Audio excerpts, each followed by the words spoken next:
I have a weird story that I wanted to share because it was bizarre and legitimately gave me the chills.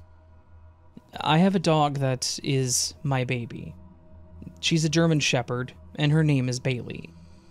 She's been my baby for her whole life, and she's going on 6 this year. She's always been a fantastic dog, and I love her dearly. She's the kind of dog that is at the front door waiting for me every single day. So, on one sunny afternoon a couple of weeks ago, I decided to take her to this park near my place. Now, it's not a dog park, and it's definitely not one of those parks where you're supposed to let your dogs off the leash. But it's typically pretty empty and, well, she needs her exercise. So, we gets to the park, I go to one of the side areas where there's no one else, and I let Bailey off her leash so that she could run around. Typically, she'll do a quick circle around the fields and then walk back to me. And from there, we walk around and play fetch and such. And that's what happened on this visit. I unclipped her, and she took off. She did a couple of laps and then ran back to me looking up expectantly. I got her ball out of my backpack, and as soon as she saw it, she sat down next to me and looked forward with her bright and excited stare. We do a bit of back and forth. I toss the ball, Bailey runs and gets it and brings it right back, and then sits down to do it all again. After about 5 minutes of this, I toss the ball across the field and she darts off. And as I'm watching her, my attention is pulled away by someone shouting, "Excuse me, sir?" I turn away from watching her run after the ball, and immediately see a police officer walking towards me. My heart sank, and my initial thought was, great, there goes my afternoon. I'd actually been cited at this park before, and while nothing really came of it, I couldn't imagine that a second citation would be good. Again, this wasn't an off-leash park, and here I was letting her run aimlessly. Much to my relief, he smiled warmly and gave me a friendly wave. So, I assumed the worst I would get was just a warning, which was fine. Most cops there that saw dogs wouldn't really care, but some were jerks. He approached closer and said, "That's a gorgeous dog. A German Shepherd?" I grinned and responded with, "Yeah, purebred. I've had her since she was just a pup."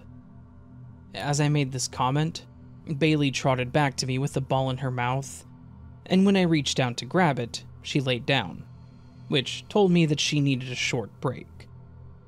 I patted her, told her she was a good girl, and started telling the officer that she was the daughter of my mom's 2 shepherds.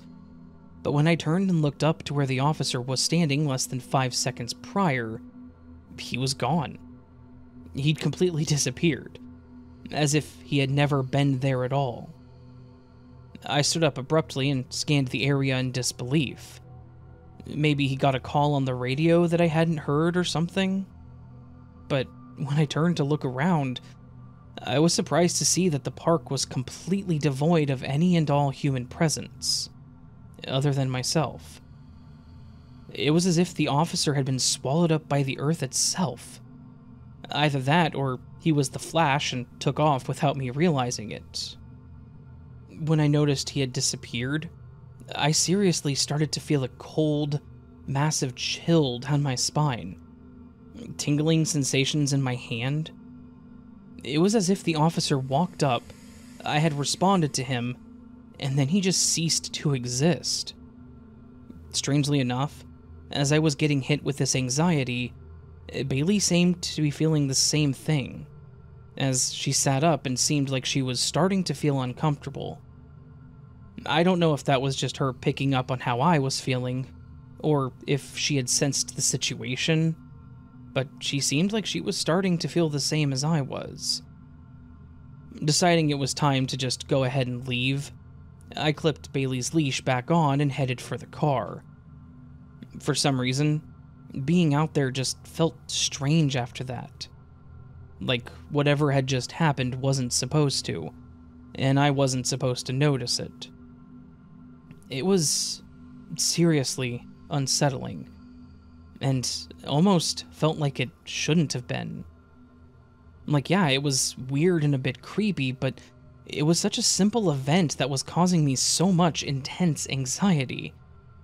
But that was what happened. I never saw the officer again, and we still go every other few days. I don't know if I hallucinated the officer or something like that, though if I did, that was one hell of a hallucination. I honestly think this was some really strange and messed up glitch that I experienced. A simple event that just really messed with me after the fact.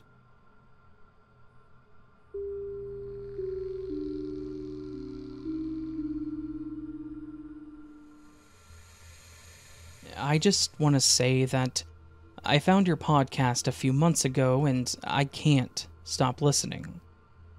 Thank you for telling these stories and giving people a place to connect. And keep up the good work, Raven. Thank you.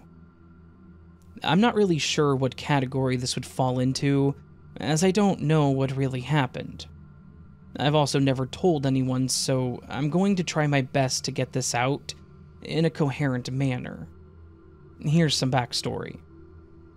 I worked at a restaurant back in 2004, when I was about 19. It was 25 minutes away from my house, which was in another town. Now, I live in a smallish town in southeast Texas, so it's not uncommon to work in one and live in another adjacent town. This being the case, there was really only one way there and back, so I drove in the same dark stretch of road every night. Also noteworthy is the fact that this is a road between two small towns, and it was late. So it wasn't very common to see other cars at this time, though it did happen. This particular night, I was leaving work as usual after hanging out for a while after my shift. It's a server thing, we never go home right after work.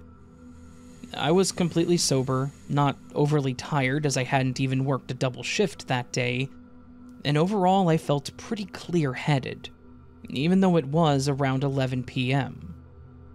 I was a bit of a night owl back then, and now I do have to admit that I drove this exact stretch of road for years, and sometimes I would zone out for lack of a better term. I wasn't unsafe, it's just like, you know when you're driving and then realize, wow, I don't remember driving for a second. Yeah, it's pretty unsafe, I guess, but I don't know how else to explain it. Regardless, I know that I hadn't zoned out this time. I'm very aware of my actions before and after what I'm about to tell you. Anyway, I'm in the middle of the only large curve this road has between the restaurant and the entrance to my neighborhood. It's an otherwise pretty straight shot, except this curve that goes to the right.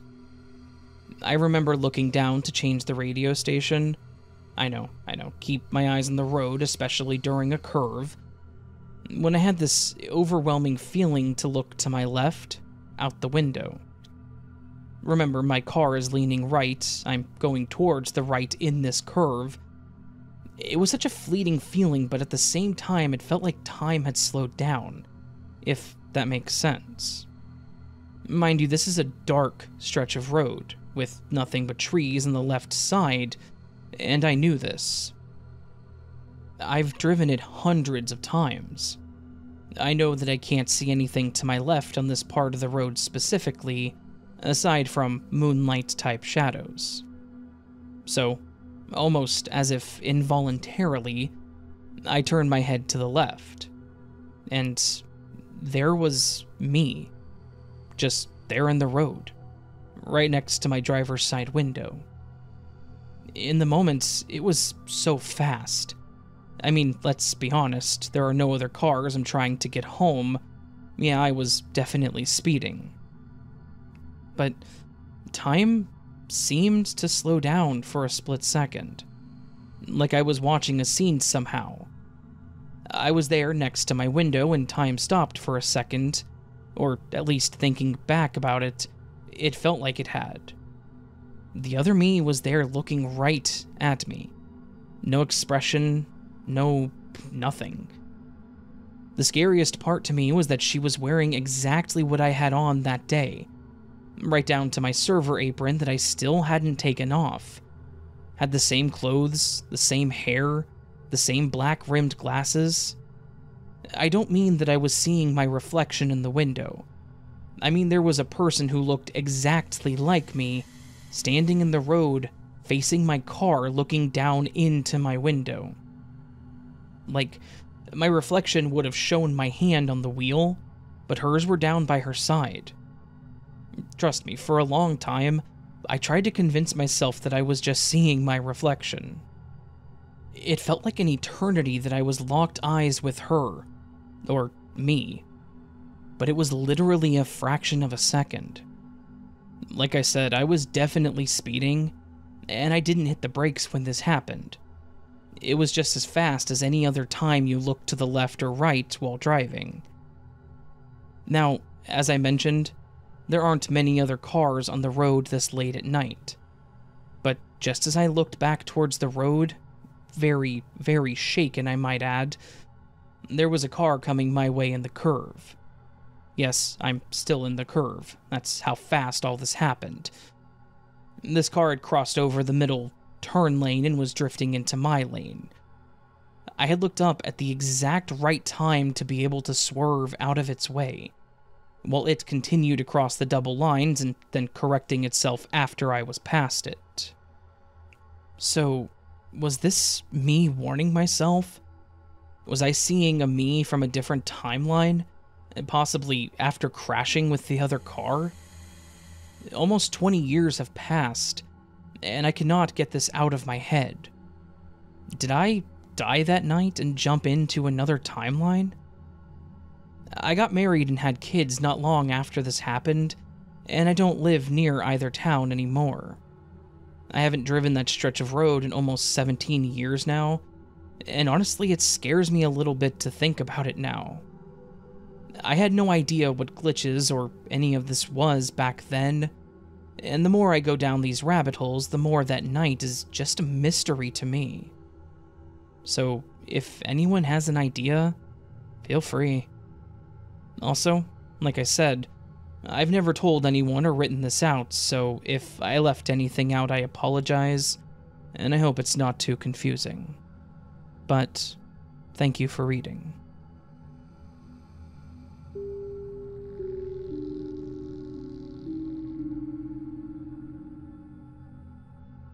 I had a life-changing glitch in the Matrix happen to me back in the late 90s. Though, at the time, I had no idea what a glitch in the Matrix was, and I had to just accept that this event was something beyond my understanding. At the time, I thought I had witnessed some kind of real-time act of God, and maybe that's what it was, or that's what glitches are, but this was something that messed with my mind for a long time after it happened.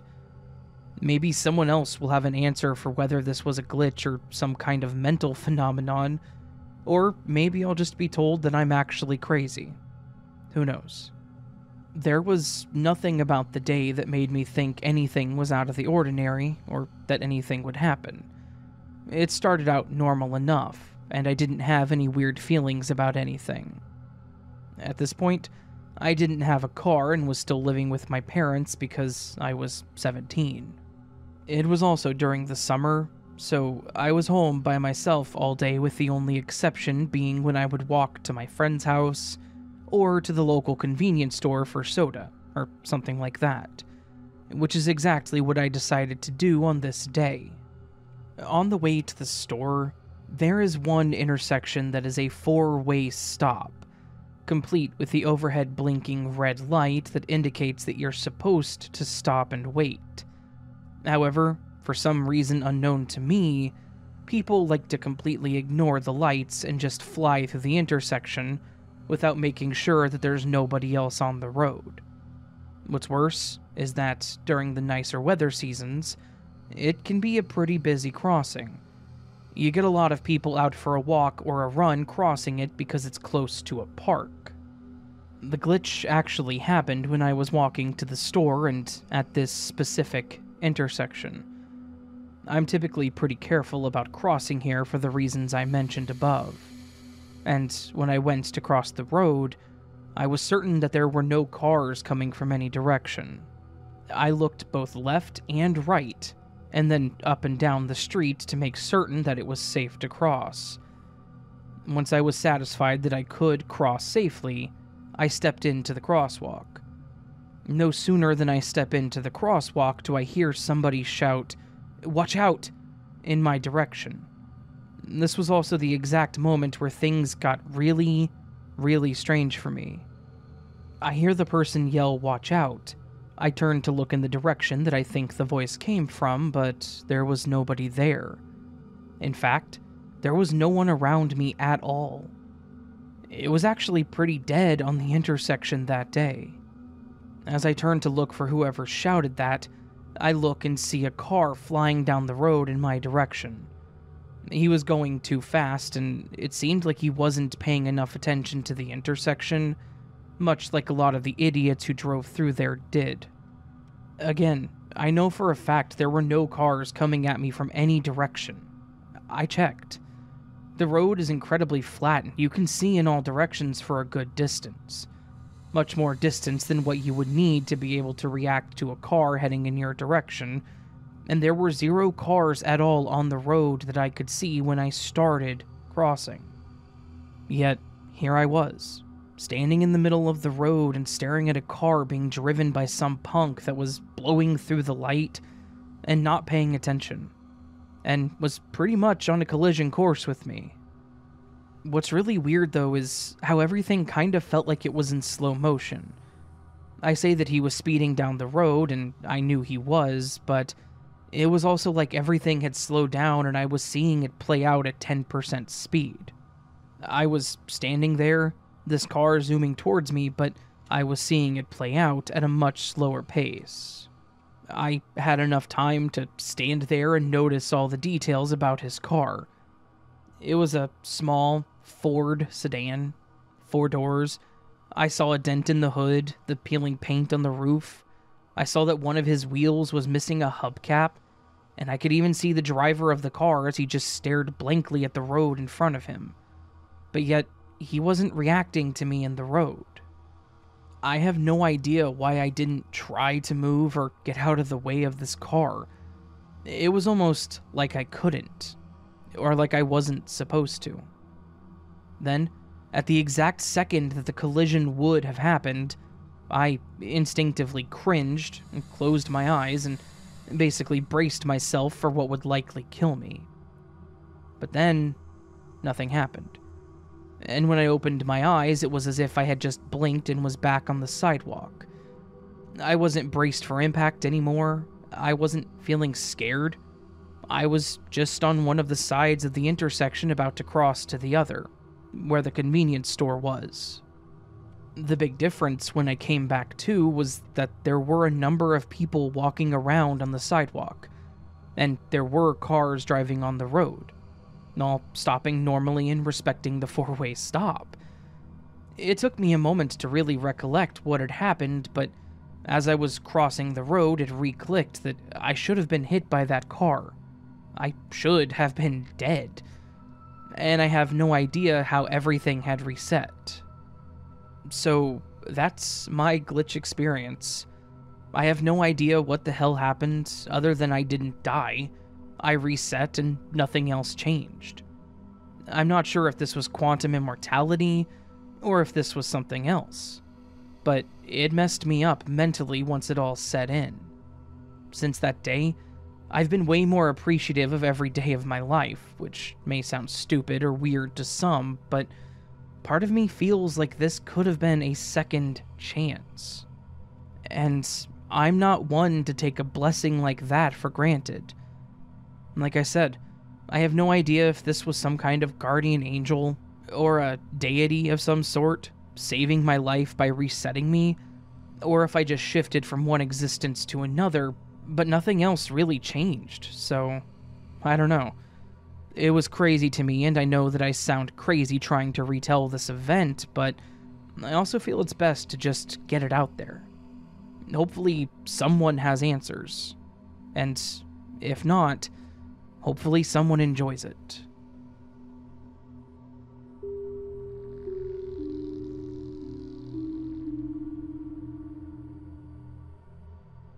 I have a frustrating and confusing thing that happened to me that I'm calling a glitch, mostly because I have no other word for it.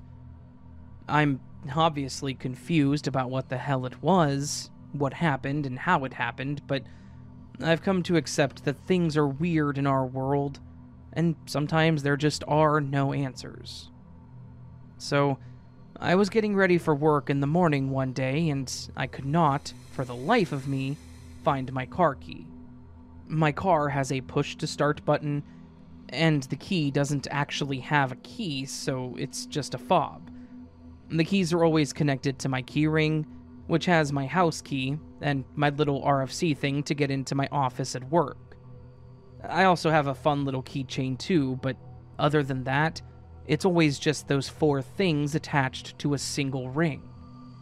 This way, I never lose any of them because they never come off. For some reason, when I went to head to work that morning, my car key was not on the ring. The keychain was there, the house key was there, the RFC thing was there for work, but the car key was just gone. I was annoyed, but I thought that maybe the plastic that held it onto the ring had broken. Like maybe it just fell off somewhere in the house and I would find it soon. Thankfully, I have a spare that I keep in the junk drawer in the kitchen. So I went and grabbed it and headed off to work. One thing to note about the one that I keep in the junk drawer is that it is broken.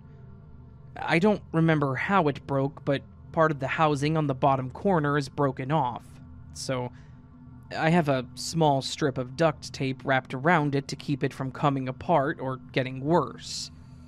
I grabbed it and just headed to work thinking I would eventually locate my good fob, or else I was going to have to go and get a new one, which was not ideal. The whole day, I was trying to figure out what I could have done with the old fob, or where I could have dropped it. Like I mentioned, the car is a push to start, so in order to drive it literally anywhere, you have to have the fob in the car. If you start the car and remove the fob, it starts beeping loudly at you and saying that the key is not in the car. Plus, if you turn the car off and then try to turn it back on without the fob being in the car, it will not turn the engine over, and you cannot shift out of park. On top of this, if the key is in the car, you can't lock the doors. If you try to use the second remote to lock the car with the fob in the car, the doors immediately unlock. Basically, this car was designed so that you could not leave the key fob behind, and you could not leave it in the car. So, because of this, I knew that I couldn't have left it at the office, and I couldn't have lost it at the Wendy's where I had my dinner the night before, and there was no way that it was in my car as the car was locked overnight. It had to either be in the front yard between my car and the front door, or somewhere in the house. That was my final deduction. I put it off my mind and just decided that I would worry about it whenever I got back. When I did get home, I looked all over the front yard for the fob, and it's not like it's a big yard. I then looked all over my house where the fob could be in several places that it couldn't be, and of course it was in none of them. I was so confused and lost. It made no sense how it could just up and disappear like this, even if the plastic broke, because it would have had to have been somewhere here at home. I played over every second of the last 2 days when I went to bed, just trying to think of the last time that I saw it, and I was certain that I saw it when I walked in because I typically hang my keys up on the hook by the door. I knew for a fact that I saw it at that point, which meant that the last place I saw it was on my keyring, hanging on the wall, the night before it seemingly vanished. Once again, I just kind of shrugged it off and thought that it would most likely show up. It had to be in the house at this point. The next morning, I got up and did my morning routine, and then when I went to grab my set of keys that I am now certain were hanging on the hook, they weren't there. I was seriously frustrated at this point. First my car key, and then my whole damn set of keys? I looked all over the floor, the table near the front door, the kitchen.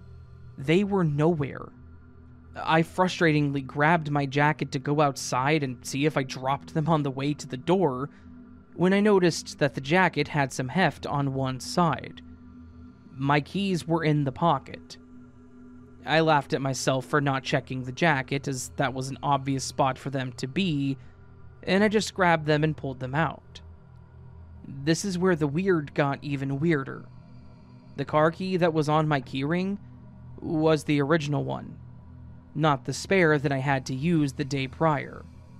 I stared at it like, wait, what? I inspected it and yeah, it was the original. The fob was fully intact. There was no duct tape holding it together. Strangely enough, the spare one, it wasn't on my keyring at all. It had been replaced by the normal one. I went to the kitchen and checked the drawer, and there was the spare one, sitting in the same spot as always, as if I had never pulled it out or had to use it. I was dumbfounded.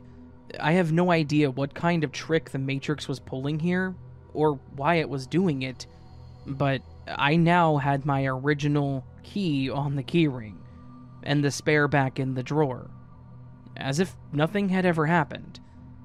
I was annoyed. I think that's the best word for it, but I wasn't going to look a gift horse in the mouth here. I had both of my fobs, and that was that. I don't see any way for this to have happened. How did my original key get lost and then come back and replace itself on the keyring like that? Before anyone asks, I live alone. I don't have any pets, not that I can think of any domestic animals smart enough to do this, and there's no one that has a key to my house that lives anywhere nearby. My mom can get into my place, but she would have no reason to steal my car key and then replace it like that. Plus, she lives an hour away, so if she did do so, well, it just wouldn't make any sense. But that's my glitch. As mundane as it is, it frustrated me. I am glad that by the end of it, everything just got reset back to how it was supposed to be, though.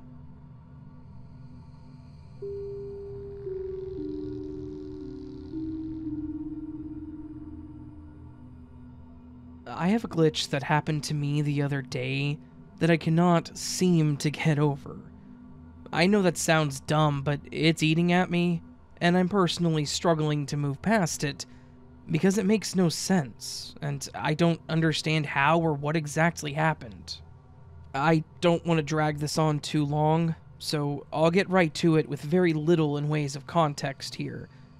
The only things that I think you need to know are that I'm 17, I live with my parents, and I do not have my phone charger near my bed. I know that to some people, that may sound weird, but I've been trying to peel myself away from my phone a bit, since being a teenager in modern times has me a bit attached to my screen.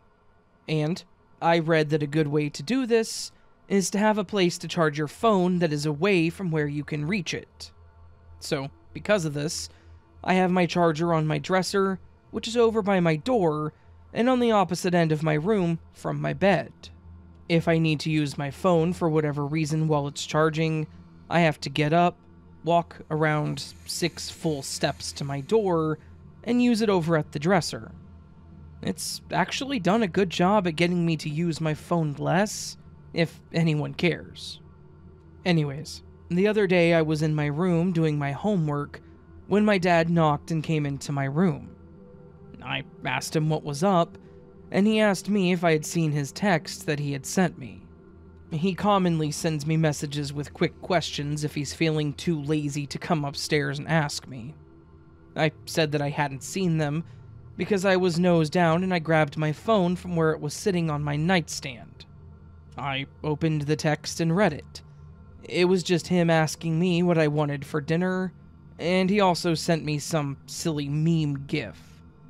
I chuckled at the meme, and then told him that I was open to whatever he and Mom were going to make, that I didn't want anything specific. He stood there at my door and we chatted about a few things. He asked me about my homework. I mentioned that it was for my economics class, and that it was pretty easy, but I was just really focused.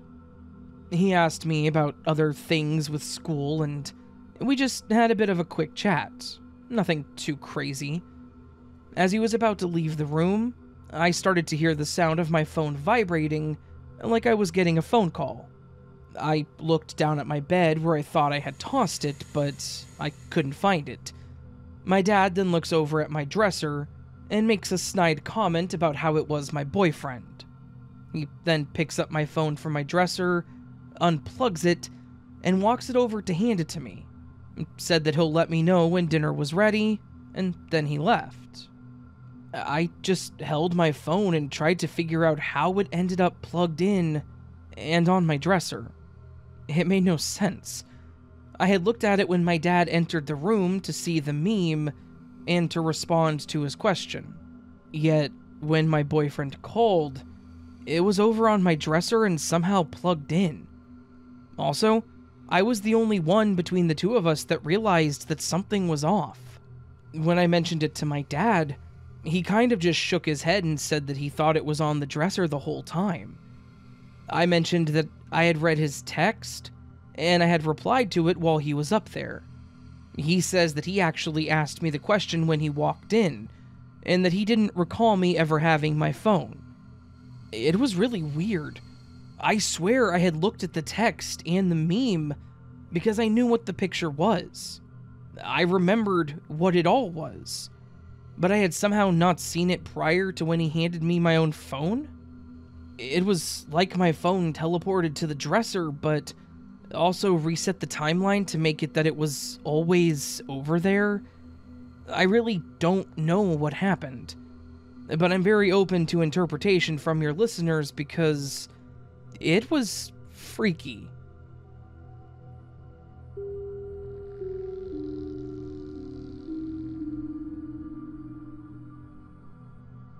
This happened 24 years ago, in the year 1999. I completely forgot about this incident until I read a Reddit post very similar to my own experience, and it jogged my memory. This will be a long story, but I would really appreciate your comments as to what actually happened that day. To those of you who read to the end, I thank you in advance. I was home from college for the summer visiting my family. One day, I asked my mom to borrow her car so I could go visit my friends who stayed at the dorm during summer vacation. She said that I could have it, but I needed to be home before 10 a.m. the next morning because she needed the car the next day. My college was about an hour's drive from my house on a good day. Some friends of mine would make it in 45 minutes. The fastest driving time I had heard of was 35 minutes. Late at night, no traffic and driving like the wind. I got to my friend's house, our dorm residence, in the early evening, and we decided to drive down to a nearby casino, about 30 minutes drive to pass the night. We were a group of about 5, 2 of my roommates, 2 other friends from our dorm, and myself. We had a great time playing on the quarter slot machines. Once we all were tired and were ready to leave, we head to the lobby doors and realize it's early morning, around 5 a.m., and it's pouring rain. It was raining so hard that we could barely see the first row of parked cars just in front of the lobby. We waited for about 30 minutes or so for the rain to slow to a drizzle so that we could drive home and made the 30-minute drive without incident. When we got to the dorm, it was around 6 in the morning, and the rain was pouring down again. So I resolved to wait it out as long as I could. I still had to return the car to my mom and had at least an hour's drive, if not longer, due to the weather. When I left the dorm, It was 7 a.m. One of my roommates stayed up with me until I left, and we both noted the time as I was leaving. I got to my car a few minutes later and started driving towards the highway. I was really tired since we basically pulled an all-nighter at the casino, but I had to drive home to return the car to my mom. I do not recommend driving tired. I told myself I'll be fine. I cranked up the radio to my favorite station, lit a cigarette, opened the window for some fresh air, and so off I went. But again, please do not drive while tired. Within 10 minutes or so, as I'm driving on the highway, the rain starts pouring again. It was so bad that I could barely see the wipers of my car. They were at the fastest setting, and it's like they weren't doing anything. But the rain was kind of hypnotizing. The rhythm sort of started lulling me to sleep, but I didn't really notice. My blinks kept getting slower and slower. What happened next was in a span of about 3 to 5 seconds. Not more. It's kind of hard to explain. I was awake one moment, sort of, and the next my consciousness wakes up to darkness. Kind of like when you wake up in the middle of the morning but you haven't opened your eyes yet, and you are slowly starting to be aware of your surroundings. How comfortable and warm you are in bed, etc. And that's basically what happened. I was aware of being awake, but it was dark. I don't even notice my eyes are closed. I'm comfortable, but I seem to be in a sitting position. My hands are holding on to something, but I'm not sure what it is exactly. I'm just really comfortable, and I don't want it to change.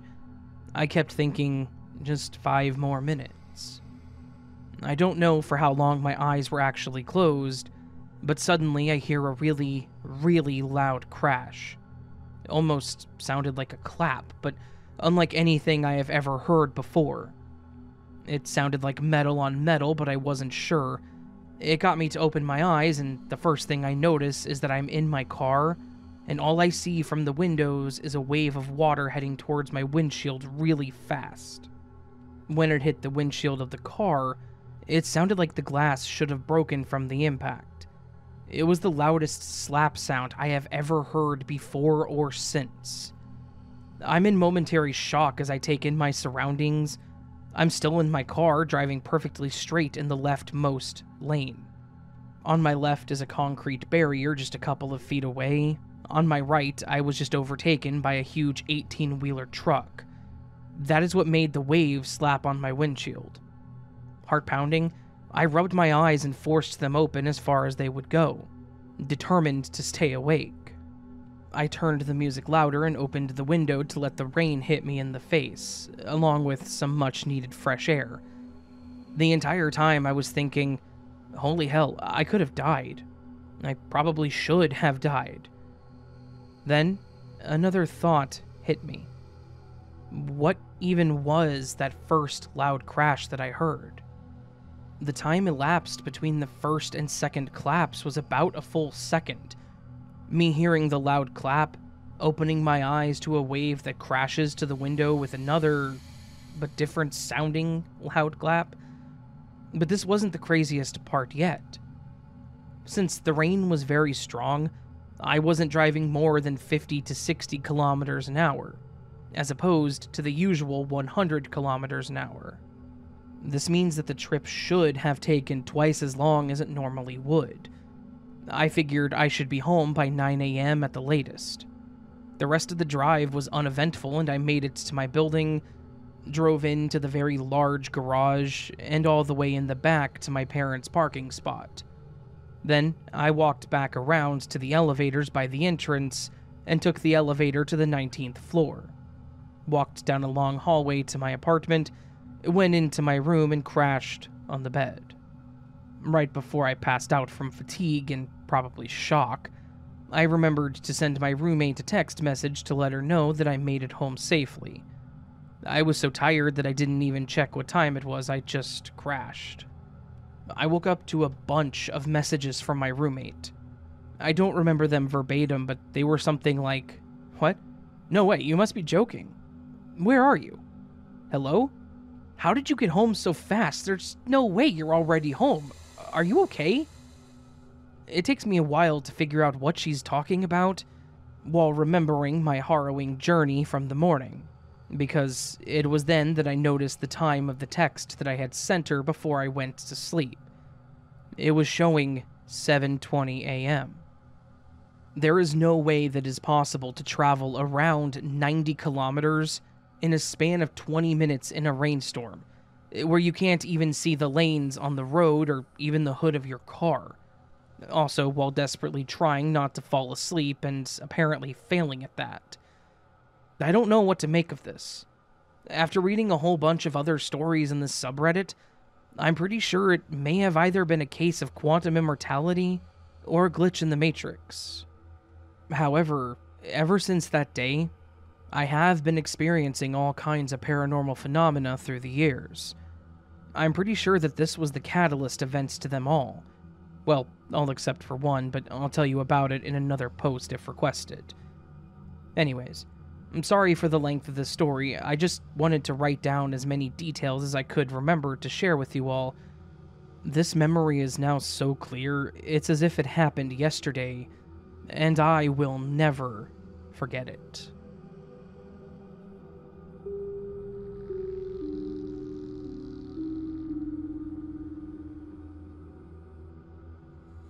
This is a long one, so brace yourself. Last year, I, 23, female, moved into my grandmother's house to look after her. She lives on a big property with a field, an orchard, a large garden, and a dingle at the bottom of the driveway. I know this place like the back of my hand. I've visited her since I was a child. We also have a neighbor whom I've met a few times. He has a wife who baked us a bunch of really beautiful cupcakes that her husband brought over. However, at the start of the story, I had never met her. So, a couple of days ago, I wanted to repay the favor. So I made a batch of 20 brownies with my sister and started my walk to their house. As I'm walking down the driveway, I snuck one out to eat myself because, well, I figured I'd earned it. So, I'm walking and eating.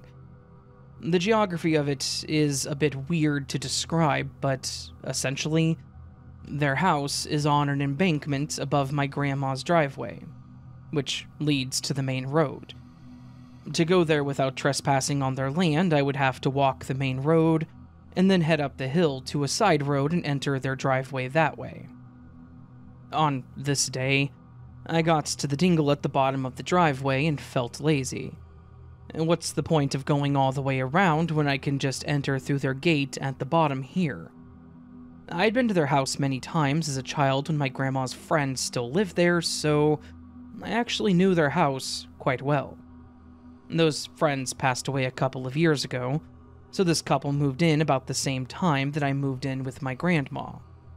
Their gate leads to a little path that goes through their back garden. It's a really steep back garden that mostly consists of wide wooden steps all the way across, with plants and garden gnomes on each one. It's pretty picturesque, honestly. As I was walking up their garden, feeling self-conscious about trespassing, but actually not giving enough of a damn not to, I tripped on one of those steps. I have dyspraxia, which, for those who don't know, like myself, is a brain-based motor disorder that affects fine and gross motor skills, motor planning, and coordination. I face-planted because I was holding the brownies and I didn't want to drop them. I ended up tumbling over a couple of the steps, too.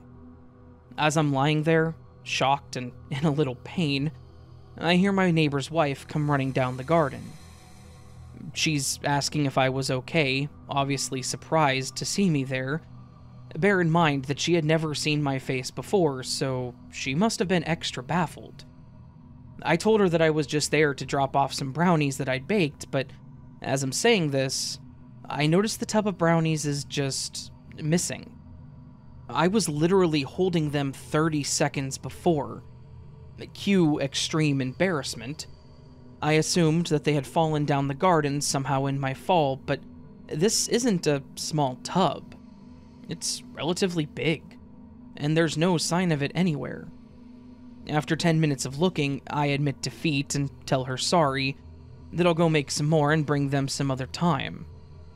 Red-faced, I retreated back to my grandma's house. Then, yesterday, I decided to go and sit in my grandma's orchard with my cat. He's a pretty weird cat. Used to be a stray, and you get better bonding time with him by chilling in a tree with him than you do by giving him dreamies and pets or whatever. So my cat and I are chilling in a tree in my grandma's orchard when my cat suddenly jumps down and jogs all giddy-like to the shed at the back of the orchard. It's a really decrepit shed that hasn't been opened since, 2006. It could have contained gold bars and I wouldn't have a clue. I thought that he just saw a mouse or something, but I was curious, so I followed him. There's a ditch filled with nettles and brambles right outside the shed, and I noticed that my cat is trying to find a pain-free way to get in the bushes there. I'm like, what the hell? You're fighting a losing battle there, my guy. He looks up at me and meows, which is weird in itself, because this animal never meows. Like, he really doesn't know how, being a stray and all. I'm taken aback. Like, what do you want me to do, little man? And that's when I see it.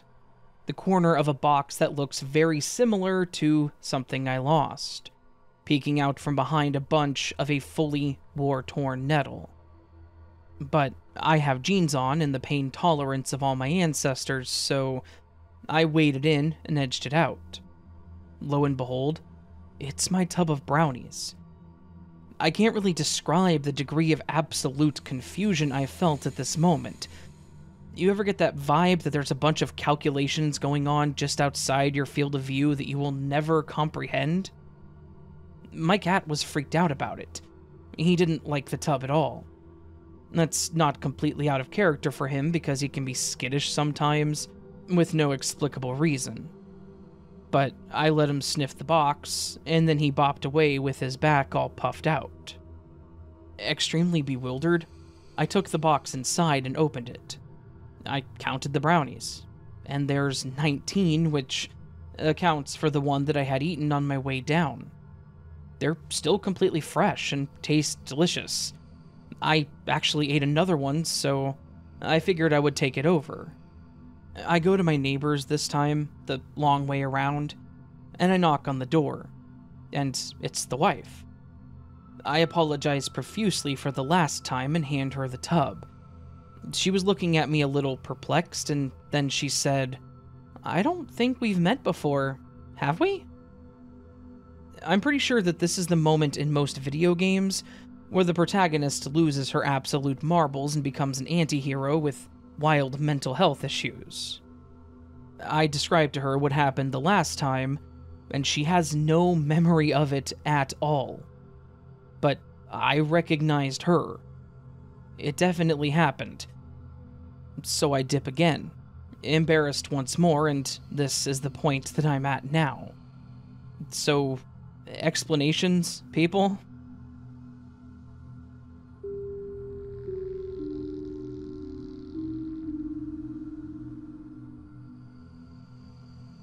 Hey Raven, I have a glitch that I wanted to share with you that happened to me here only a couple of months ago, and it was seriously creepy to me, so hopefully you enjoy it. This happened on a family vacation/road trip a few months ago. This was our first trip since COVID started, and we were all very eager to escape the monotony of quarantine. We planned a weekend getaway, and I remember that all of us were super eager to get out and have a great time. The first day of the trip was pretty normal. A lot of fun times, a lot of fun memories between all of us. I guess I should mention that there was 4 of us. Myself, 16 and female, my mom and dad, and then my younger sister who was 9. It was a pretty long day though. So, the hotel that my parents had booked was a welcoming warmth that made us feel right at home. Now, for this story to make sense, I kind of have to explain how the hotel room was set up. The room was painted a nice pastel blue. It was a really spacious and inviting room. It had 2 beds that had really pretty dark blue covers. It was a large enough room to have a couch that was also blue, off to the side facing the television. In the bathroom, there was this really large, ornate mirror.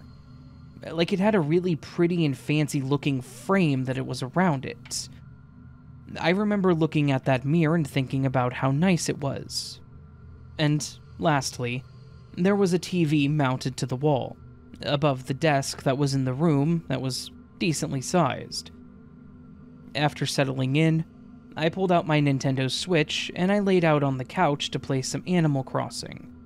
My sister was laying in our bed that we were supposed to share, and my parents were in the other bed.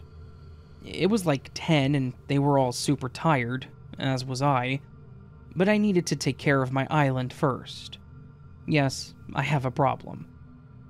I got a little too involved in the game and started to doze off myself.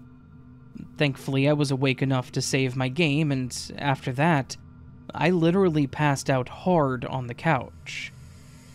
This is where things go from this nice vacation evening to honestly terrifying.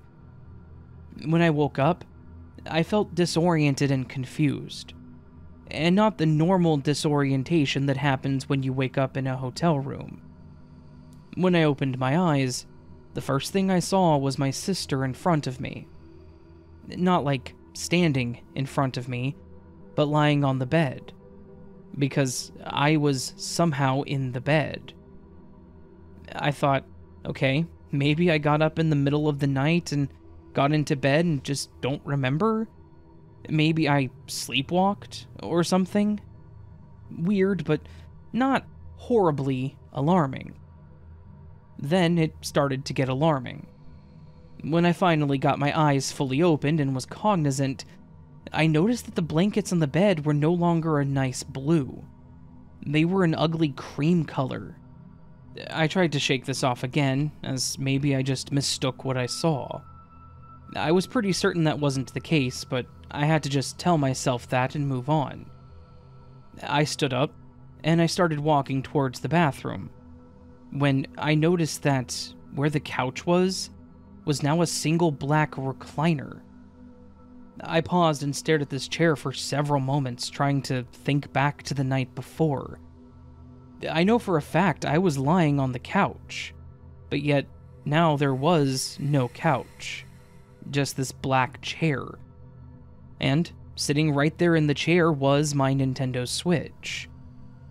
I looked to the wall opposite the chair and there was a TV there, but it was no longer mounted. It was just sitting on top of a dresser. The desk was also gone. The last thing I noticed when I glanced over was the fact that the walls were no longer that inviting pastel blue. It was that cheap apartment tan color. This was the point where I started to have a mini panic attack. I could shrug off waking in the bed and not on the couch. I could move past the color of the blankets being different, but a whole couch just not existing? That was too much for me. I sped up and ran into the bathroom to splash my face with water to try to keep myself calm. I did so just staring down at the sink and breathing, telling myself it was going to be okay. Then, I reached over to grab a towel and went to dry my face off, which is when I looked up at the mirror. That really nicely framed, ornate, decorated mirror was gone. And in its place was one of those flat, affixed to the wall with little clips, mirror slabs. The kind that are just a thin piece of glass and lay flat against the wall. I felt a painful chill run down my spine as I tried to make sense of what the hell I was seeing. Was I dreaming? Hallucinating? As cliche as it is, I actually pinched myself on the arm to see if I was dreaming. But it hurt, and reality didn't change. I actually stuck my head out and called out to my mom, and I asked her if she remembered the mirror in the bathroom. And she laughed and was like, "The mirror? What about it? It's a mirror."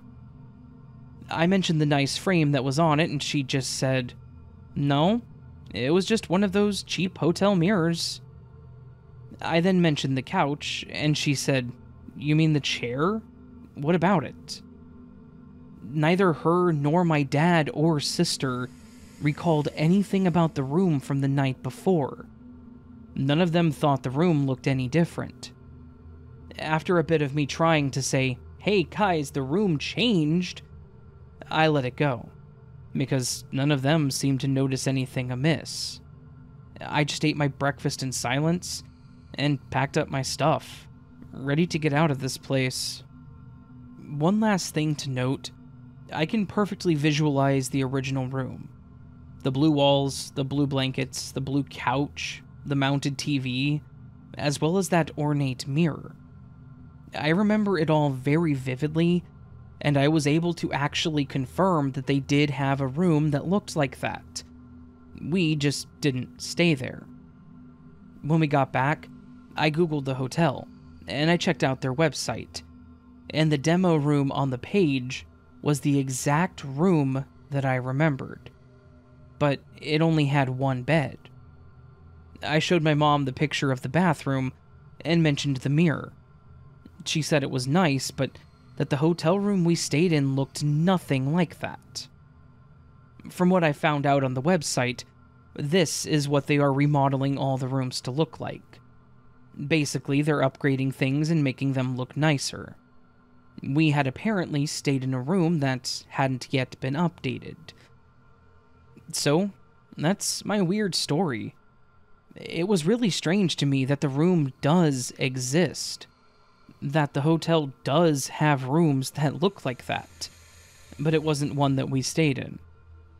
Why can I remember being in that room that we apparently were never in? The room will look like that in the future, as they are upgrading their rooms to be that style. So, did I shift to a timeline where that hasn't happened yet? I honestly have no explanation for this, and any thoughts would be more than welcomed.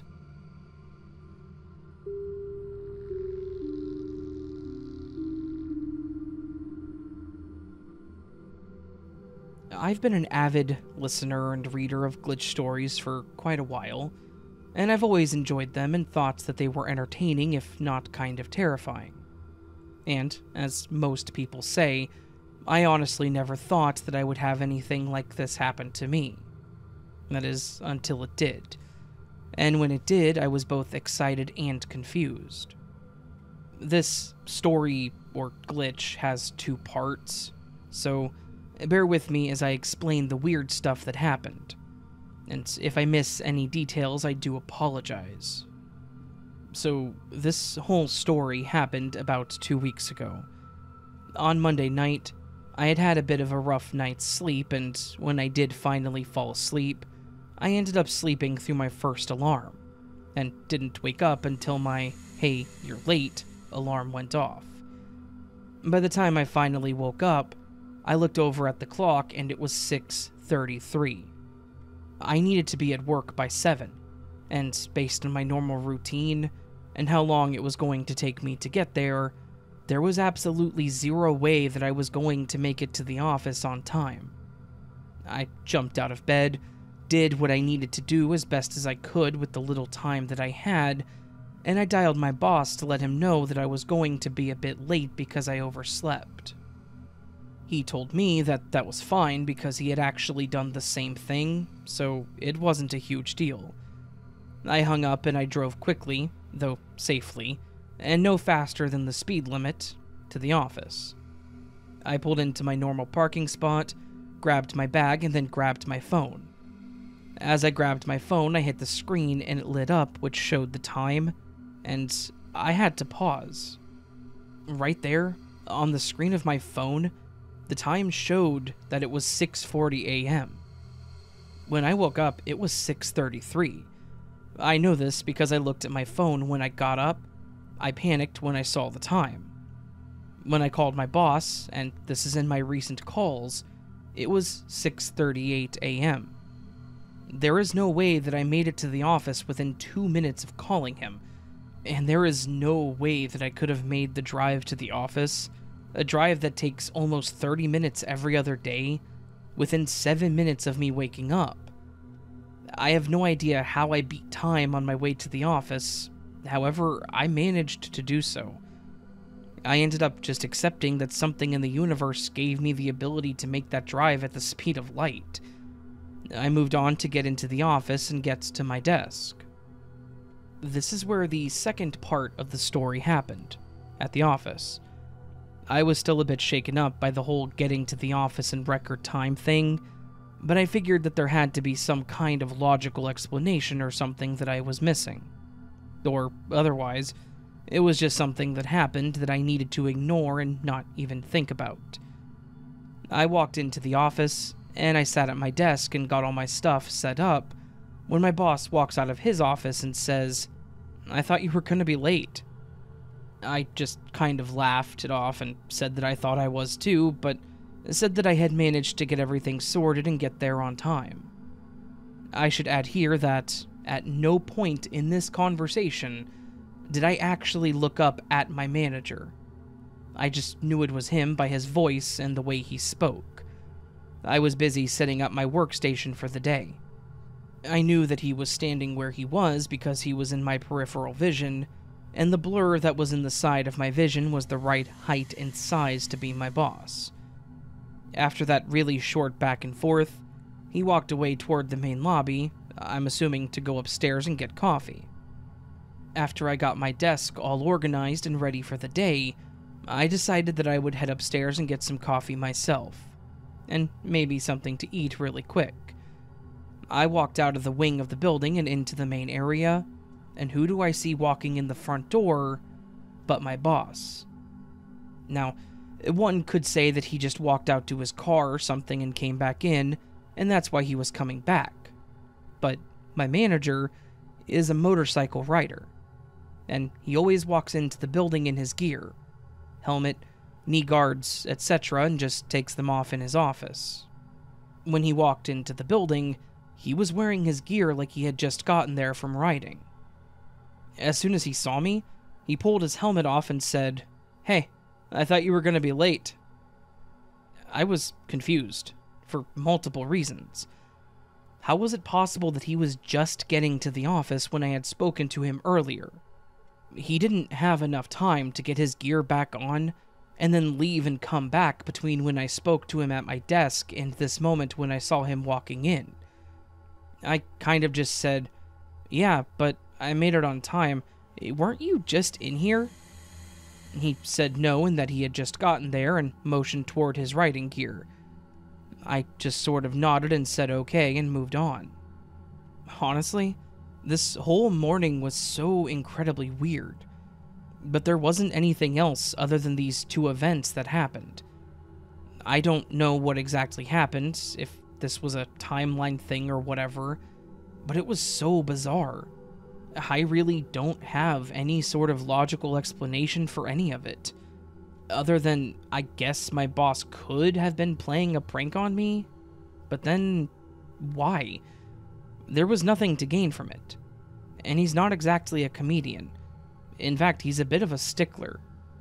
In the end, these are really the only two strange, glitch-like occurrences that I have ever experienced, and to have them both on the same morning was downright weird.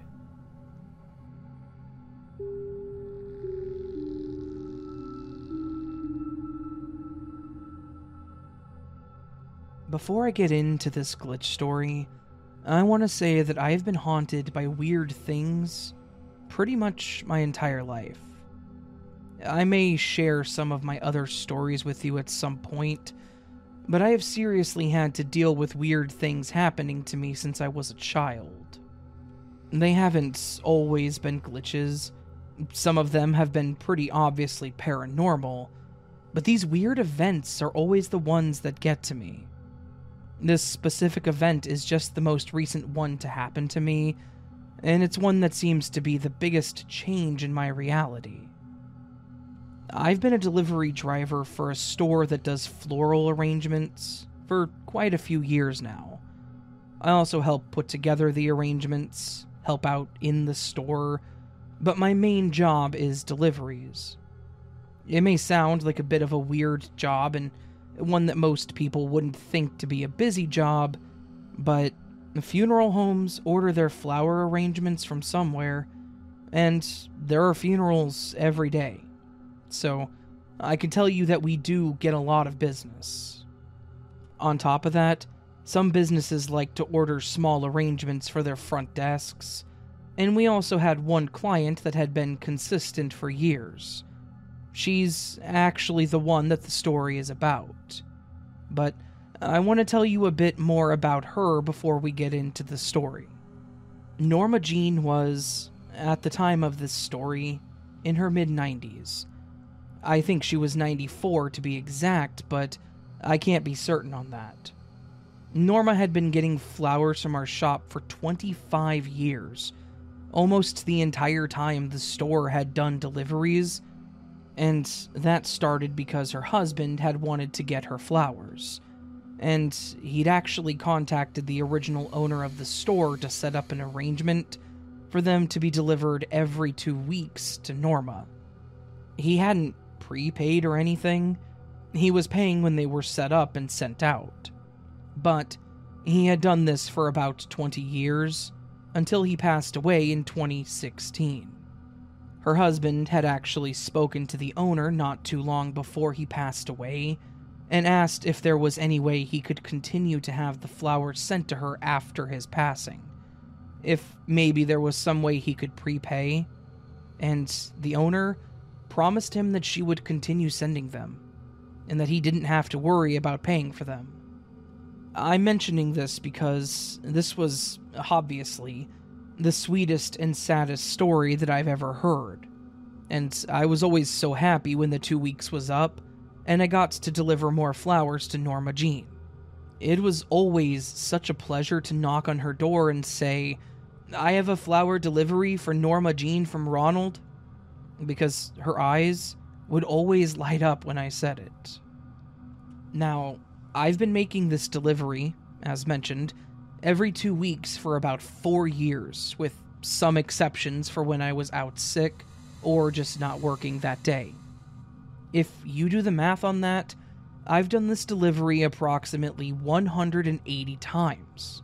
So, I know Norma Jean pretty well.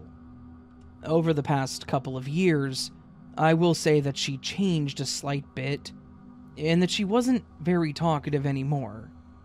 She would just take her flowers and say thank you, and that would be the whole conversation. It's okay, I get it. With everything going on, it was possible that she just didn't want to be social, and I respected that. Now, on to the glitch that happened. About 2 months ago, it was time for me to do my delivery to Norma Jean. I got the flowers arranged, got everything in the van, and I headed toward her lovely little house so that I could make her morning better. However, when I pulled up, I noticed that her front yard looked different. For some reason, I couldn't really put words to what was different, and part of me thinks that this may be part of the glitch. Something about it was different, but my brain cannot, for whatever reason, parse out the information on what exactly is different. It's just that something is completely wrong with how it looks. I shook this off, thinking that it was just something weird at first, but then I got up to the door and rang the bell. An older woman, younger than Norma, with curly, graying red hair, answered the door. My first thought was that this could have been Norma Jean's daughter or something. I've never met any of her kids, but she had mentioned them in the past. Of course, my mind immediately went to the worst place. I thought maybe something had happened to Norma and her kids were there to help her, or worse. I went ahead with my normal greeting of, "Flower delivery for Norma Jean from Ronald." and the woman lit up just as Norma would have. She reached out for the flowers, and she said that they were absolutely lovely this week and thanked me for always being so kind when I dropped them off. I then asked if Norma was around or if she was okay, and this woman looked at me like I was crazy. She kind of shook her head and said, "What do you mean? I'm right here." This woman was at least 15 years younger than Norma. There was no way that she was in her 90s, and she looked nothing like I remember Norma looking. On top of that, her voice was way more energetic, and she was way more talkative. I even questioned her a bit, saying, "Wait, you're Norma?" And she started asking me if I was okay. She'd mentioned that I'd been bringing her flowers for something like 4 years now, and she was confused why I didn't recognize her on that day. I told her that I just must be off and that I was fine. I tried to play it off as best I could, but I could tell that she was confused as to what I was going on about. I told her to have a lovely day, and I went back to my van and headed back to the shop. As soon as I got back, I mentioned to the owner that someone else had answered the door for Norma, and that she said she was Norma. We talked about it for a bit. I described the woman, and she told me that the woman that answered the door was, in fact, Norma.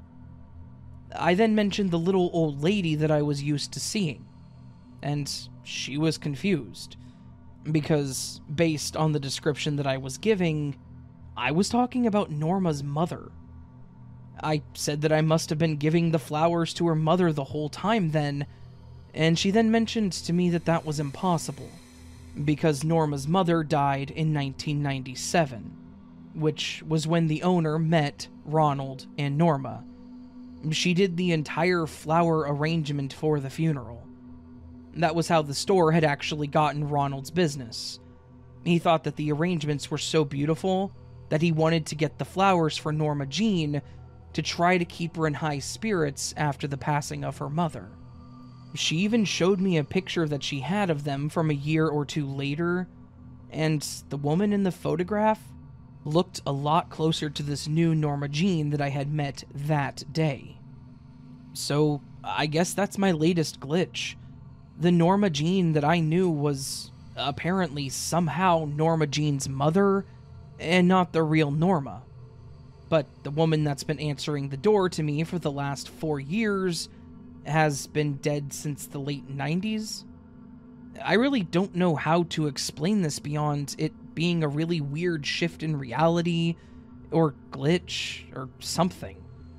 But it's probably one of the weirdest things that I've ever experienced, and I really don't know how to take it. I will add that I have done this delivery a couple more times since this change, and this new Norma is very kind, and she knows me by name, she knows my girlfriend's name, and several other things about me that I've spoken about to Norma. So I have to believe that this is the Norma Jean that I've been delivering to for a few years now. I have no explanation for this, and I'm open to any comments. But as it is now, I just have to accept that the Norma Jean I knew is no longer with us, and just keep bringing the flowers to this new Norma Jean.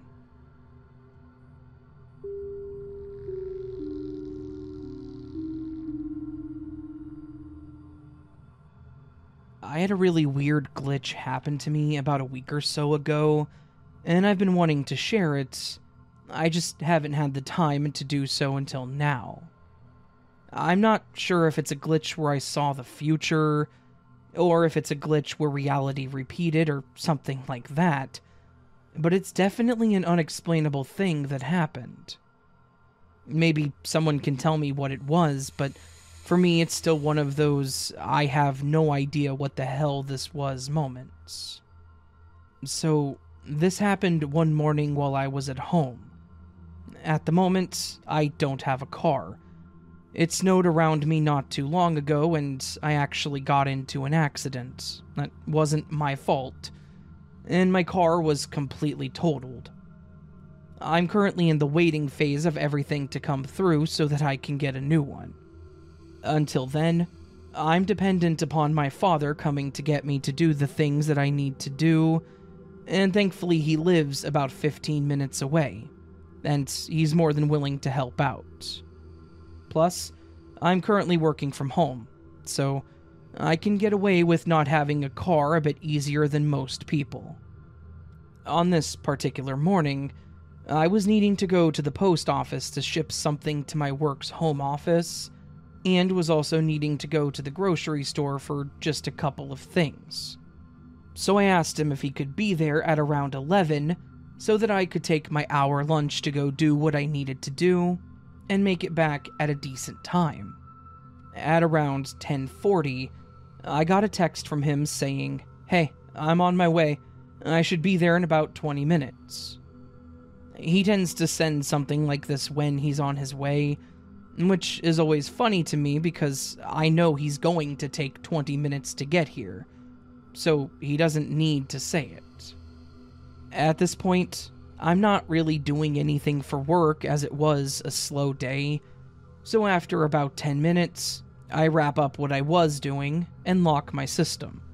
I step away, put on real pants, grab my coat, hat, and gloves and get ready to step outside into the cold to wait for the last 5 minutes or so.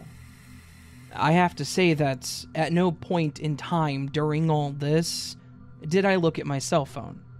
That's important for what happened. I step out my front door, lock it up, and I sit in the chair that's on my front porch just waiting for my dad to pull up at any minute. After a couple of moments, I feel my phone vibrate in my pocket. I think that it's probably my dad texting me to say he'll be a couple more minutes for whatever reason, but when I opened my phone and looked at it, I was utterly confused. The message I had just got said, "Hey, I'm on my way. I should be there in about 20 minutes. The text was completely identical to the one from earlier, but the one from earlier wasn't there. I read it confused for a moment, but then thought that maybe he had double sent it, or maybe it got sent again for whatever reason. But then I looked up at the time, and it was 10:40. That was impossible. He originally texted me at 10:40 saying he was on his way. I then spent several minutes working at my computer before getting up, getting dressed, and getting bundled up to go outside. I had then sat there for a few minutes, and yet it was still 10:40? Or it was 10:40 again? I actually called my dad at that moment, and when he answered, I asked if he had left a while back or if he had just left. And he confirmed that he was actually pulling out of the driveway at that moment. I basically just told him that I would see him soon and hung up. I just kind of stared blankly at my phone until he pulled up, the full 20 minutes. He showed up, we did what we needed to do, and I got back with a few minutes to spare. No other issues or events occurred that were abnormal. I really have no idea what exactly happened here. I know that he texted me at 10:40, then I spent some time doing some things before I went outside to wait, and yet, after all that time, it was still the same time, and he had just sent that text. I really don't know, but it's been something that's been confusing to me since it happened.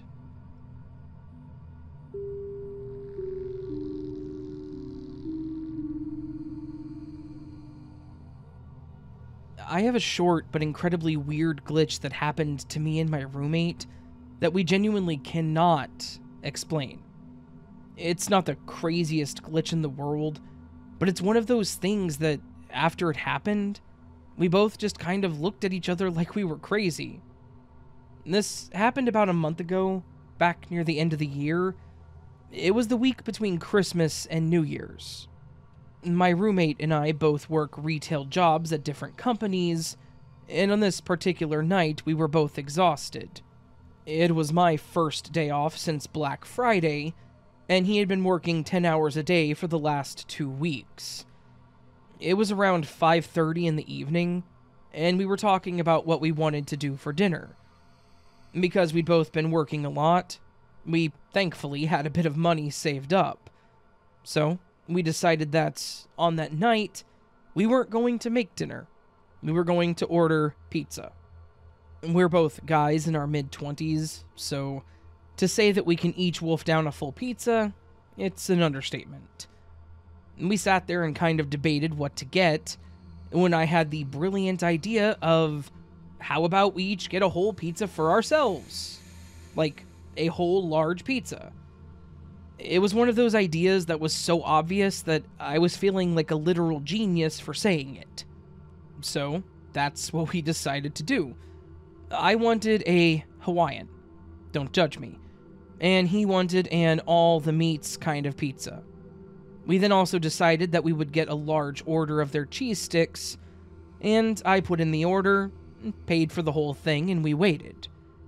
The delivery guy showed up, and we excitedly grabbed our food and took it to the kitchen.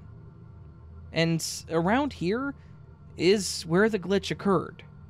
The delivery driver gave us 2 large pizza boxes and a medium box, one for each pizza, and then I guessed that they used a medium box for the cheese sticks because they are pretty big. My roommate dropped the boxes on the counter and opened the medium box. Cheese sticks, check, as expected. He then opened the first pizza box, and it was my large Hawaiian pizza. We both saw it.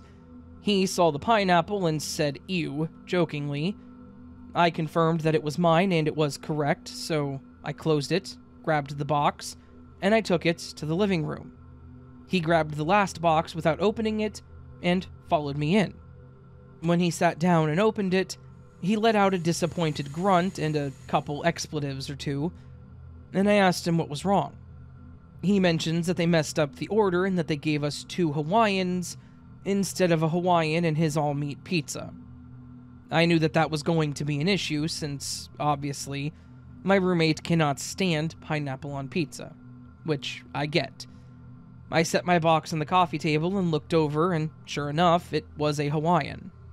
I told him that I would go ahead and call them to see if they could send the correct pizza. I get up, grab my phone, and start to dial the number. I start explaining to the person at the store that there was a mistake with our order, when my roommate tells me to hold on. I glance over at where he's standing at the coffee table, and he motions towards my box, the first box that we opened and verified was a Hawaiian. Sure enough, it's now a meat lover pizza. He reopens his box, and it's the Hawaiian.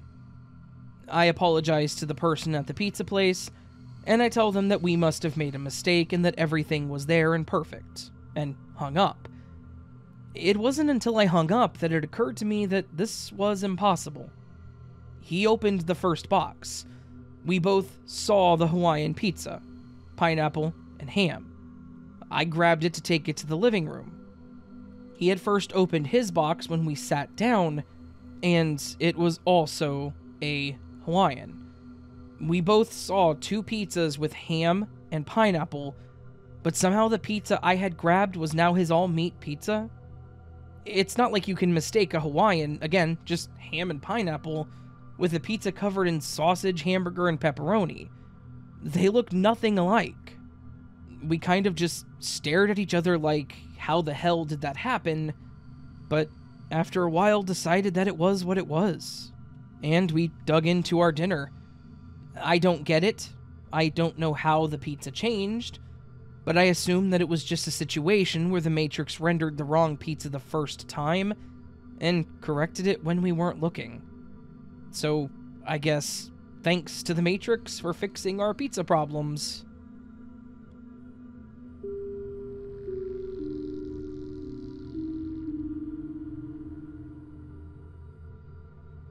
I have a weird glitchy thing that happened to me when I was around 9, which would have been the late 90s. At the time, my mom had an older Chevy Astro van that we were looking to get rid of. I only have an older brother, and there are about 8 years between us, so at the time he would have been around 17 and was already saving for his own car. Times were a bit rough around then, and my parents had decided they were going to be a one-car family, since having the van wasn't really necessary anymore.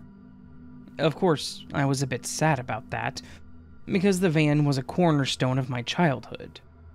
It was a slate gray beast that had seen better days for sure, but it also punctuated literally every trip that I'd been a part of from the day I was born. So, yeah, it was sad, but I get it.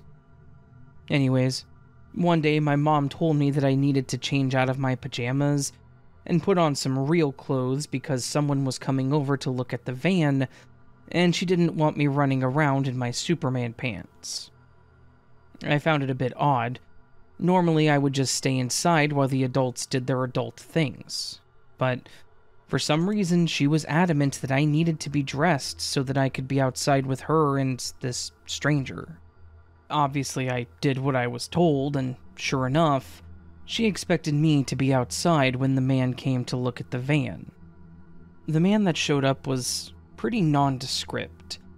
He was a bit taller than my dad, wearing a baseball cap and sunglasses. He seemed friendly enough, chatting with my mom about the van, asking about the mileage, any issues that it had, just the typical car buying stuff really. After a bit of conversation and back and forth, I remember the man looked over to me and said, "What do you think, champ? Should I buy the van?" I remember thinking it was neat that he asked me, like I was making the decisions for him. And I told him that it was a really good van, and I thought that he would like it if he bought it. He laughed and said okay, telling my mom that he would take it. I remember that after that I was bored out of my mind, because they had to do the whole process for selling the car. I was sitting there playing with pebbles in the driveway while they chatted more and filled out the bill of sale, and the title and all that stuff. Then, I watched as the man handed my mom the cash, she handed him the keys, and he drove off. My mom seemed pleased, he seemed happy, and the day went on as normal after that. The next morning I woke up and went downstairs for breakfast, only to glance out the window and see the van sitting right there in the side driveway. I was a bit confused and surprised to see it sitting in the driveway again, but I asked my mom if the guy had brought it back for some reason. When I asked this, she looked up from her coffee and sort of just stared at me like I was speaking gibberish. She said that no one had come to look at the van yet, and that she'd only gotten a call from one lady that was going to come out on Saturday to check it out. I mentioned the guy in the ball cap that had come over to buy it yesterday, described him, mentioned that he gave her cash and everything. She just looked at me like I had two heads. I tried to explain it to her the best that I could. I even mentioned the title and the bill of sale that she had written up so that he could drive it away. Things that no 9-year-old should know about randomly. My mom was insistent that it hadn't happened, and asked me if I was feeling okay. I was genuinely taken aback. I couldn't understand how I could have such a vivid memory of an event that, apparently, never took place. Had I dreamed the whole thing? I really don't think so. It was definitely a real event that happened. I was a kid, sure, but I could tell the difference between dreaming and reality. It was a while before I could push the whole thing out of my head, even at that age. I knew something weird had happened. The van did eventually sell, but not to the guy that I remember buying it. Looking back, it's one of those events that really does bother me. I have no explanation for it, because nothing logical makes sense. My mom wouldn't benefit from lying to me about it, and I'm pretty sure there wasn't some shady deal that they made or something. It was a car sale. However, for whatever reason, that sale just never happened. and someone else got the van. No idea how or why, but that is how it happened.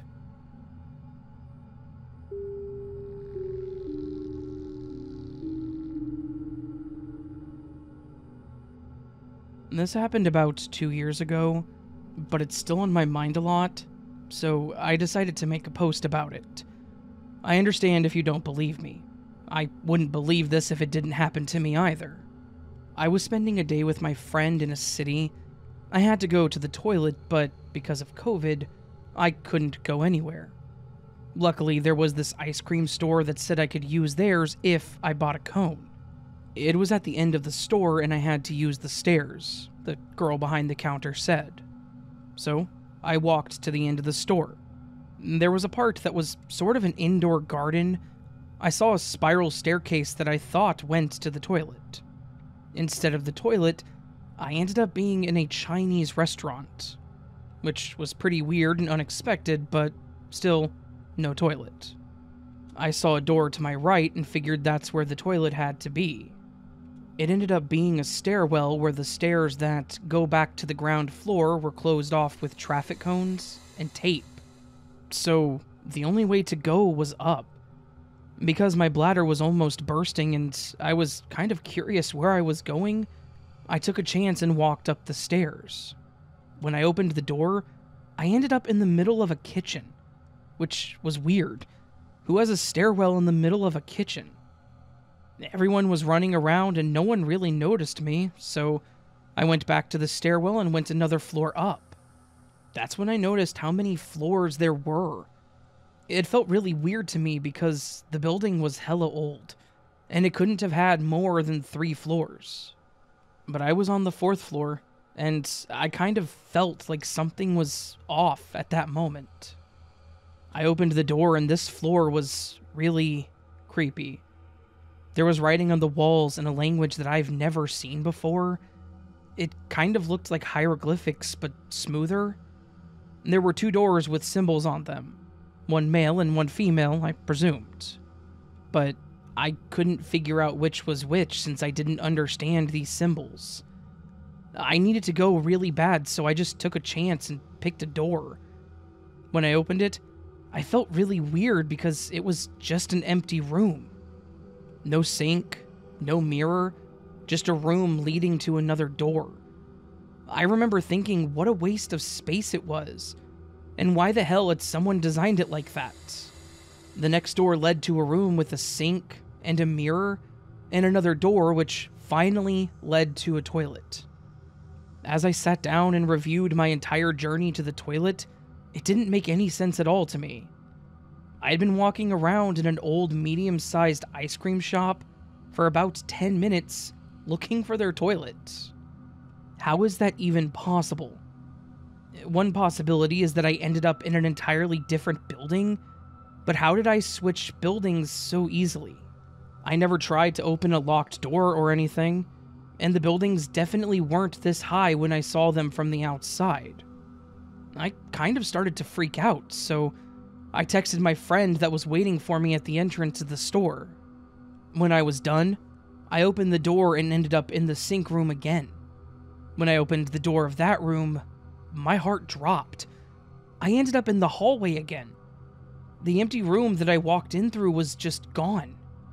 I really started to hurry back because it felt like I was going insane. 1 floor down, back through the kitchen, another floor down through the Chinese restaurant, which was really busy. I looked around for a while and was getting even more confused. There was a balcony with people having dinner on the side where the street was supposed to be. I never saw a balcony there before, and I've been to this city many times, so I was really stunned. I walked towards the balcony to check it out, and it got worse. Instead of the street, I saw a lake with grass and trees and such, and people walking around. In this particular city, there is nothing like that anywhere near this building. I was really stressed out at this point, so I wanted to go back to the ice cream store. I went down the spiral staircase, which led me back to where my journey first began.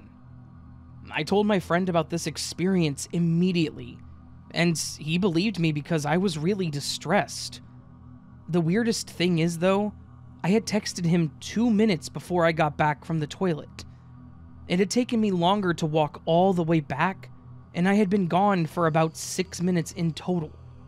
The timing was way off compared to what I actually experienced. After this, I told more people about my experience in this particular store, and I talked to one guy that actually works in the store. He said the toilet was actually in the basement and not up, and that there's no way that there were more than 3 floors. There was only 1 floor up as a venue that you can hire, connected to the ice cream store, and 1 attic which was used as a storage room. So, I don't know what the hell happened, and it still haunts me to this day.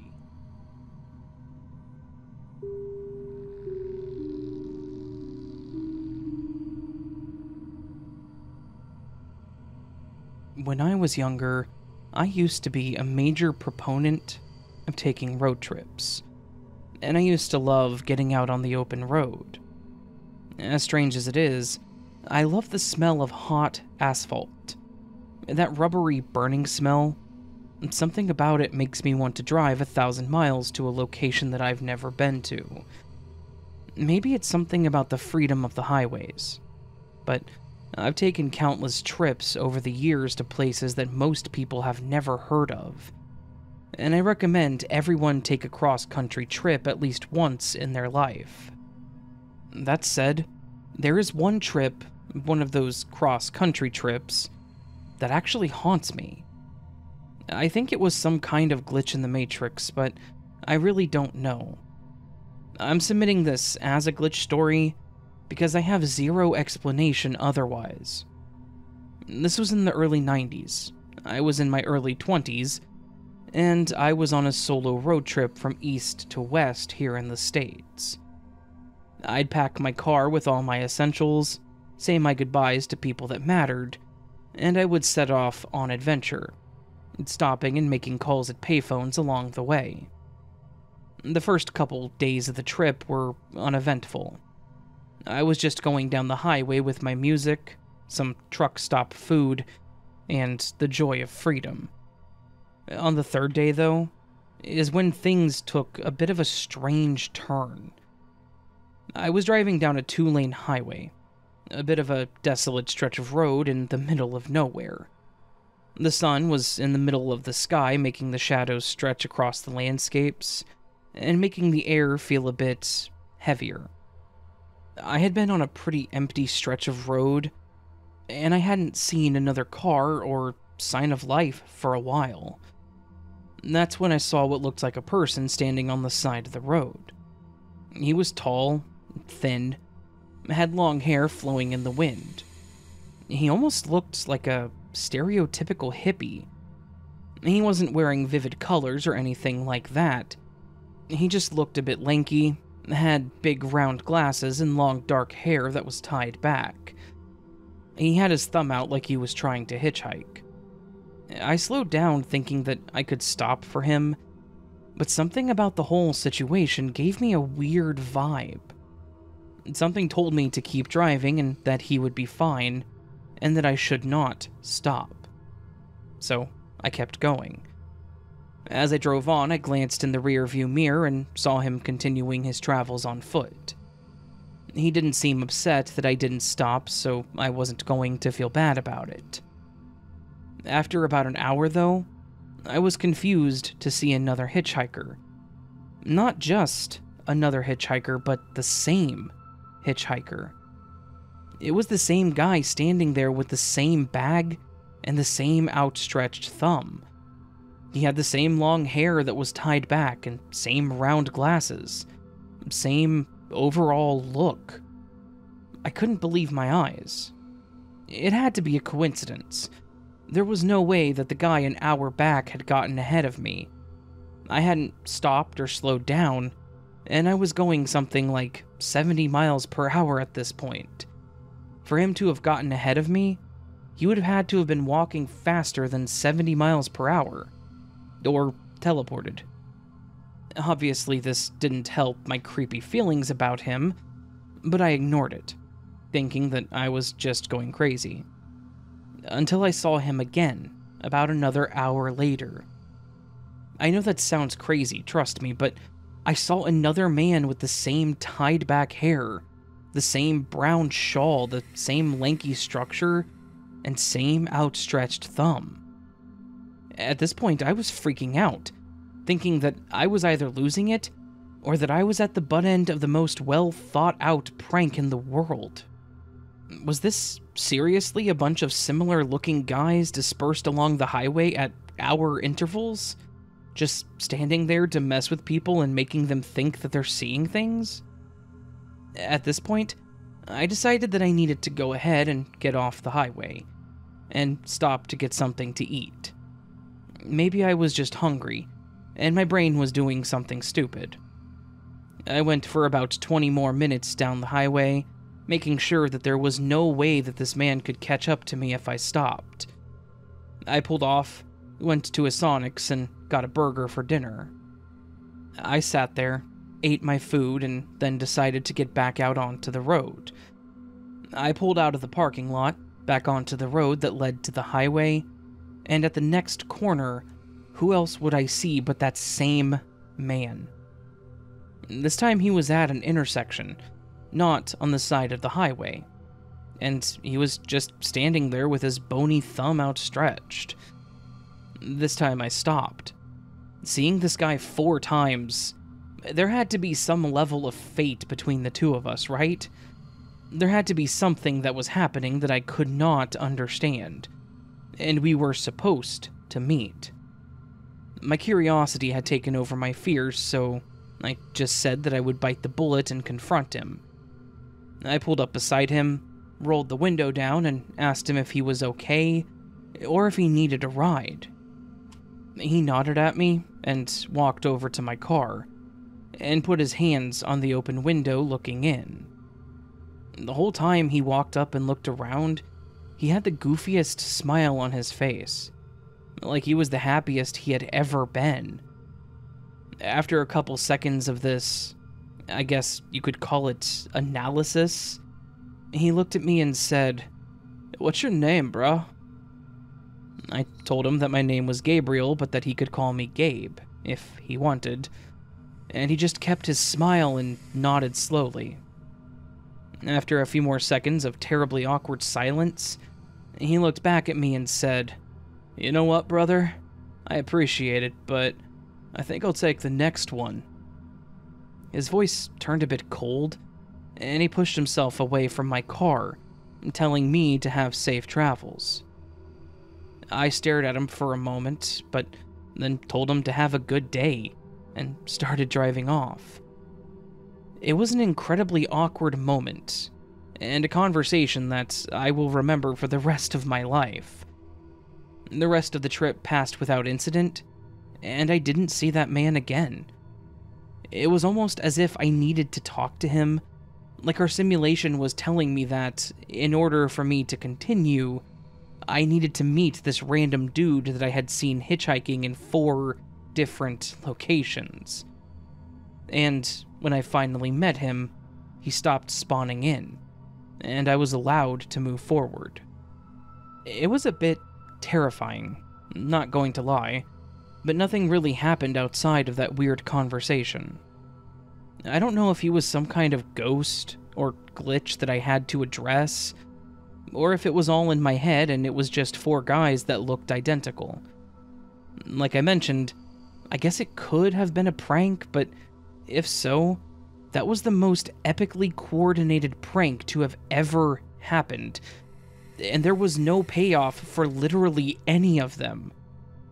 No matter what it was weird. And hopefully you and your listeners enjoy it.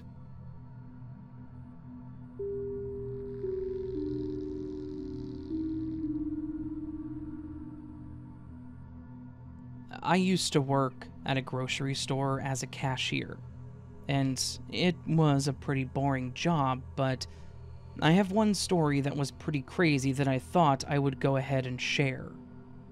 It was a pretty normal day. I was bored out of my mind from ringing people up, taking money, cleaning the front of the store. I'm not going to say that I liked the job.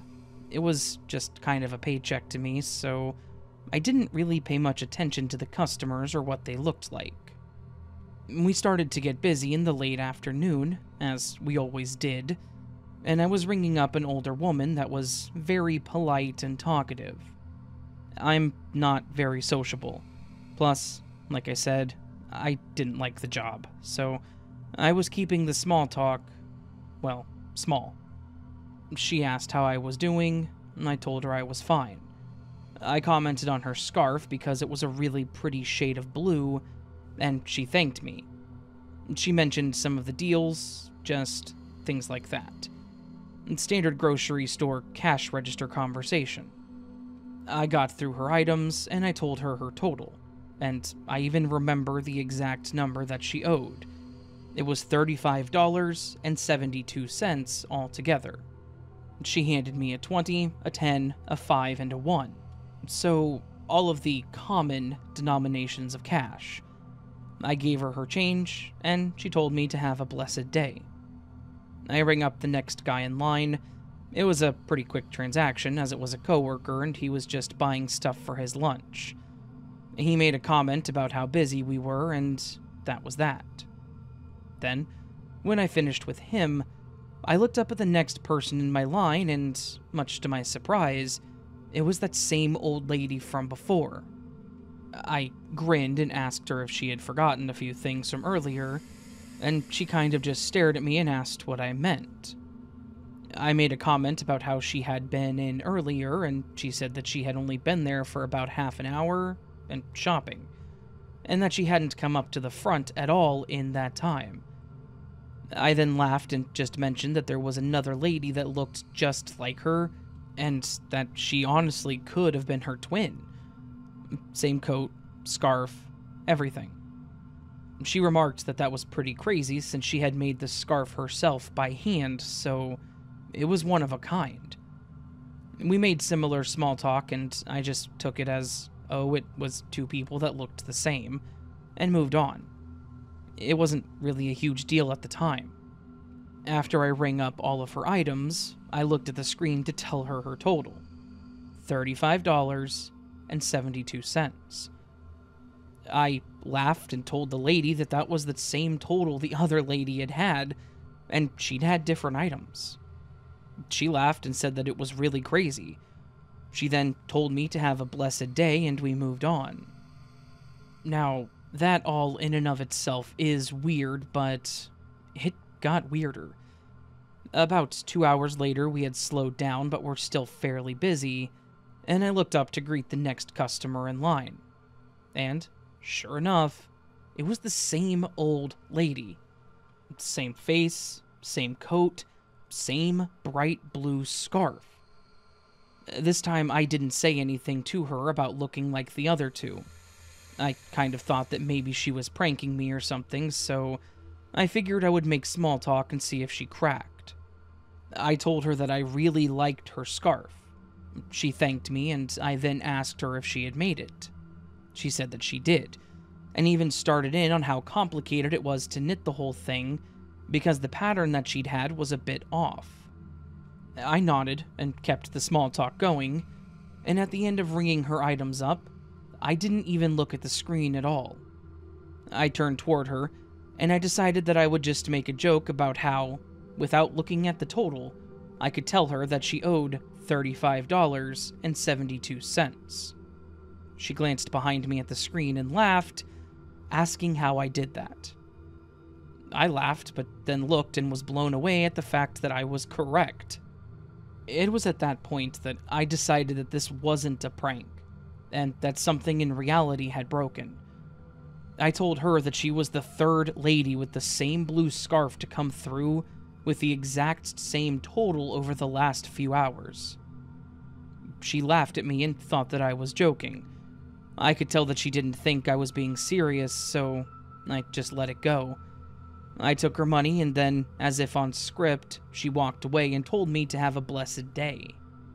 I tried to make sense of it all, but the more that I tried to rationalize it, the more confused I became. I even asked one of my coworkers if they had noticed it, but they just looked at me as if I was crazy. I still don't know what caused this glitch in the Matrix or what it all means, but I know that it was the weirdest experience of my time at that store. And it's something that I'll honestly never forget. Sometimes the world around us can be stranger than we think, and I guess sometimes the Matrix runs out of characters and just has to double up.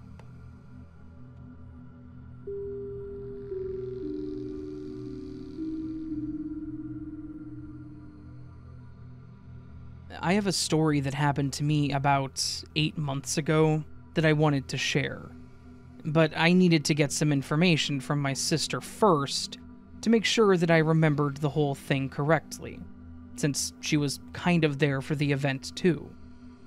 Plus, since it involves her very young son, I wanted to make sure that she was okay with me sharing it.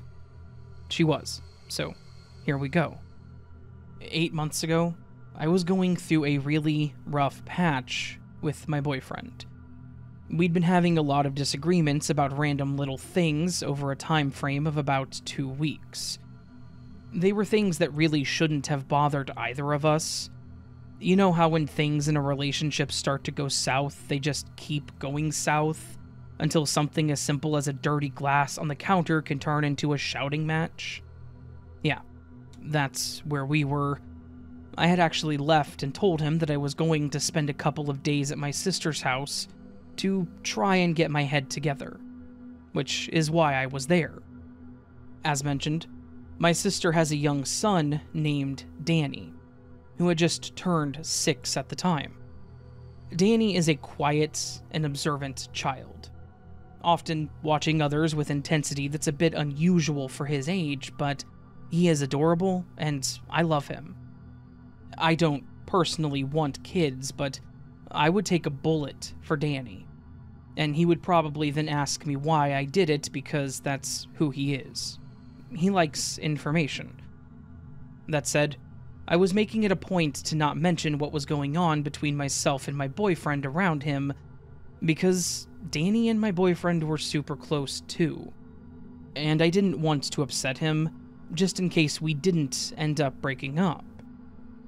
During my first night there, I was in the kitchen doing the dishes after dinner, just trying to pull my weight and be helpful since my sister was letting me stay there, and I started thinking about my boyfriend and the last argument that we'd had. It was a dumb argument about money, because he wanted to buy something that I didn't think was important, but he wanted it because it was something he liked. It wasn't expensive, it was just unnecessary. I was sitting there and thinking about whether or not I overreacted. As I was sitting there lost in thought, Danny walked into the kitchen. He walked straight over to me and, without prompting, said, "He understands. You need to call him and tell him that you're sorry, and he'll apologize too." I was a bit taken aback as I hadn't said anything about this disagreement to anyone, especially not around him. I was sitting there thinking that he was reading my mind, and as soon as I thought that, Danny kind of chuckled and said, "You're silly, Aunt Kay," and then took off back into the living room. Now, that was a bit terrifying because, at that point, it was like he was absolutely reading my mind. But I brushed it off thinking that maybe his statement was more general and he had heard my sister say something about us having an argument. So, maybe he was just telling me to apologize and that it'll be okay. I went ahead and finished the dishes and then went downstairs towards where the guest room was, and I pulled out my phone to see if my boyfriend had texted me or anything, but he hadn't. I was a bit upset about it, but then figured that he was taking the time to himself too, trying to figure some things out. I put my phone in my pocket, and as soon as I turned to go back upstairs, I ran straight into Danny, who was standing on the steps and just watching me. I jumped slightly, and then laughed, saying that he had scared me. He didn't even respond to that. He just stared at me straight in the face and said, "He's not mad at you." I chuckled a bit, and said thanks for reassuring me and sort of glanced down at the floor. At this point, I thought that I should maybe ask Danny for advice, considering he seemed to know everything already, and maybe I could use the innocence of a child's mind to get a better perspective. I actually asked him, "Well, since you seem to know so much about things, what do you think is going on with us?" I swear, when I asked this, Danny puffed up his chest and focused really hard on me like he was reading the cosmos for information. After a few moments, he pauses, smiles, and then says, he's getting a better job, but he's scared that it's going to be hard. I kind of stared at him confused. I hadn't heard anything about a new job or anything like that, and none of us had mentioned it at all.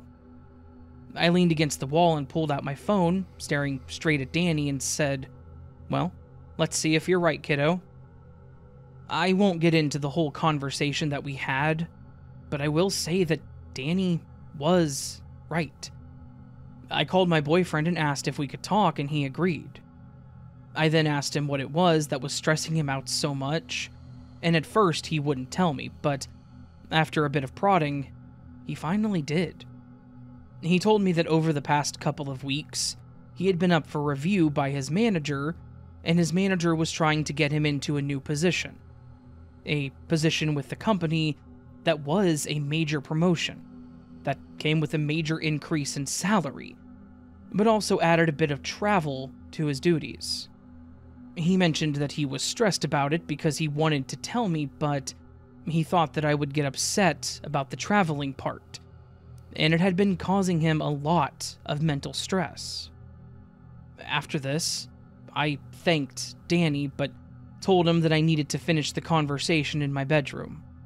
He turned and walked away, but finished off with, "Let him know that he got it, they just have to give him the paper." I nodded and he walked away. We talked about things for about an hour or two. We were both super apologetic, and realized that we were both causing unnecessary problems. Wrapping up a long story here, my boyfriend did get the job. His boss was just waiting for the letter from HR to give him the formal offer.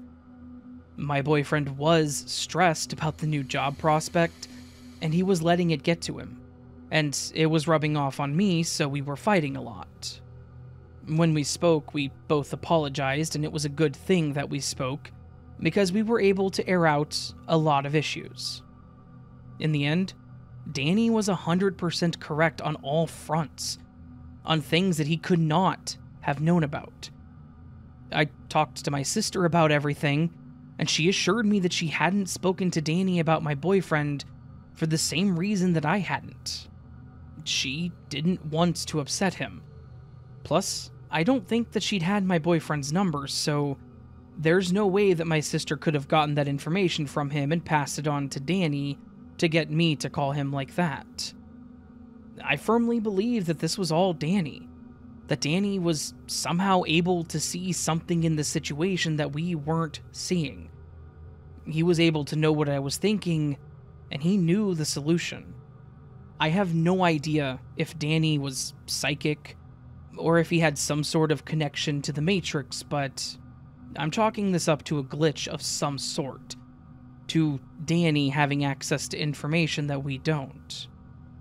I guess it's possible that there was some kind of coordination that I wasn't aware of, but I honestly do not think so. Danny hasn't done anything else crazy like this since, so it may have just been some kind of temporary ability or insight. Thankfully, nothing else out of the ordinary has happened, but I honestly cannot help but wonder if there's more to Danny than meets the eye.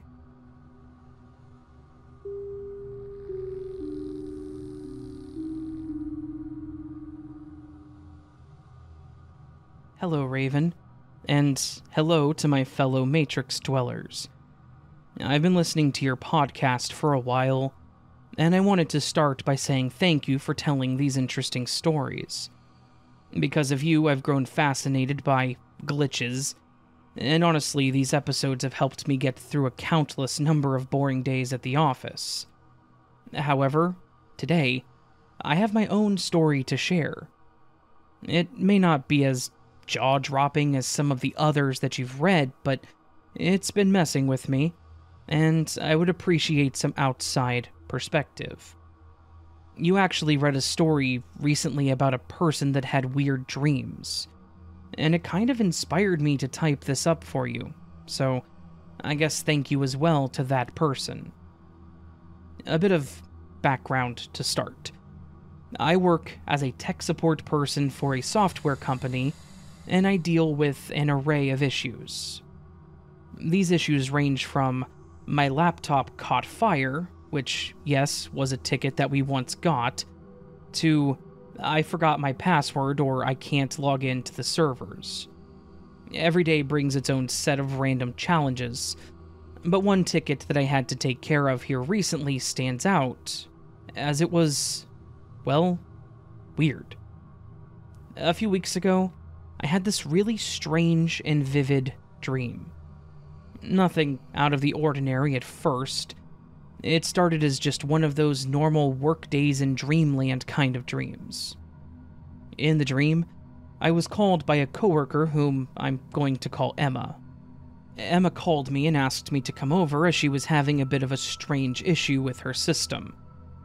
The weirdest part of all this was the level of detail in the dream. I remember walking to her desk. I remember her describing the issue. I remember sending a text to one of the higher level techs because I was thinking that this was related to a specific server issue we'd had the day prior. And, come to find out, it was. I remember that during the troubleshooting and repair, I needed to ask Emma for her password. This is something that we typically do not do in support, but very specific issues with the authentication server sometimes require us to input the password from our systems. But it gets weirder. In this dream, I asked her for the password, and she told me that it was Purple Pangolin, with capital P's, 619 exclamation point. Not exactly a common and easy to guess password. Now fast forward a week, I get a call from Emma, and she tells me that she's having a really weird issue with her system. I walk over to her desk and we start talking about the problem. Not once do I even think about the dream while this is happening. She starts telling me what's going on.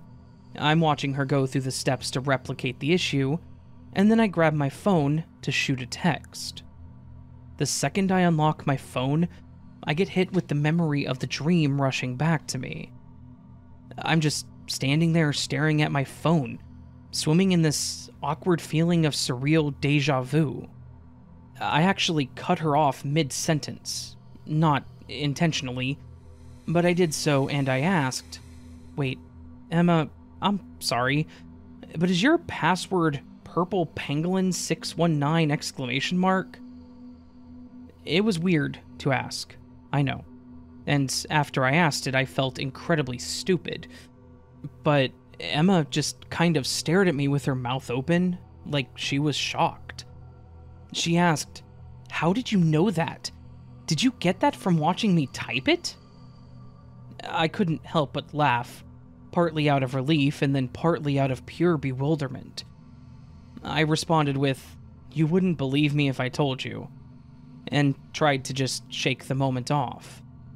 I then mentioned that it was a good password, but since I knew it, I recommended changing it if she felt uncomfortable with me knowing it. And then I went through the steps to get the problem that she was having fixed.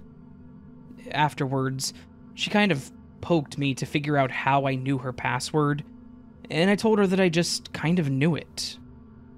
Thankfully, she's not the type to think that I'm weird or anything for having this situation happen, and when I explained it to her, she laughed and said that it was really crazy.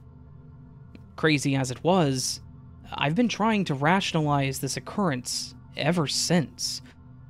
I've never experienced prophetic dreams or anything of the sort before, but the specificity of this dream, the password, the issue, the person, contacting an upper-level tech to confirm the issue, And the way that it played out in real life, it was nearly the same as the dream.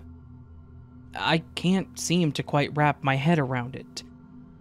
I know that dreams can be weird, that our brains can make something out of our daily lives, but this dream seemed like something else altogether. It's definitely left me questioning some things, much like the other stories you've told. Is our world really as solid and predictable as we would like to believe? Or is it more malleable, subject to unseen forces? Whatever it may be, I'm not going to be forgetting this glitch anytime soon. That is, unless my own personal Agent Smith comes around and wipes my memory.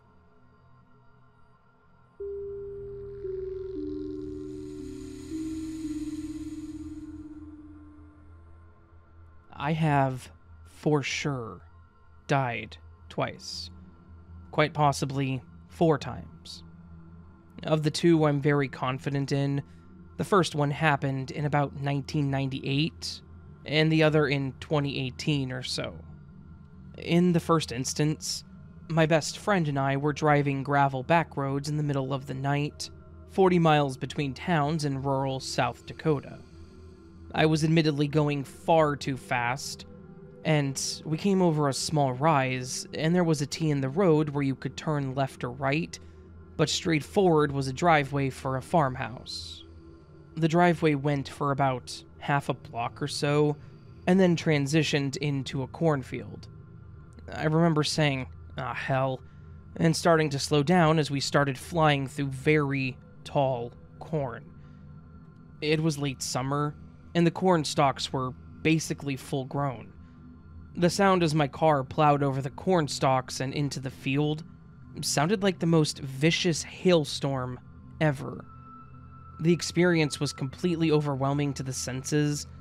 The sights and sounds of flying headlong at high speeds into a fully grown, densely planted cornfield cannot be overstated. This is where things get weird. The next thing I remember was sitting at a stop sign where we would turn onto the main highway in the area. It was nearly completely silent, with only the light hum of the engine creating any sound. This was at least several miles away from the field that we had just flown into. My blinker was on, to the left, and the car was just sitting there with my foot still on the brakes. The lack of motion and dead silence was, for some reason unknown, also absolutely overwhelming. I felt extremely disoriented and discombobulated, and honestly was not certain how I had come to this point, and was even concerned that perhaps I had blacked out or something. I just was not certain how we had arrived where we were currently sitting. At this point, I did not remember flying through that intersection or crashing through the cornfield. My memory was gone, either blocked or just unremembered. I looked over at my friend and again said, "What the hell?" He had a dumbfounded look on his face as well and shrugged his shoulders, then after a moment said, "I think we go left." I actually got out of the car and found the Northern Star to make sure that we would be turning the correct direction onto the highway. I also surveyed the situation, grasping for some semblance of understanding. We were surprisingly close to the town that I lived in at the time. In short order, we made it to my apartment, and both crashed as it was 4 in the morning, and we'd had a very long day. I was dead sober for this entire experience, but I did not feel right, and I knew that something was amiss. We got up the next day, about mid-morning, and got back in my car to drive to my friend's town where he was attending college, which was going to be about a 5-hour drive. We needed gas, and I stopped at the station to fill up and get other miscellaneous supplies. My car that I was driving at the time was old enough to be using a bit of oil, so I almost always checked the oil. Again, at this moment, my memories of the cornfield and all that were completely gone. I popped the hood and went around to the front of the car to get at the engine. I lifted the hood and glanced down. I have never been so absolutely baffled and immediately enlightened at the same time. A light breeze would have knocked me over. The engine compartment was almost completely chock full of corn stalks. My knees went weak and I became very, very heavy, and I felt the world perform several full spins. Once again, I very loudly and firmly proclaimed, "What the hell?" I called to my friend so he would come around to the front of the car. The very instant I saw the corn stalks in the engine compartment, the entire accident flashed back to me. I don't remember the point of death, but I remember all of the other details, including being very confused, sitting at the stop sign by the highway, and the brutal contrast between flying through the field and sitting still at a stop sign. My friend said to me, "Do you remember?" I said, "Yeah." We talked it over multiple times during our long drive, and we had the exact same memories. His memory also returned to him the second he saw the corn in the car as well. A couple months later, I tried to drive the same back roads that we had been driving to find that intersection, and the farmhouse, and the driveway, and the cornfield. There were a couple of very unique specific details to the location where the accident happened that should have made it very easy to recognize and find. I was never able to locate a spot like this on any of the roads anywhere around where we would have been driving. Microsoft had also just released their satellite imagery, and I scoured everywhere between those two cities. And I've never been able to find the location where we had our accident. I honestly don't think it exists on this timeline. And the other time I was out in the middle of the night, again in a very rural area during a thunderstorm, to take lightning photos. I'm pretty sure that I saw the lightning bolt that killed me prior to my timeline jump. I remember sitting in the car and finishing my styrofoam cup of gas station coffee, and hopping out of the car to smoke a cigarette and go to the restroom on the gravel road. Most of the lightning was several miles to the west, and it wasn't even actually raining where I was parked. I wasn't worried about the lightning's safety at this point. Now, the very large power lines that take electricity to the town I was living in were right by this road. I've been pretty close to a couple of lightning strikes, so I'm no stranger. I remember getting that very powerful static feeling and the hair on my head and arms started to stand up. I knew what was coming. I started to say, "Oh hell." I reached for the door handle, and before I could even get my profanities out, I remember a profoundly huge snap sound and a blinding white light. The next thing I remember was sitting in my parked car with my nearly full cup of coffee in my hand. I remember thinking that I wanted to smoke a cigarette and needed to go, so I chugged the lukewarm coffee and started to get out of the car. The second my feet hit the ground, I felt the most massive wave of deja vu I have ever experienced. I nervously glanced up beside the road to look at the power lines, but the spot that I had stopped previously was about a mile down the road, and the power lines had turned a corner and not followed the road down to this point. I glanced down the road to what I thought was the spot that I had previously been in, and just as I looked down the road, lightning struck the power line in multiple massive flashes, and I even saw the lightning bolt jump down to the ground under the power line. Like I said, I'm pretty sure I witnessed the very lightning bolts that killed me. I have a couple of other experiences where I'm pretty sure I died, but the situations were ambiguous enough that I'm not certain. So, you are not alone. And if you ask people around, you'll be surprised at the number of people who have confusing, odd experiences where things are not quite as they seem. There have been many people delighted to finally gain the proper vocabulary word to label their experience: quantum immortality.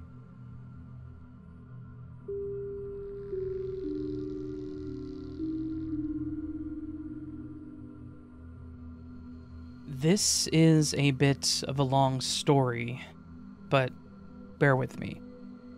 So, the day of October 4th, 2022 was a very strange one from the moment it began.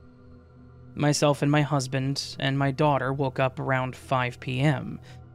This is not normal at all for us. Our day usually starts between 9 a.m. to 11 a.m. Also, there were no drugs or any kind of mood-altering substances, nor are we crazy. Upon waking up, I noticed that both my mom and dad, who are not together, nor do they talk to one another about this, and it's never happened before or after this day, texted me asking me if I was okay, because they had both seen that there was a wreck, and they both had a gut feeling that something bad had happened to me. Coincidentally, we had to go right through where the wreck had been hours prior. When we got close to the area where the wreck happened, traffic came to a complete stop in all 4 lanes of traffic. We sat there, and my husband out of nowhere began crying. And out of nowhere I look at my husband and I tell him, someone died here. I told him that all day that day, the woman had this overwhelming urge to get home to the people she loved, and I saw the last thought that she had when she realized she was never going to make it home again. I went on to tell him the direction the woman was driving, the hairstyle she had. It was just something I knew that I knew. We both remember watching as the tow truck came up the hill, carrying the mangled car. The feeling of helplessness and overwhelming sadness was in the air. You could feel the death in the air. You could even smell it. It wasn't long at all after we watched the car get pulled away, and that traffic began to move, and somehow we were the 3rd car to go through the spots of the wreck. The water was still falling down to the ground from the fire truck spraying off the roads, but it was as though the woman had grabbed onto me or something. I couldn't really explain it. I hadn't ever experienced anything like this before. I don't remember much after that about the car ride, but fast forward to that night, my husband and I lay down watching a little TV and then drifting off to sleep. He was the big spoon, and we'd been laying like this for at least an hour under a thick comforter. Then, out of nowhere, I wake up to my husband shaking me, telling me that I was screaming, "I'm dying! I'm dying! I'm dying!" And while he was shaking me, he couldn't help but notice how unbelievably cold I was. This continued for the entire night. Every time I would drift off to sleep, I would begin screaming, "I'm dying! I'm dying!" It was so bad that I was afraid to fall asleep. My husband and I have been together 8 years, and this is the only time this has ever happened. I couldn't help but begin to obsess over this car accident over the next few weeks. Not just the accident, but the place that had happened as well. I began doing research, and just over the last 3 years, 23 people have died on this road. My husband also pointed out that about a month before the wreck, we had gotten pulled over in almost the exact spot of the wreck. A week or 2 after the wreck happened, I finally decided to Google it to see if what I had said the day of the wreck was correct. And to my shock, the news article was pretty much word for word exactly what I said the day of the wreck, before any articles had been written. The town where the wreck happened is in the Guinness Book of World Records. My husband and I actually ended up getting a job where we worked 3rd shift, and we had to go past the wreck site almost daily. And what we began to notice was the strangest thing. One night, at around 2 a.m., on our way into work, my husband said, "Look, baby, there's a guy up there in the waterfall with the flashlight." Mind you, it was also storming, and this is on the last natural limestone ever created on this planet. A few weeks go by, and our lives haven't stopped getting weirder since the day of that wreck. When we were on our way into work again around 2 a.m., it was storming, and I look over to the shoulder. There's a guy going uphill in a wheelchair in a snowstorm. and there's a few miles before the nearest house. We also noticed there's a power plant in the woods that's different from the LG&E plant down the road. On another evening, we saw a woman walking uphill with a dog, again in a snowstorm. It seems to always play a factor that when we see these strange things, it's always some sort of nasty weather. Also, it's worth mentioning that immediately in the weeks after this, I became obsessed with making sure that our car had survival stuff in it.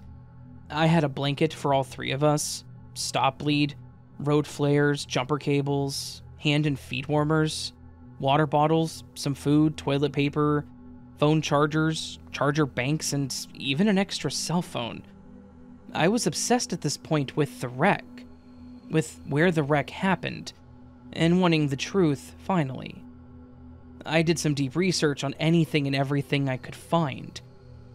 Eventually, I found some extremely interesting declassified CIA documents about Hemisync and the Gateway experience.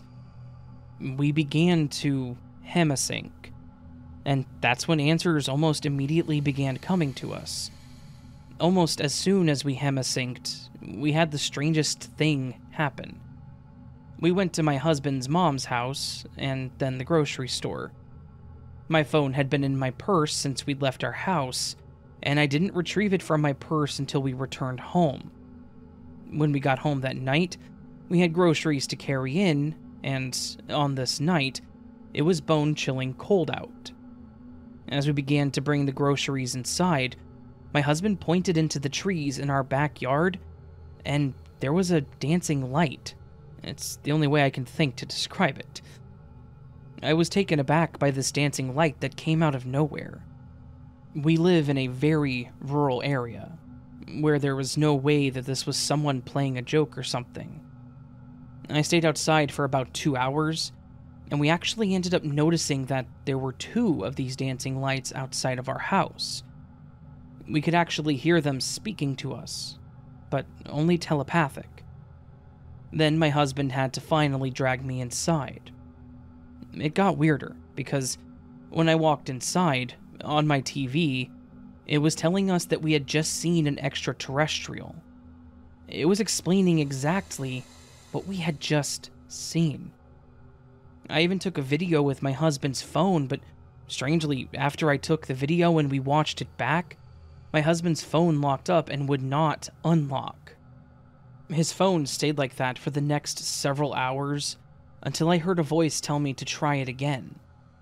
Also, this voice told me that I had to delete the video, because it wasn't for us to show anyone. I picked up his phone, and his phone unlocked instantly without me putting his password into it. I deleted the video and went on with my night. We began to hear that everything was happening simultaneously, all at once right then. The day after we saw the light dancing, I was on my phone when I noticed a picture from the previous day of what I'm going to call a Tinkerbell, or possibly the 2 entities together. Really? My husband and I knew that we were talking to ourselves in the reverse universe. We got a spirit box recorder to make it easier to communicate with them. We recorded the conversation and found it very odd, but we couldn't understand a lot of what was being said, because it sounded as though it was being said in reverse. I actually have the photo from the previous day during a time when my phone never came out of my purse, and of the conversation that we had. My husband and I began to collect crystals. We started looking into sacred geometry. We started diving into our chakras. Since the very beginning of our relationship, my husband has always told me the secrets to the universe, and honestly, I wanted to tell him he was crazy. But somehow I knew what he was telling me for years had to be true. Sometime in December, my husband had to renew his license, so we went to the driver's license office and renewed his license. A few weeks later, my husband goes to check the mailbox and finds that not only does he have his license, but he received a second ID from a day earlier. And what's even stranger is that the photo on the second license is different from the ID he had to renew, and from the ID that he had ordered. Where did this driver's license come from? And where did that picture come from? One day, I randomly started my free trial on Gaia and found galactic messages, the star seeds that are in the Earth's orbit trying to help wake us up. Things from this point just get stranger and stranger. We began watching more and more of these videos. I began downloading all the knowledge that I already knew. Then, one day, my husband came to me and I could feel his energy and the sadness emanating from him.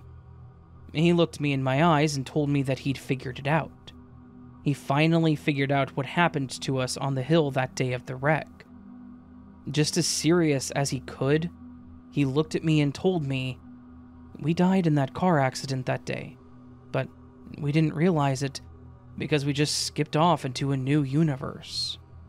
I looked at him confused, and I kind of chuckled because, after all, I was right there talking to him, so I couldn't be dead. Could I? I couldn't shake the feeling I got from him telling me that news. So, a few days later, I decided to Google my name to see if I could find anything to help me put the pieces together. But my husband was sure that I shouldn't do this. I, of course, didn't listen, and I went on with Googling my name, but nothing could have prepared me for what I found. The very first article that I found said that Elena Paget died on October 4th, which just so happens to be the date of the wreck. But even more strange was the Elena Paget that died on October 4th was from Texas. I also used to live in Texas. She had 2 children, which I have 2 children, and her kids' names are Callie and Louie, which just so happens to be my aunt's husband's name and her cat's name. And we're from Kentucky, but my aunt and her husband were the only family we had that lived in Texas. I went as white as a ghost. He could literally see the air leave my body as I began to process what I had just seen. My husband tells me that he won't ever be able to forget the feeling I made him feel the moment I finally realized that I had died, but was still alive. My husband hadn't Googled my name either. Shortly after this revelation, my husband had this overwhelming feeling that he needed to paint a picture one evening. So he spent the next hour or so painting this picture, and the moment he walked into the room with me, the exact picture he had to paint was on the TV screen. And since that day, that exact picture has been in so many videos that we have watched. While watching some of the videos from the Tajetans, they were telling us about portals, but more importantly about a portal in a town where all of the parking is done on one side, where car wrecks are extremely common. And, as I mentioned, the town where the wreck happened was in the Guinness Book of World Records, for being the only city to be only on one side of the road. Then, I noticed that the picture for the video about quantum computers looks exactly like the view of the gold vault from above. Scientists are cracking the answers to our universe. They have figured out the 2-slit experiment. We're nothing more than a light reflecting off of a holographic plate. Some of us are here on a special mission in an Emerson pod, and this really is all just a game we all choose to play and learn on a soul level. So, what do you guys think? Was this a glitch, or was this quantum immortality? We are all frequencies, and everything in this world is a vibration. We really do control our reality.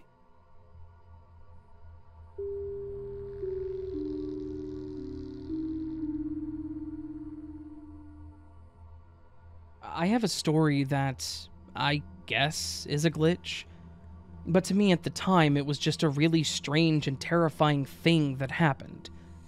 It happened way before I knew what a glitch in the Matrix was, and before anyone had ever thought of the term simulation theory. But looking at it now, the only thing that makes it make sense is that something happened like a glitch. For some obvious disclaimers, I am healthy, was healthy at the time, wasn't drunk or on drugs, and this is the only time something like this has ever happened. I never mentioned it to anyone else at the time, because it happened and that was it. Nothing ever came of it, or anything like that. When this happened, I was a freshman in high school, so that would have made me about 15, I think. And this would also put the story back in the early 80s. I was your normal high school student, maintaining good grades, attending all my classes, and all that irrelevant information. On the day that this happened, everything was what I would consider to be completely normal. There was nothing that happened during the day that would make me think that anything was off. I had gotten through most of the day, it was after lunch period, and I was walking in the hallway towards my next class. I had my backpack on my back, and I had one of my books in my arms. I was just walking through the crowds and trying to ignore all the noise around me, of which there was a lot. I think anyone that's walked through a full high school hallway can understand how that sounds. And while that may not sound important, it actually is. The hallways were loud, filled with the chatter of all the people that were heading to class. But that's where it got weird. As I turned the corner to go to my next class, my ears picked up on the fact that it was silent. Like it went from super loud to completely silent in the time it took me to step around the corner and into the next hallway. As I was walking around the corner, I was kind of looking down at the floor, not at where I was walking. So it wasn't like I could see the group of people just disappear, but it felt like the filled hallways quickly became empty. In this same moment, as I went to look up, I collided with something, or rather someone. I could tell it was a person that I ran into based on the collision. I fell to the ground and blinked, and when I went to stand up, I realized I wasn't in the hallway anymore. I was sitting on the floor of my living room. I know that sounds weird, but I went from walking in the school hallway to my next class, to colliding with someone, and when I landed, I was on the floor in my house. I had actually collided with someone. It was actually my mother that I ran into. She asked if I was okay and helped me up, but as soon as she saw that I was okay, she started asking me what happened and how I didn't see her walking into the room. I just shook my head and told her that I wasn't paying attention. But the whole time that I was talking to her, my head was spinning, trying to piece together how I was at home. She finished up her small lecture by telling me to pay more attention to what's in front of me and saying that I needed to go get dressed or else I would be late for school. Sure enough, I was still in my pajamas, and it was morning, based on the clock on the oven. I went to my room and got dressed and just kind of sat there like, what in the name of God just happened? How did I end up at home? And that was kind of it. I got ready for school and I left as normal. The lessons when I got to school weren't repeats, so it wasn't like I had repeated the day or anything like that. It was more like I went from mid-afternoon on one day to morning on the next in the time it took me to run into someone and fall down. I don't know how, I don't know why, and I kind of just took it to be what it was. It's one of those events that I have never forgotten, but I decided that I had to just accept that sometimes things happen that we honestly cannot explain.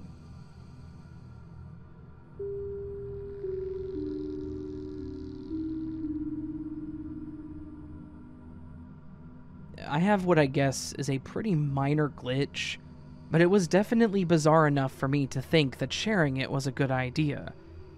I've heard and read a lot of these glitch stories, and honestly, I think the small ones, like the one that I experienced, are the most scary. Mostly because it seems like they could happen at any time to anyone. Don't get me wrong, I love hearing the stories about quantum immortality and such, but the small ones, where the seemingly mundane thing seems to happen, to me, are the scariest. I'm actually still trying to fully wrap my head around what exactly it was that happened to me. A few weeks ago, I was sitting in a local coffee shop, waiting for a few of my friends to arrive. We like to all get together once a week and hang out for a couple of hours with a cup of coffee. On this particular morning, they were rather busy. So, I had grabbed the table in the corner, near the front of the building where the windows were that were open to the sidewalk. Basically, from where I was sitting, I could see everyone walking in, out, and past the building. Because I was the first person there, and I was just waiting, I was people watching as everyone walked either into the coffee shop or past it to get to the business next door. One of the people that I saw was a lovely looking young woman that was walking towards the coffee shop, but looked like she was going to head past it. She was wearing a bright green jacket and a purple dress, and she had very vivid red hair that was tied back in a ponytail. I remember this outfit specifically because I thought it looked really nice, and she honestly looked absolutely stunning. And something about her just seemed friendly and approachable. Not that I was going to bug her or anything, she just had that aura about her. Like she was a nice and very vivacious person based upon the vividness of color that she was wearing. As she got closer to the window where I was sitting, something really weird started to happen though. I won't say that she was at the window, she still had a ways to go to actually pass me, but she was getting closer. For lack of a better word, she completely started to glitch out. I was watching her, but part of me felt compelled to look away. Like I needed to not see her or what was going to happen. But I did watch, and it was actually kind of creepy. I felt like, as I was blinking, she was changing into a different person almost in real time. If I wasn't certain of my own health, I would honestly think that I was having some sort of major hallucination, because her face changed, her hair color changed, and her jacket changed. You know those cars that change color as you pass them? It almost felt like that kind of transition. Like she was one person, but as the light shifted, she turned into someone totally different. Obviously, I was trying to process what the hell was happening, but by the time it fully hit me that she had become someone else, she was already walking past me. She went from having that warm red hair to having blonde hair. Her green jacket became black, and her face wasn't quite as inviting. Like, she went from a smiling and approachable person to someone that looked a bit more stern and serious. I don't just mean that she changed emotions, but she completely changed how she looked. The only thing that remained the same was that purple dress. It was still purple by the end of all this. I actually got up and went to the restroom to get a grip on myself because I was thinking that maybe I was losing it. After splashing some water on my face and shaking it all off, I was certain that I just saw a person shift into another person right in front of my eyes. That's about all I was certain of. I didn't know how or why, but I knew that that's what happened. It was nothing shy of bizarre, and I feel like I saw something that I probably shouldn't have. Has anyone else ever experienced an event like this? I have never personally heard a glitch story like this, so if anyone else has, I would love some input.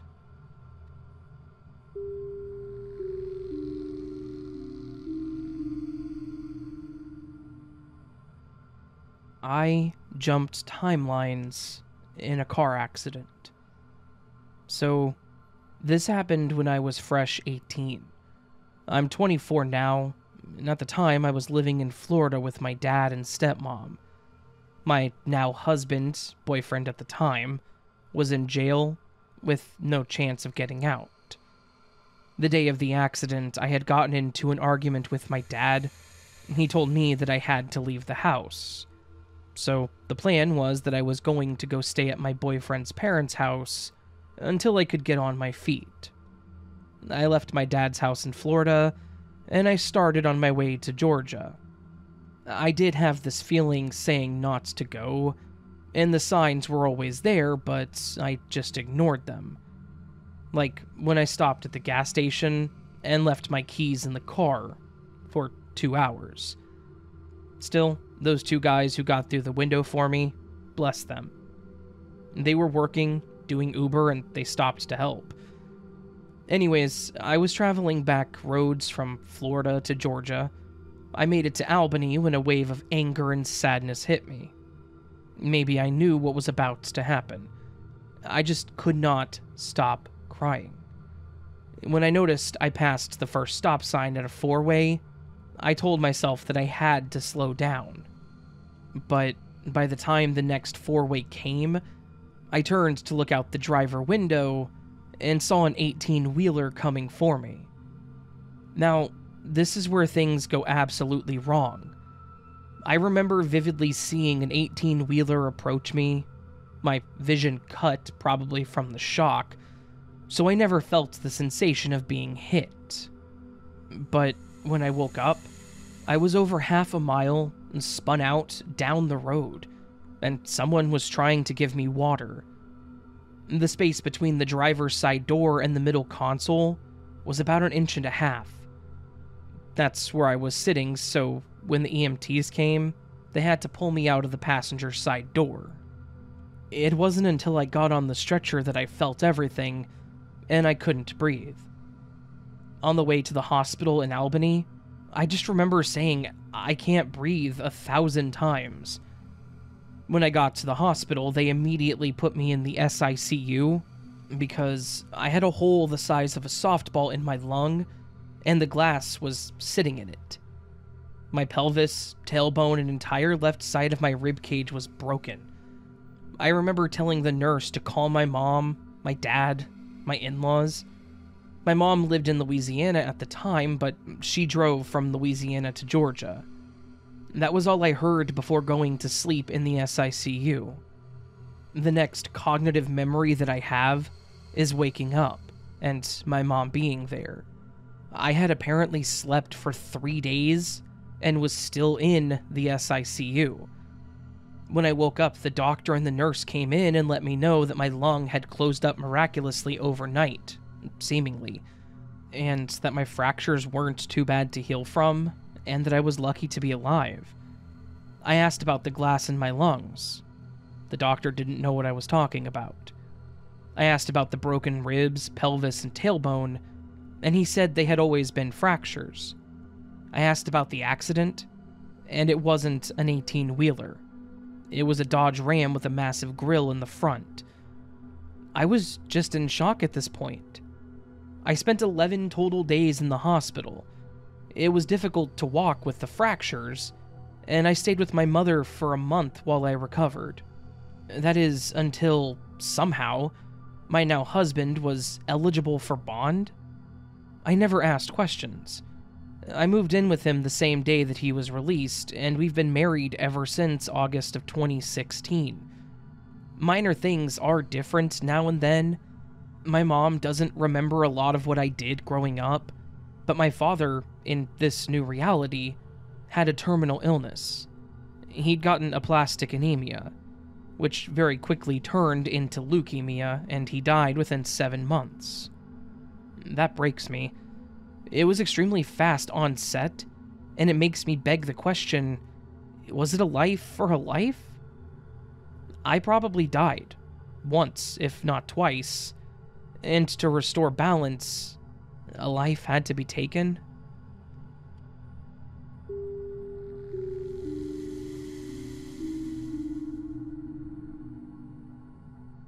So, I know that this sounds odd, but just stick with me.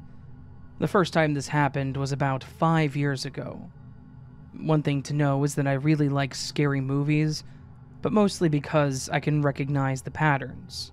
They have interesting plots, and I don't get scared easily.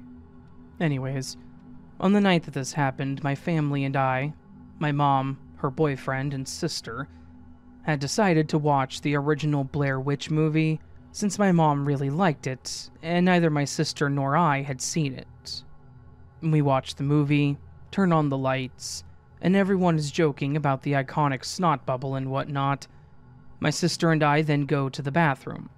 She was pretty young at this point and still got scared pretty easily. And when we return from the bathroom, the entire living room is pitch black, and my mom and her boyfriend are nowhere to be seen. Not only that, but the vibe in the room has noticeably shifted, and it's freaky quiet. At first I thought they were trying to prank or scare us, so I started calling out for them and saying things like, "Hey guys, not funny. My sister's still really scared." And, "Okay, joke's up. Sister is starting to freak out." And this continues for a good 3 to 5 minutes.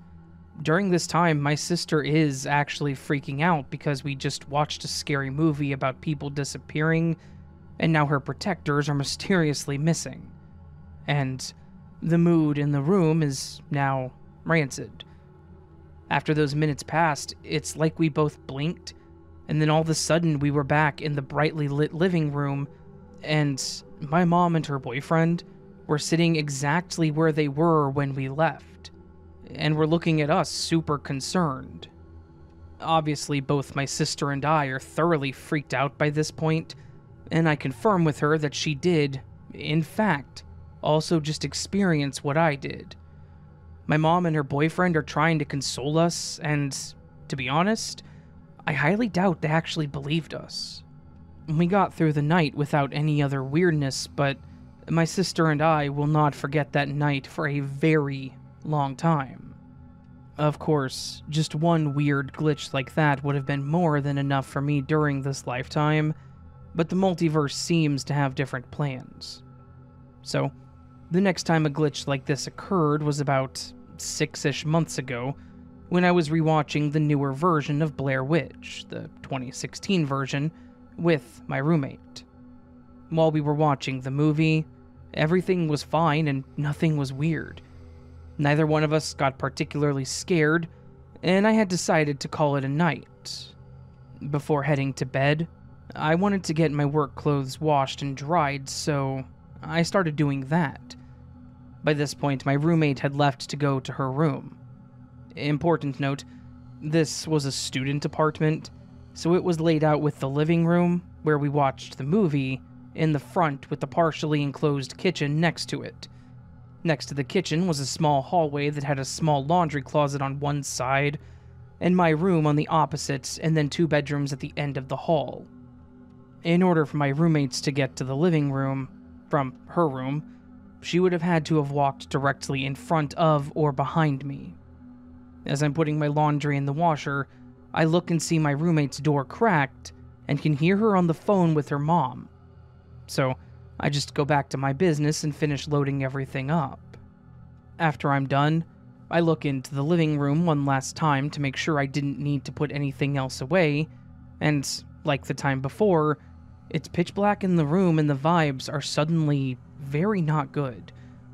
I can't see the streetlight that is usually shining through the living room, it's freaky quiet, and I can't hear my roommate on the phone anymore. While taking this all in and trying to figure out what the hell is going on, I'm standing in the middle of the hallway, essentially blocking the path, and have not moved from the laundry closet. Then, like last time, I blinked and all of a sudden my roommate is sitting on the couch watching TV, asking me why I'm just standing there staring at her. I still have absolutely no clue why this continues to happen to me, or why it has something to do with the Blair Witch franchise, but I think it's safe to say that I will be avoiding the franchise for the rest of my life. I don't think my brain could survive another glitch like one of these.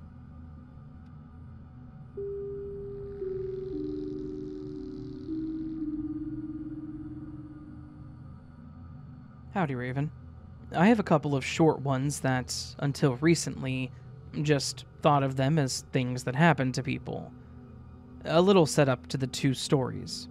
It was in '99, and I was living with 11 roommates because we were all too poor to get into any place on our own.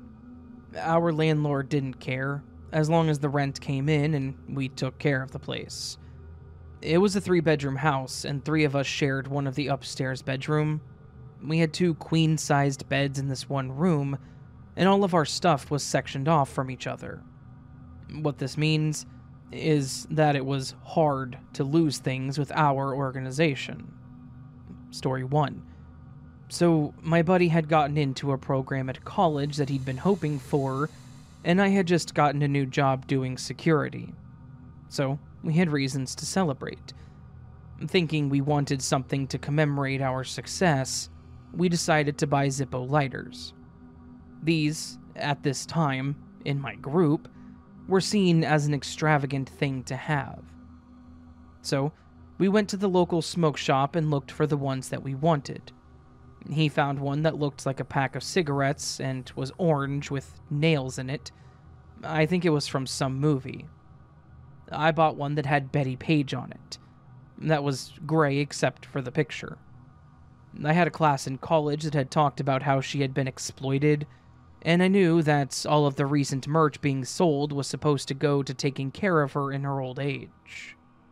It is important to note that these were distinctly different. We went home and promptly one of us lost one. I can't remember who it happened to first, but this was the start of an odd cycle. We both could not have our lighters at the same time. When one of us lost one lighter, the other one would find theirs. It was like the lighters shared the same code in the game, and when one asset was being used, the other had to disappear. I know that this sounds weird, but when that buddy moved out to his own place, he found nails and I lost Betty, only to have this reversed a few days later when I found Betty. These lighters were not even in the same house anymore and were still swapping places. We bought these from the same store at the same time, and after bringing them home, they were never in the same place at the same time ever again. I never really thought of this as a glitch until recently. I just figured it was something strange that happened in a house full of roommates. Story 2. While living in the same house, I would misplace stuff all of the time. I never thought about it too much because, with that many people living together, it was bound to happen. What ended up being strange was that I would find things I thought I had lost before moving in. I left home in kind of a hurry. I didn't take all my stuff, just my clothes and a box of comic books. I would lose a shirt, only to find a toy from my childhood. This would happen often enough that people gave a name to the entity that would do this. Pockets. This Pockets would take something of mine only to leave something of mine in return. I never thought of this as a glitch until recently. I moved a lot growing up. I went to 5 different high schools in 3 years. I averaged moving at least once every 2 years. Not small moves either, but states. The shortest took 2 days of travel. What I mean to say is that maybe whenever my inventory was checked, it was out of date or something, and then they would try to correct it. This would then leave an old item in place of a newer one. I realized this when it hadn't happened in a while.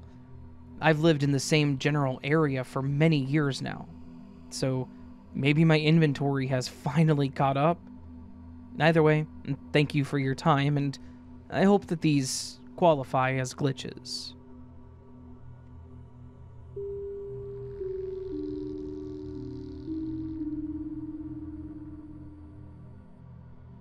I have what I consider a glitch of some sort from way back whenever I was a very young boy. This was a long time ago, and I'm not going to get into the actual numbers of how old I was. I will just say that this was a very different time than what we're in now. I was in elementary school, and to put it delicately, I was of a different skin color than most of the people that went to this school. And because of that, I was quite frequently picked on or bullied by some of the kids in my class. For the most part, I could handle it. My parents always gave me the "be better than them" speech and told me that I couldn't retaliate. But there were these 2 boys in particular that were absolutely nasty to me. I won't name them here, because they don't deserve to have their names even listed in this story. But I'll call them T and M. T and M were the two biggest boys in class. Both of them were overweight big, not like muscles big. Of course, this was elementary school, so it's not like anyone really had much of a build to them. They seemed to latch on to the fact that they could bully me and get away with it for the most part, so that's exactly what they did. And they did it frequently. I was usually pretty good about looking over my shoulder and avoiding them, but I can't even begin to tell you how often they would find me when I was trying to stay away from them. Anyways, this isn't really about them being bullies. This is about the one time that something strange that I can't explain happened to me, and it's actually what seemed to stop their bullying. In this particular instance, I had gone to the restroom as I normally would, and of course, while I was doing what I needed to do, both T and M walked in together. I'm just standing there in a pretty awful way because I knew that this was not going to end well. I knew what they were likely going to do to me. T walked over to me and said whatever bull that he said, and M went to check the stalls to make sure there was no one else in there. Of course there wasn't. It was just these two and myself, much to my misfortune. T starts to push me and taunt me.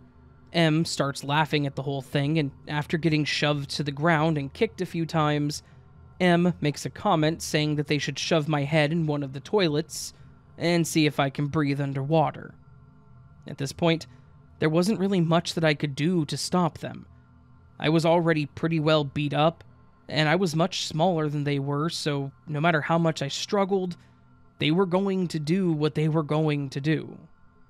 M grabs me to pick me up, T grabs my arms, and they start shoving me into one of the first stalls, when out of nowhere a booming voice shouts from the back stall of the restroom, "Put him down!" We all three look, and the door to that stall is now shut, but I can see what look like church pants and shoes from under the stall wall. The two other boys pause for a moment to think about their actions, and the voice starts in again, saying, "If you hurt that boy any more than you have, or ever again, I will find the both of you and you will regret the day you were born."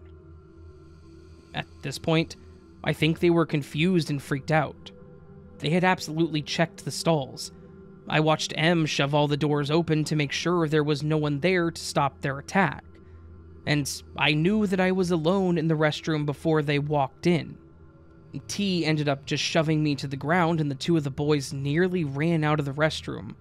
Like, something about this actually scared them. After they left, the man in the stall told me that I would be okay, and that from that moment on, they would never touch me again. I started asking how he knew that, but when I blinked, he was gone. The stall door was now unlocked and open, and there were no feet under the door. I literally blinked and he just disappeared. I have no idea what that was. If it was someone from the future or another timeline coming back to help me out of this situation, if it was a guardian angel or what. But it saved me that day. Much to my surprise, M and T never touched me again. They never even came near me.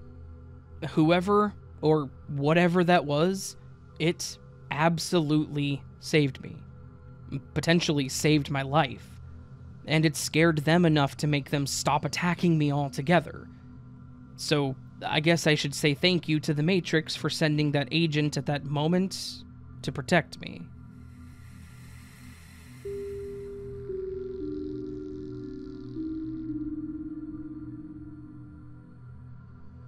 I do work on houses that are being built, doing inspections and checks on wiring, and various other things.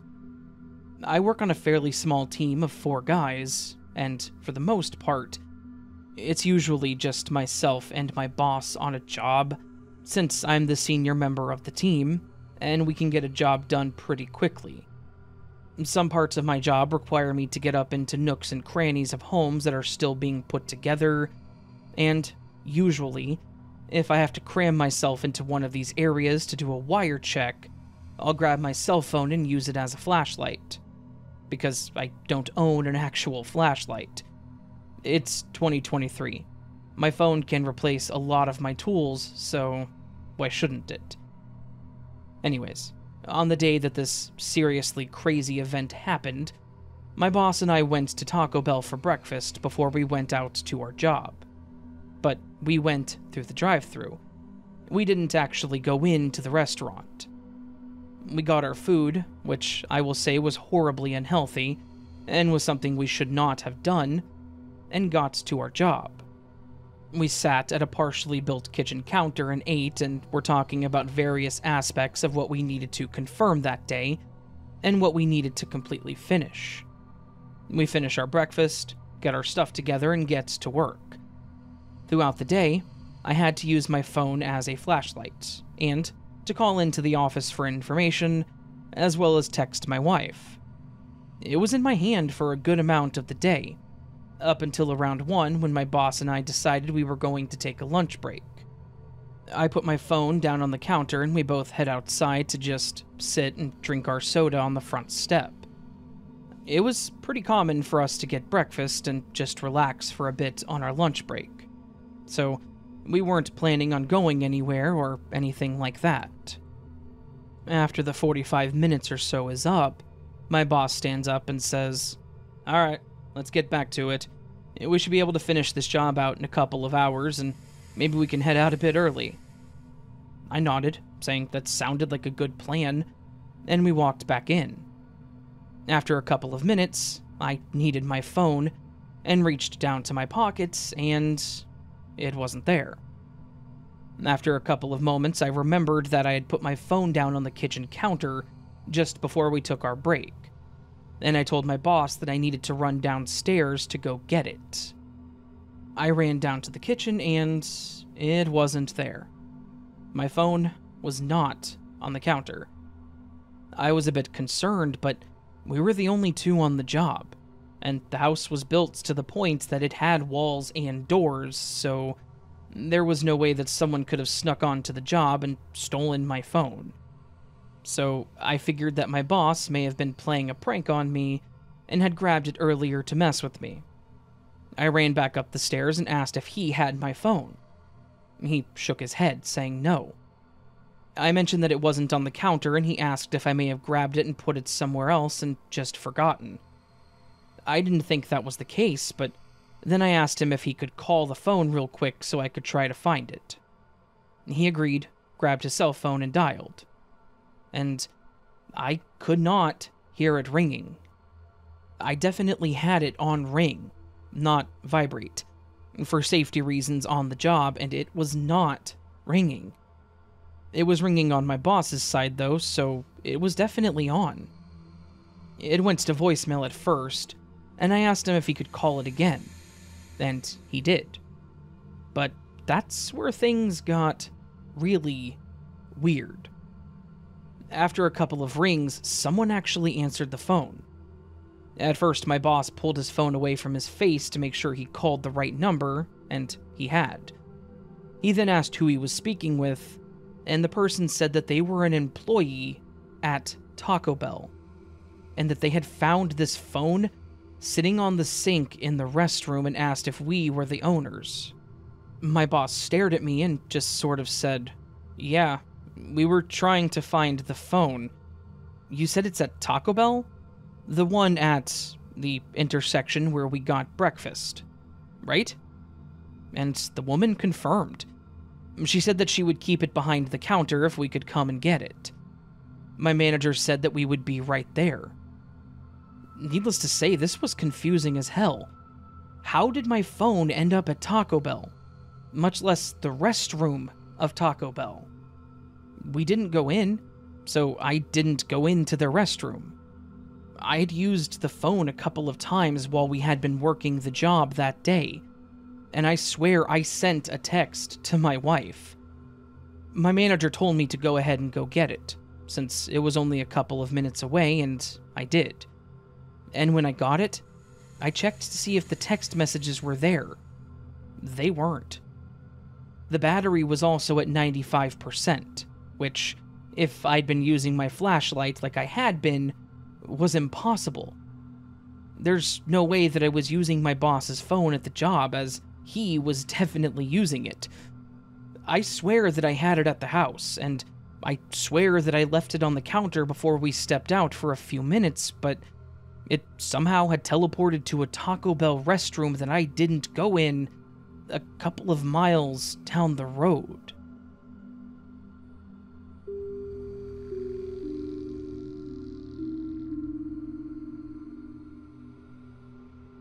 Okay, so it's taken me a while to come to terms with what happened.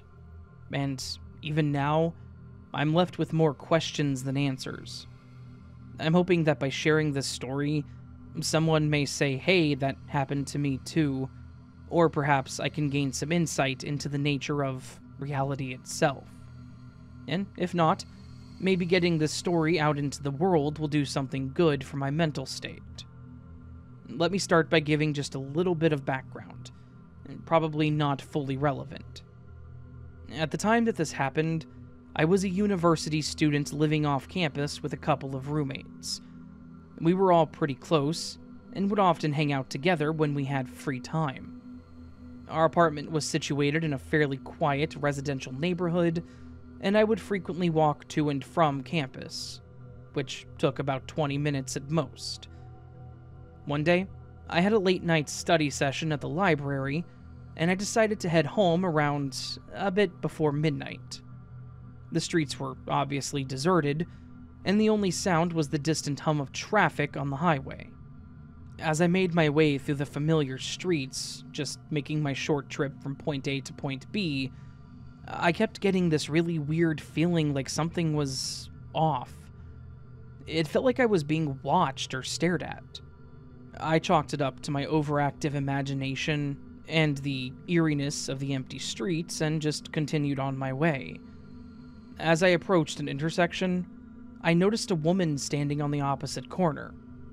I couldn't make out all of her details, but she had shoulder-length brown hair and a beige coat. I didn't recognize her, but I could tell that there was something unsettling about her presence. She seemed to be looking straight at me, and as our eyes met, I kind of felt sick to my stomach.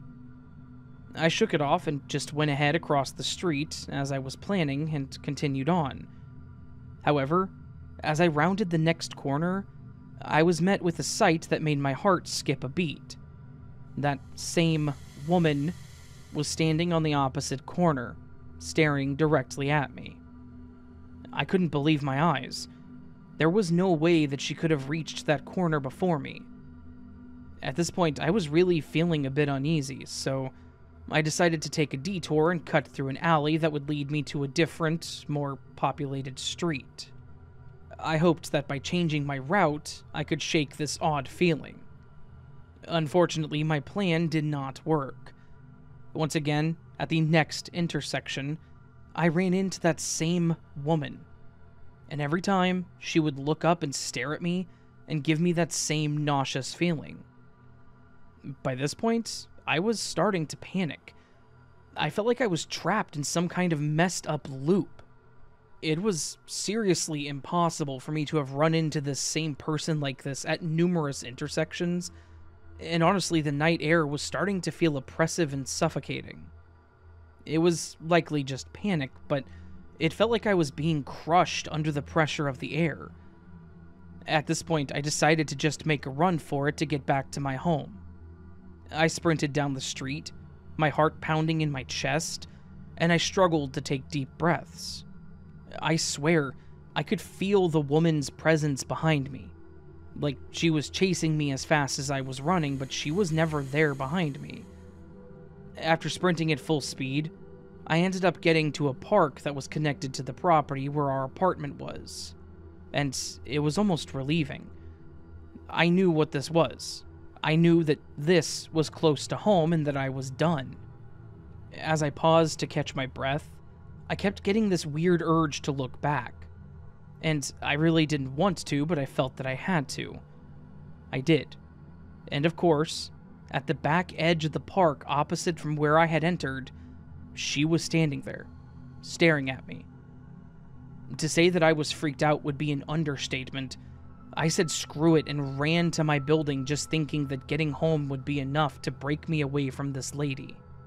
When I arrived at my apartment, my roommates were still awake, and I immediately shared my story with them. They listened with a mix of concern and disbelief, and we spent the rest of the night discussing various theories about what could have caused this glitch. One of them suggested that it could have been an hallucination, or maybe it was a set of triplets out there just really messing with people, but my other roommate was more into thinking that it was some kind of paranormal encounter or weird alternate dimension stuff. I don't know which it was, but it definitely felt more paranormal. Hence why I'm saying this was likely a glitch of some sort. It was like that woman was some kind of real-life Agent Smith or something, just watching me. In the days that followed, I was perfectly fine, but the memory of that woman kept kind of messing with me. I kept feeling like I should look over my shoulder and then she would be there. I only saw someone that looked like her one other time, at a Walmart of all places, but this woman didn't pay any attention to me at all. She was shopping, and she didn't notice me, so I don't think that she was the woman from that night. As time has gone on, I've become much less paranoid, but I still have so many questions. Who the hell was that woman? Why was she staring at me? And what was pretty much everything else that happened about that night? It was a really weird, terrifying glitch for me to go through, and I will honestly never forget how it made me feel to see her, and how each time it honestly felt worse. I may never know the answers to my questions, but one thing is certain. My encounter with the woman has seriously changed the way that I view reality. I now find myself questioning the very nature of our existence, and the delicate balance that holds our world together. And I can't help but wonder if, one day, I'll once again find myself coming up to an intersection, looking up, and see her standing there again.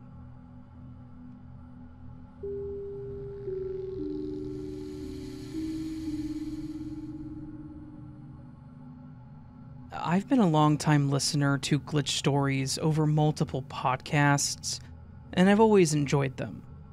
They're definitely my favorite type of paranormal-like stories. I have one event that I'm pretty certain was a glitch, but it's something that has bothered me ever since it happened. The story actually begins with my childhood best friend, whom I'll call Sasha for the sake of privacy. Sasha and I grew up in the same neighborhood, and we were absolutely inseparable from the day that we met in kindergarten up to the day that she moved just before freshman year. We shared countless memories. The main and most important one to this story is when she turned 12. On her 12th birthday, her dad had bought her an acoustic guitar, because she claimed that she wanted to learn how to play it. After that day, Sasha had spent hours each week learning how to play it. And between then and the day that they moved away, she had learned how to play it really well. She was absolutely talented, to the point that she could listen to a song a couple of times and could easily start strumming the notes of the song or tell what tuning the song was in. Basically, she was on her way to become a guitar prodigy. The next year, I had actually gotten a little drum set that was basically a single snare, a bass drum, and a cymbal, and I sucked at it. But we had plans to start a band someday. And I even remember the band's name. We were going to call ourselves Blue Rock, because it sounded cool to our young brains. Then, just before freshman year, her dad ended up getting a job offer out of state, and they ended up having to move to another state. We promised that we would always be friends and that we would keep in touch, but, of course, as things go, we ended up losing touch. Fast forward to about a year ago, I was sitting on Facebook and thinking about some old friends that I had lost communications with. and Sasha's name came to mind. I went and searched for her, and I did find her. Her account was private, but I knew that face anywhere, so I immediately sent her a friend request. When she accepted, I went over and started scrolling to see what she had been doing with her life. And I was sad to see that there were no mentions of her musical talent, no mentions or videos of her with a guitar. Instead, she seemed to have a bunch of photos of paintings and food. I figured that she may have just shifted interests as she grew up. It's a bit disappointing, but it is what it is. I sent her a message and thought that I would be funny. I said, "Hey, now that we're connected again, do you want to go ahead and get Blue Rock going?" With a laughing emoji. She sent me a question mark and asked what Blue Rock was. I was heartbroken. She had completely forgotten our musical plans. I mentioned that it was our band that we were going to start, and that she was going to sing and play guitar, and that I was going to play the drums, and we were going to take over the world from our small town in Idaho. She mentioned that she had no idea what I was talking about. I sent a sad face but moved on, saying, "Oh well, do you still play guitar at least?" And once again, she had no idea what I meant. According to Sasha, she has literally never played guitar.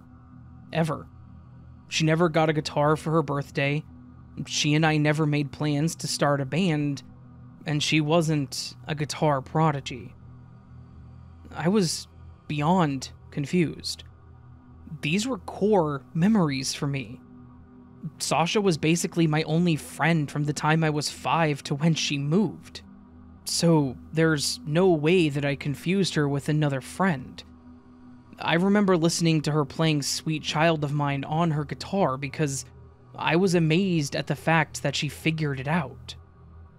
I remember spending the night at her place and us writing lyrics for these cringy songs about how much we loved the rain and other stupid preteen things.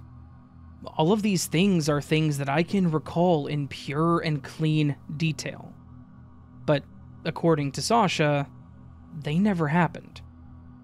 We've spoken on the phone and even met up once when she came to town to visit her parents, and I actually went with her to see them, and they didn't remember ever getting her a guitar either.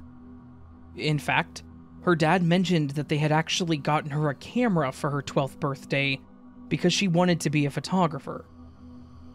So, unfortunately, my Sasha is gone. And while I do adore this new Sasha, and she's definitely similar to my old best friend, I'm still very confused as to where the Sasha that played guitar went.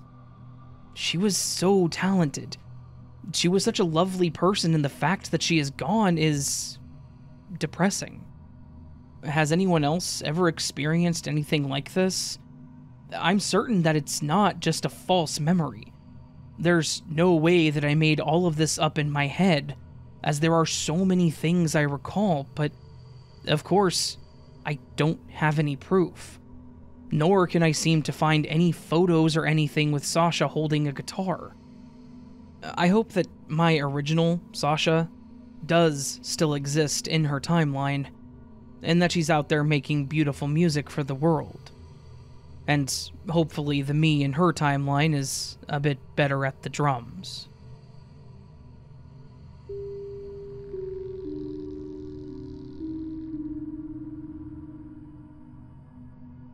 Hello, Raven. I've never experienced a glitch in the Matrix up until the point of this story.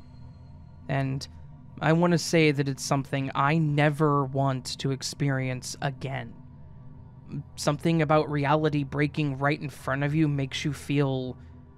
I don't know how to explain it, but I guess sick is the best way to put it. Maybe I'm just being dramatic, but something about it made me feel panicky and ill, and my event wasn't even that big of a deal, to be honest. I've been listening to your podcast for a long time now, and I always thought it would be kind of neat to go through one of these, and yeah, now I regret ever thinking that. Anyways, I guess a bit of backstory is necessary to set a bit of foundation for who I am and the whole situation. My boyfriend and I both work full-time jobs. We work a pretty similar schedule.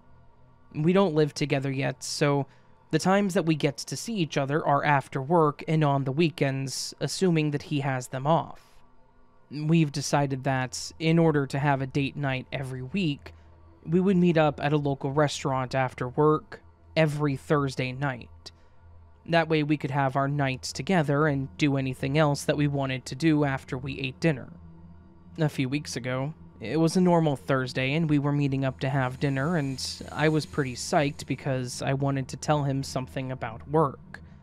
I had pulled in, and he had texted me saying that he was going to be a bit later than normal because his boss wanted to do his annual review right then. So, it was going to be about 20 or 30 minutes. I told him that I would go in and wait for him, and he said he would try to be as quick as he could. I was there, sitting at the table by the door and waiting for him to get there, when I look up and see his car pull into the parking lot. I could pick his car out of a lineup, mostly because it is the prettiest shade of blue/green, and he has a vanity plate that is literally his name. It's an uncommon male name that starts with an L. I know for a fact that I saw his car pull into the lot as I saw the color and the plate. I even saw him park and start to get out of the car. I then glanced back down at my phone, finished my text to whoever I was texting, and then I stood up to head towards the door to meet him there and give him a hug. I got to the door and looked out, and his car was gone. The spot where I saw him park was now occupied by a red Camry, and he was nowhere to be seen. I was confused, but I thought that maybe he had somehow run back to his car and parked in another spot or something. I don't know why he would do that, but stranger things have happened. I stepped out of the building and looked around, but he was not in the parking lot. I pulled my phone up and hit the button to call him to see why he had left. He answered, completely apologetic, and informed me that he had just gotten out of the review with his boss and that he was heading there right then. I reiterated what he said, kind of asking if he was just now leaving, and he hadn't been in the parking lot yet. He sort of laughed and said, "No, I'm about 15 minutes out, just now getting to the parking lot at the office." This was confirmed, because I actually heard his boss in the background saying, "Sorry I kept him later than intended. I hope you two have a good night, Rachel." We're pretty good friends with his boss, so this wasn't weird, but it did confirm that he was, in fact, still there at the office. I just kind of said okay and wrapped up the call. After we hung up, I was struck with the weirdest feeling. That sick feeling that I mentioned earlier. I was trying to figure out if I was losing it, if I was hallucinating, if I was just somehow seeing things that weren't there. But I knew inside that I saw my boyfriend pull into the parking lot, park, and then get out of his car. I have no idea why or how it all reset to the point that he hadn't even left yet, but it did. It is still, to this day, the weirdest thing that I have ever experienced, and I don't really know how to get past it beyond just writing the story out for you, and trying my best to accept that things aren't always stable in this life of ours. Hopefully I never experience another one of these, but if I ever do, I will absolutely let you know. Thank you for reading, and I hope that your listeners enjoy my strange experience.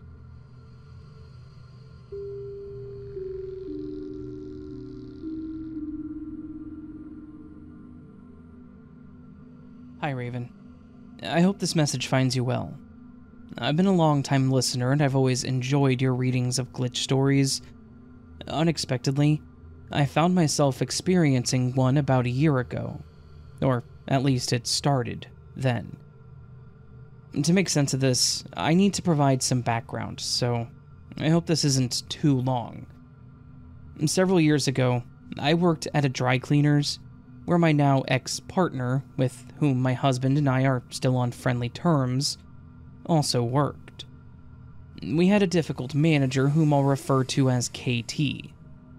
Without delving into her personal issues, she was using substances that would not pass legal standards while on the job, and she drank heavily. I'm uncertain if she could function without these substances, but she was verbally abusive and would degrade anyone who angered her. If you crossed her, she would assign you tasks you weren't trained for, which, in the world of steam presses and scorching irons, that didn't always end well. She made life unbearable for both my ex and I. Fortunately, I managed a drop store, so I only had to see her twice a day, while my ex had to endure her for 8 hours, 6 days a week. One day she called me in a panic, telling me that my ex had locked himself in the bathroom crying. When I asked why, she went silent and hung up. I later learned that she had verbally berated him, and even threw hangers at him, causing him to lose his composure momentarily.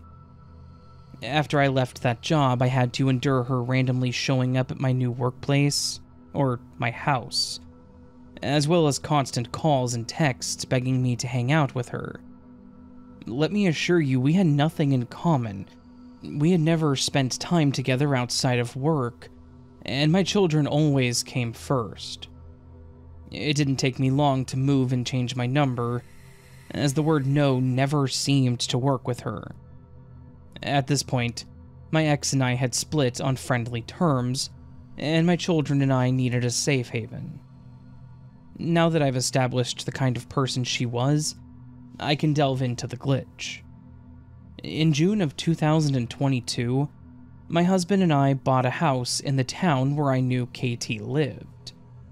This made me extremely nervous, as the thought of running into her scared me more than I can express.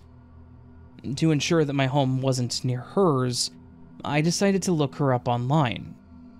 That's when I discovered she had passed away in 2019. Now, please understand that I don't wish harm on anyone, regardless of the past. I did wish her the best. I contacted my ex to let him know, as he would have a full-blown panic attack if he saw a car resembling hers on the road. I understand anxiety, so I thought this information would help ease his worries. He confirmed it by finding the article himself, and my husband and my kids also saw it. The fact that she had passed away was indisputable. Until about 3 months ago.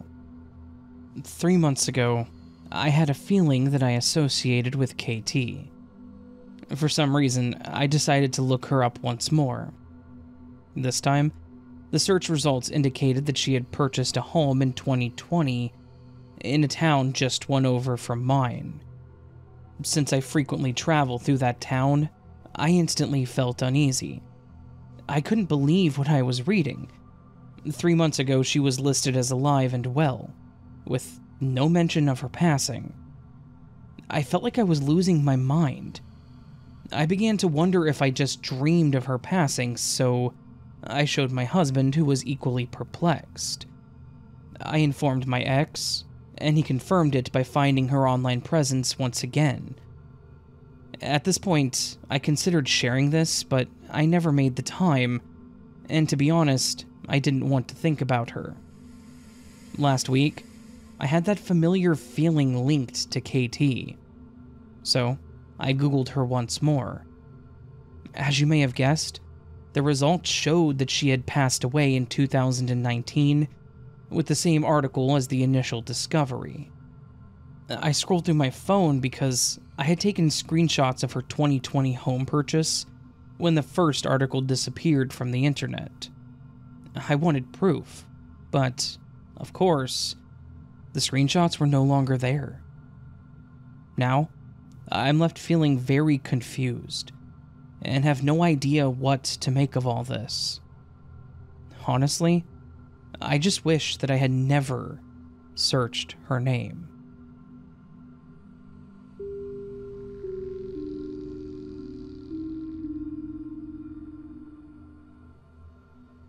Hi, Raven.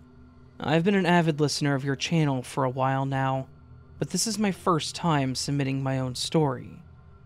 I haven't experienced very many glitches before, at least not that were interesting enough to talk about, so I'm really excited to share the one that I do have. And here goes. A few months ago, I was working at a really small coffee shop drive-thru. The drive-thru was so small that they had to store all of their supplies and meeting space in a separate garage. This is a good detail to know for later in the story. It was a pretty boring job, and nothing remotely interesting ever happened there. One day they scheduled me to work in the morning and then come back for another short shift in the afternoon.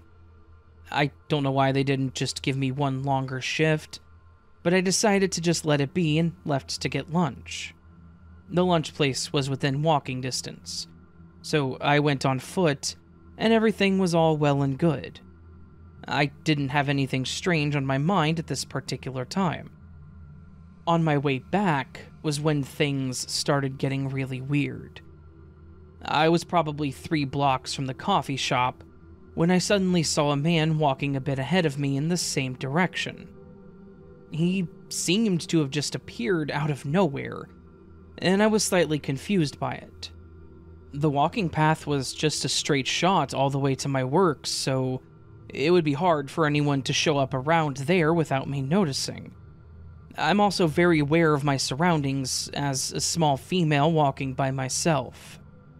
Anyways, he was wearing a button-down shirt, dress pants, and had a briefcase. He looked like a corporate person, or someone in a high position. To my surprise, he headed towards the storage garage of the coffee shop just as I was. I had plans to hang out in the garage before my shift, because it was the only area that was semi-comfortable and not cramped. As I saw him hurriedly go in, I asked myself, are they having a corporate meeting today or something? I didn't see anyone else there. If so, I should probably find somewhere else to sit so I don't interrupt them. I hesitated for a few moments, but I changed my mind and decided to go in anyway, about 30 seconds after he did. It was a public space and they could just ask me to leave if it was a problem.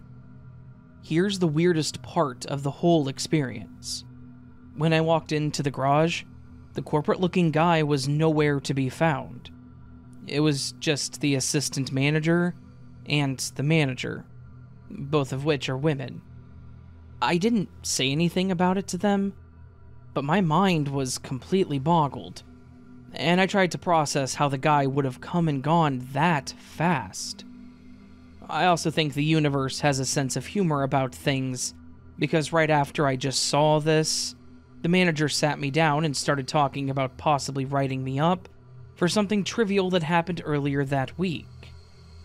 I apologized for any trouble that I may have caused, but I was only half listening to her, because I was really more concerned that I just saw a man vanish into thin air. I do want to add that I'm not under the influence of any drugs or alcohol. I value my sobriety a lot, and I don't have any mental illnesses that would cause me to hallucinate. I went through every possible logical explanation in my mind for where the guy could have gone so fast, but nothing adds up. The supply building only has one door, so he couldn't have gone out a back way. If he had went in and out that quickly, I would have seen him walking away, because the parking lot was so large. Also, why would he walk all the way there just to be inside for such a short moment? It just didn't make a bit of sense. Perhaps it was a time glitch, and I was seeing the projection of a person who used to work in that building at another time. Anyways, I would be happy to hear what other listeners think of this, because it's still a complete mystery to me.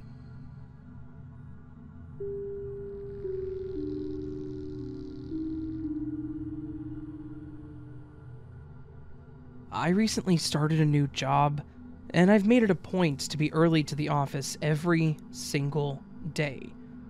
For some people, this may seem a bit weird, but this is my first career-level position, so I'm really trying to make a good impression, and make it obvious that I really want this job. The company that I work for is fairly laid back, but I have a bit of a different mentality.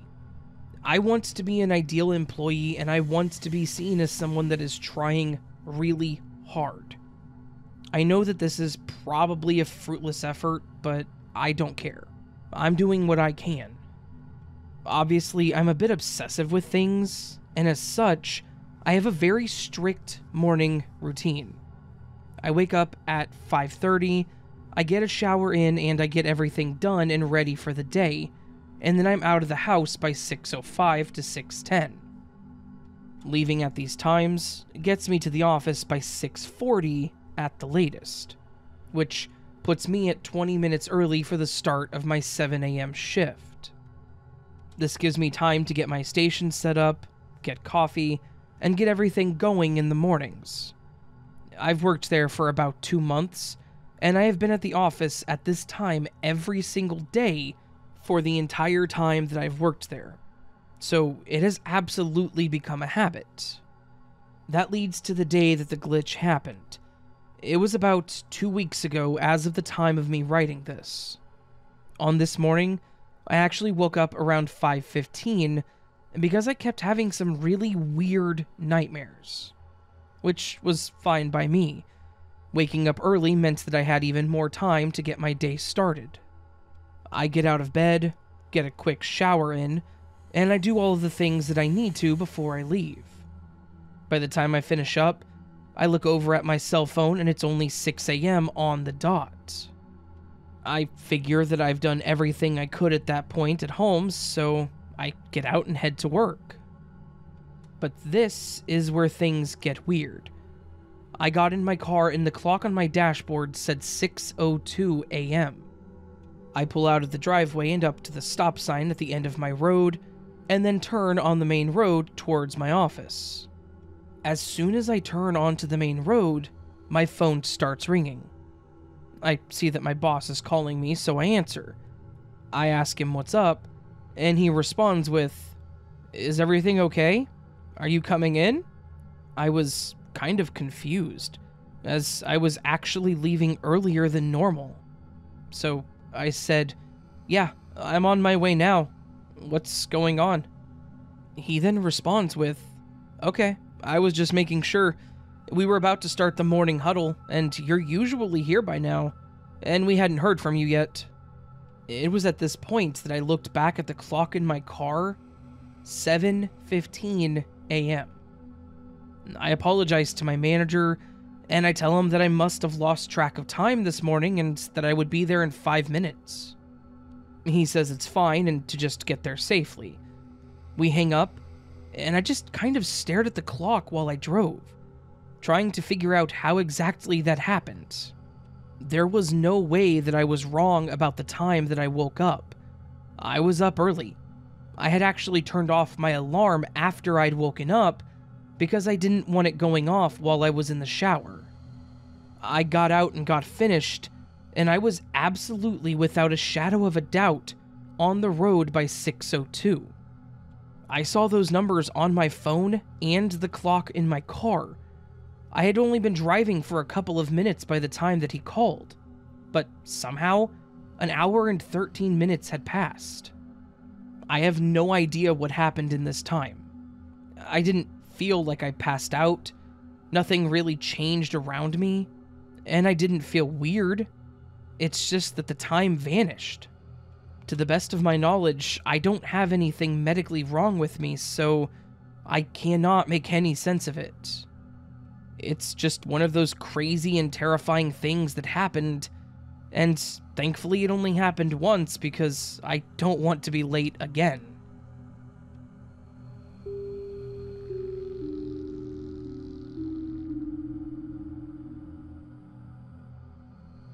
This happened a few months ago.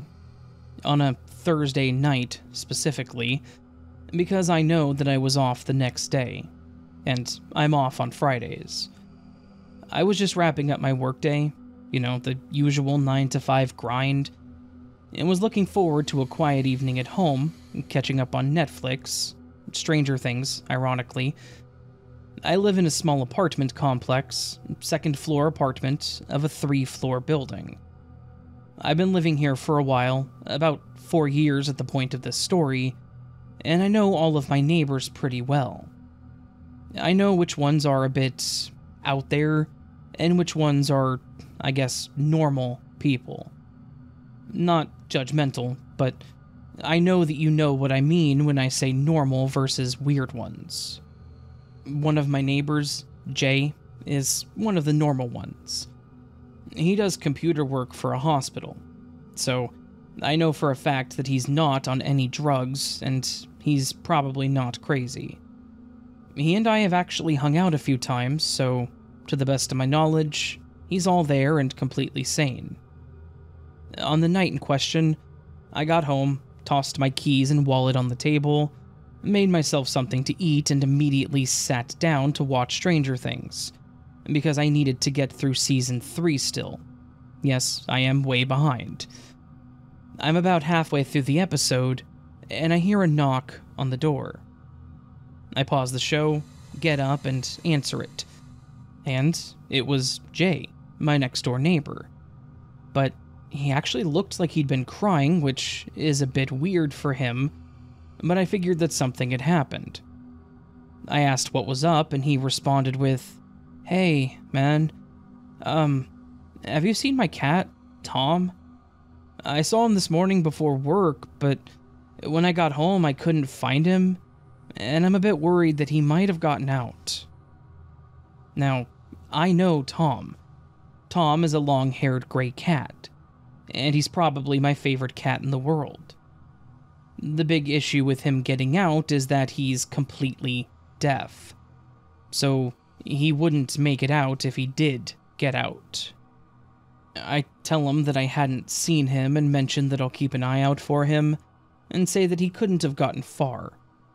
Basically anything to try to keep this guy calm, because I know he loves that cat. Jay thanks me and says that he'll let me know if he finds him. I nod and we part ways. He goes back to his apartment, I go back to the chair to watch the rest of my episode. Of course, the night is a bit jaded because I'm sitting there watching TV and thinking about Tom, and I'm worried about him. About 10 minutes later, I pause the show again, just not able to get back into it, and I start to go to get a glass of water, when I hear another knock on the door. I think it's Jay coming to tell me that he found Tom, and when I open it, it is Jay, but he still looks pretty frazzled. Initially, I was worried that the worst may have happened, but Jay starts in with, "Hey, man, have you seen my cat, Tom? I saw him this morning before work, but when I got home I couldn't find him, and I'm a bit worried he might have gotten out." I say that I still haven't seen him, and he looks confused. "What do you mean still?" I responded telling him that he came by earlier and asked me the same question. He seriously looks lost, saying that he hadn't left his apartment since he got home because he's been tearing it apart trying to find Tom. At this point, I'm sitting there thinking, is this guy messing with me? But before I can say anything, he just asks me to keep an eye out for him and says he's going to go drive around and look for him. I shut the door and just stood there thinking, what? That was really out of character for Jay. He's always been a level-headed individual, so it was weird that he was being so, well, weird. I once again go back to the show, but I cannot get back into it at all. Just trying to make sense of what happened. Like, did Jay go crazy or something? Did I imagine the first conversation? It was freaky, but I decided to just go to bed at that point. Wasting my night, but I wanted the day to be over. The next morning, I got up and decided that I wanted to go get coffee. I got dressed at the early hours of 8 in the morning and walked out to the hallway. I decided that I would go ahead and check in on Jay to see if he found Tom. I knock on his door, and after a couple of seconds, he answers. As he answers the door, he's holding the fluffy gray love lump named Tom. I smiled when I saw him, and he asked me what was up. I mentioned that I wanted to check on him to see if he had found Tom, but obviously he did. Again, he looked at me confused and asked what I meant. I mentioned that the night before he was missing, that he came over and asked me if I had seen him. Jay then asks me if I'm okay at this point, and I laugh, asking why. He then says that he worked the overnight shift the previous night, that he was at work from 8 to 7, because he had to do a major hardware upgrade for a hospital, and he had just gotten home right before I knocked. It was like he and I were playing this weird ping-pong game of confusion, and it was once again my turn. I then asked him if Tom had been missing at all, and he said that he'd been in this apartment the whole time to the best of his knowledge. I confirmed once again that he didn't come knocking on my door the night before, and he said that he wasn't home, so it could not have been him. I just kind of nodded and said, okay, and that I was glad that he was doing well, and I went ahead and exited the conversation as quickly as I could. I really didn't want to dive down that rabbit hole again. So, that's my story, and it's the only thing like this that I've ever experienced. Somehow, my neighbor who was at work on an overnight shift came to my door twice to tell me that his cat was missing, even though he was nowhere near our complex, and his cat was never actually missing. I have no idea if this was some kind of prank or something, but that would be very unlike Jay. And again, he's always been a straight shooter, so I don't think that he was on anything or lying to me. I don't know what did happen, but I don't think it was that. I guess, in the end, I'm just grateful that Tom was okay, and that everything worked out for the best.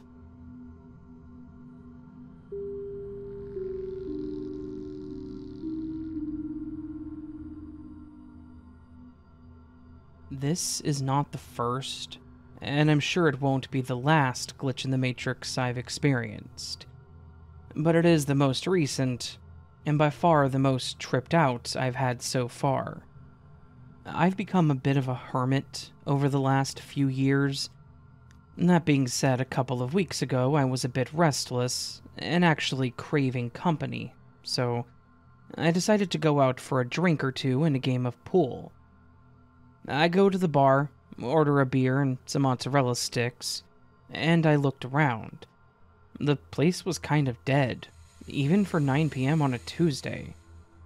I put a selection of songs on the jukebox and waited to see if anyone seemed to be interested in a game. About 4 songs in, 15 minutes or so, this cute girl comes over. She must have just got there because I'm sure I would have noticed her before. She mentioned how she really loved Pucifer. The song Faraday River by them happened to be playing. We started talking and shot a couple of games of pool. I had 2 more beers and bought her a mixed drink Skittles. We talked for a bit longer and then the bartender did last call. It wasn't even midnight yet, but there were only 5 customers total in the bar, so I settled up my tab, exchanged phone numbers with her, and said I hoped to see her again. It's about 2.5 miles from the bar home, and I don't drink and drive, so I started my walk in a great mood. I'd gotten about half a mile when a car pulls up beside me. It was Heather, the girl I'd met at the bar. She asked if I would like a ride home, or maybe if I wasn't tired, I would like to continue our fun evening. I said that I really should get home, but I must admit that there was an energy that almost seemed magnetic, and said sure that I would love to continue the evening. So, we stopped by the store, grabbed a bottle of wine and some smokes and snacks, and we went to a lake about 5 miles from the place, and only about a mile from where she was staying. We threw our blanket on the ground and enjoyed a nice midnight picnic, and, well, yes, things got a bit romantic. Then she said something that I found very, very odd.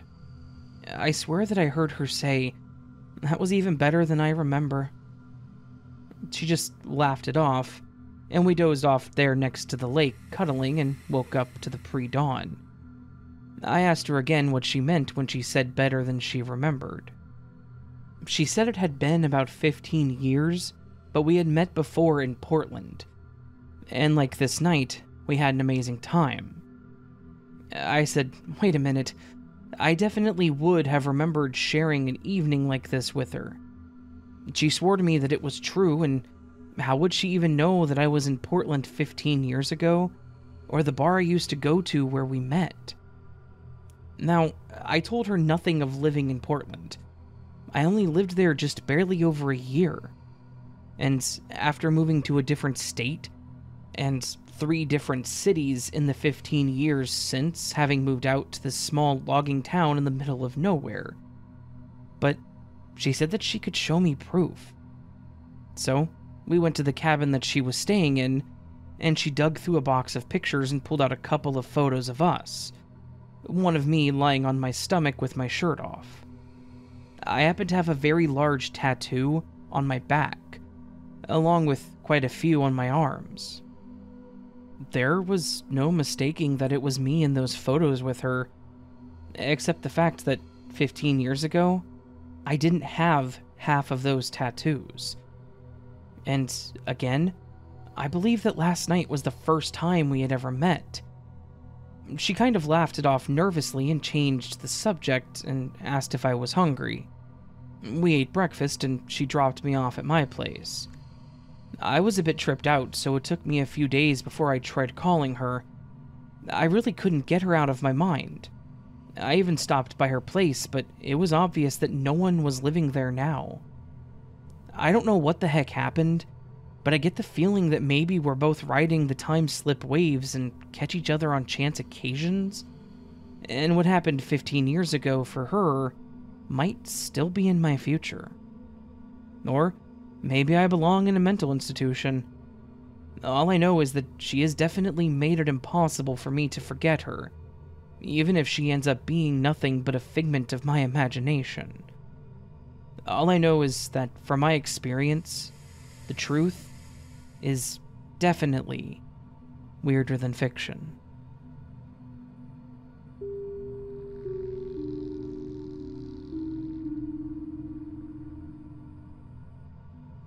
I've been reading the stories here for quite some time, and I finally decided to share my own bizarre and unsettling experience. Even now, years later, I can't fully explain what happened that day. Maybe someone out there will have experienced something similar, or will have an explanation beyond, it was a weird thing that happened, or it was just a glitch in the Matrix.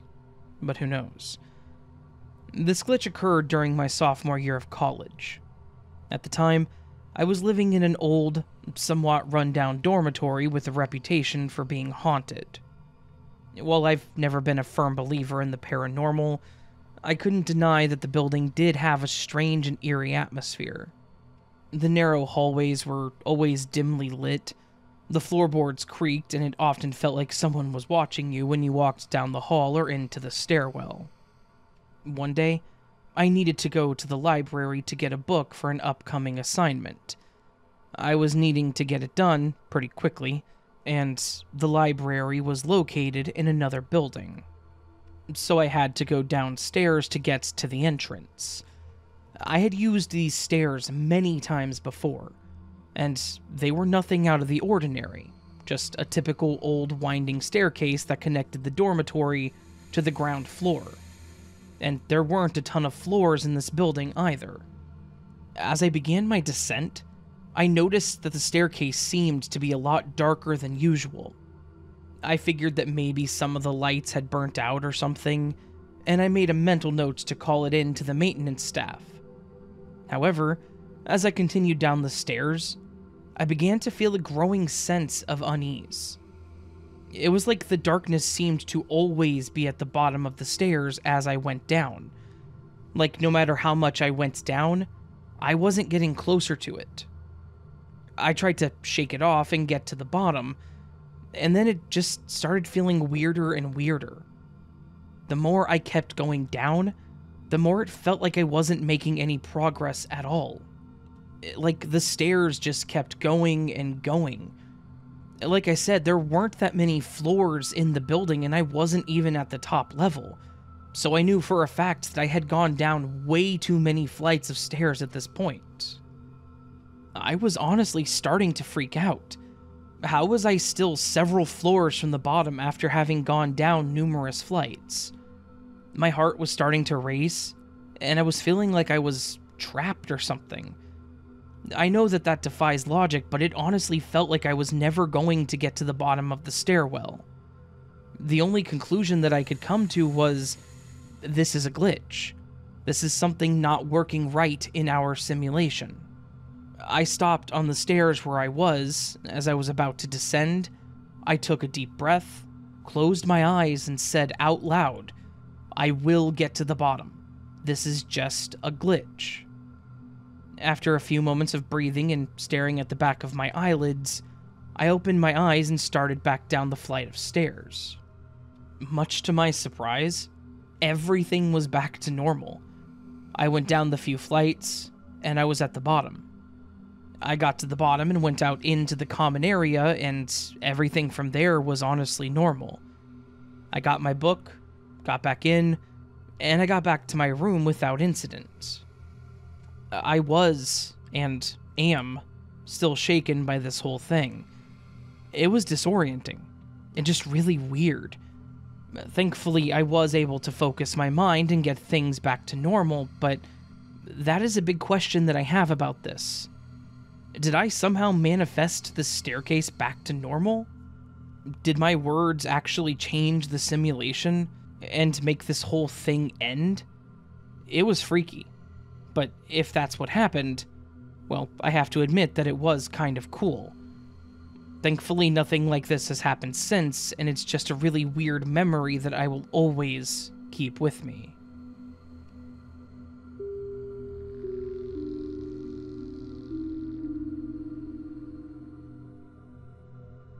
So, this glitch that I witnessed happened in June of 2022, when I was on a work trip.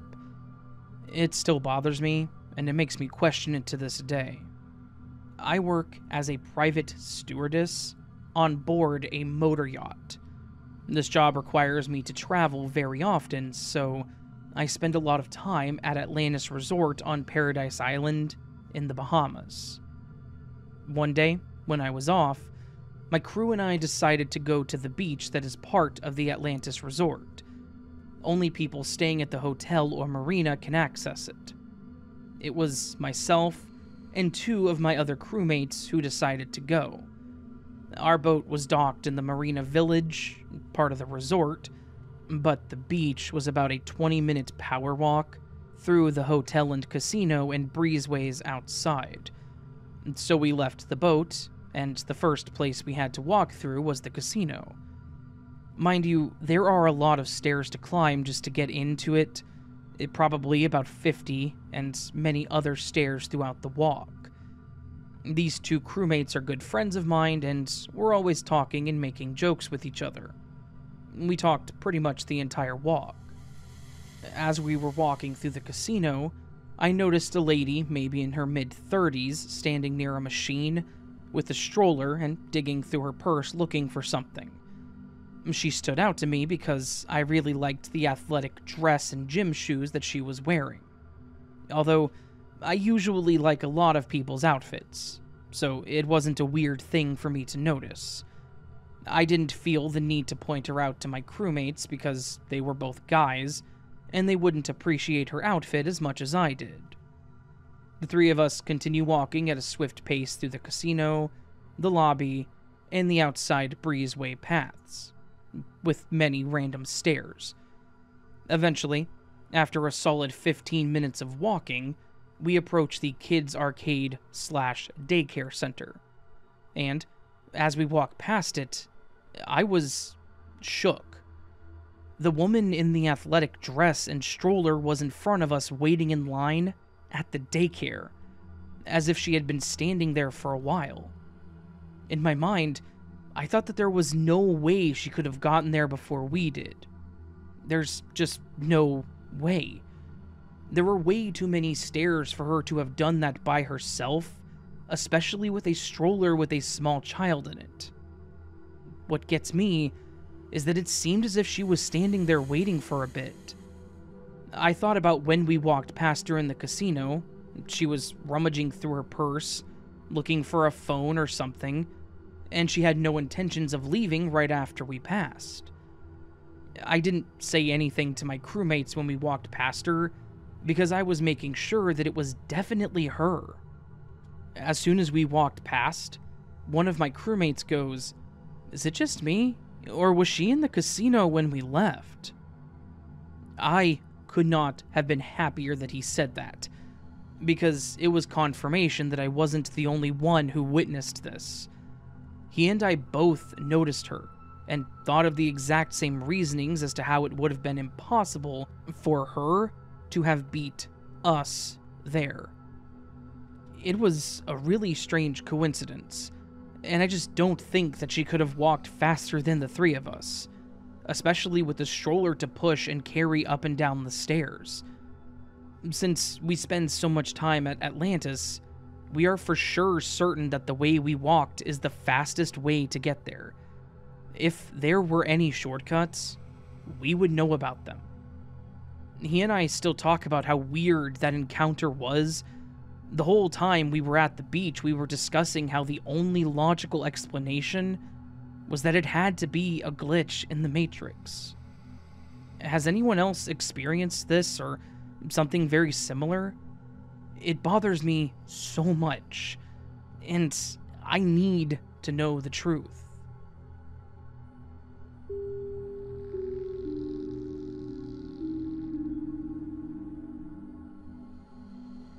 To start with some context, I live with my best friend from high school, her 2 kids, my husband, and our 2 kids. My best friend is a wedding photographer and incredibly talented. I'm not even being biased either. And while she's amazing, she's really disorganized and not detail-oriented. I, on the other hand, am obsessively organized, and I'm currently taking a break from my dream job to do homeschool for our kids.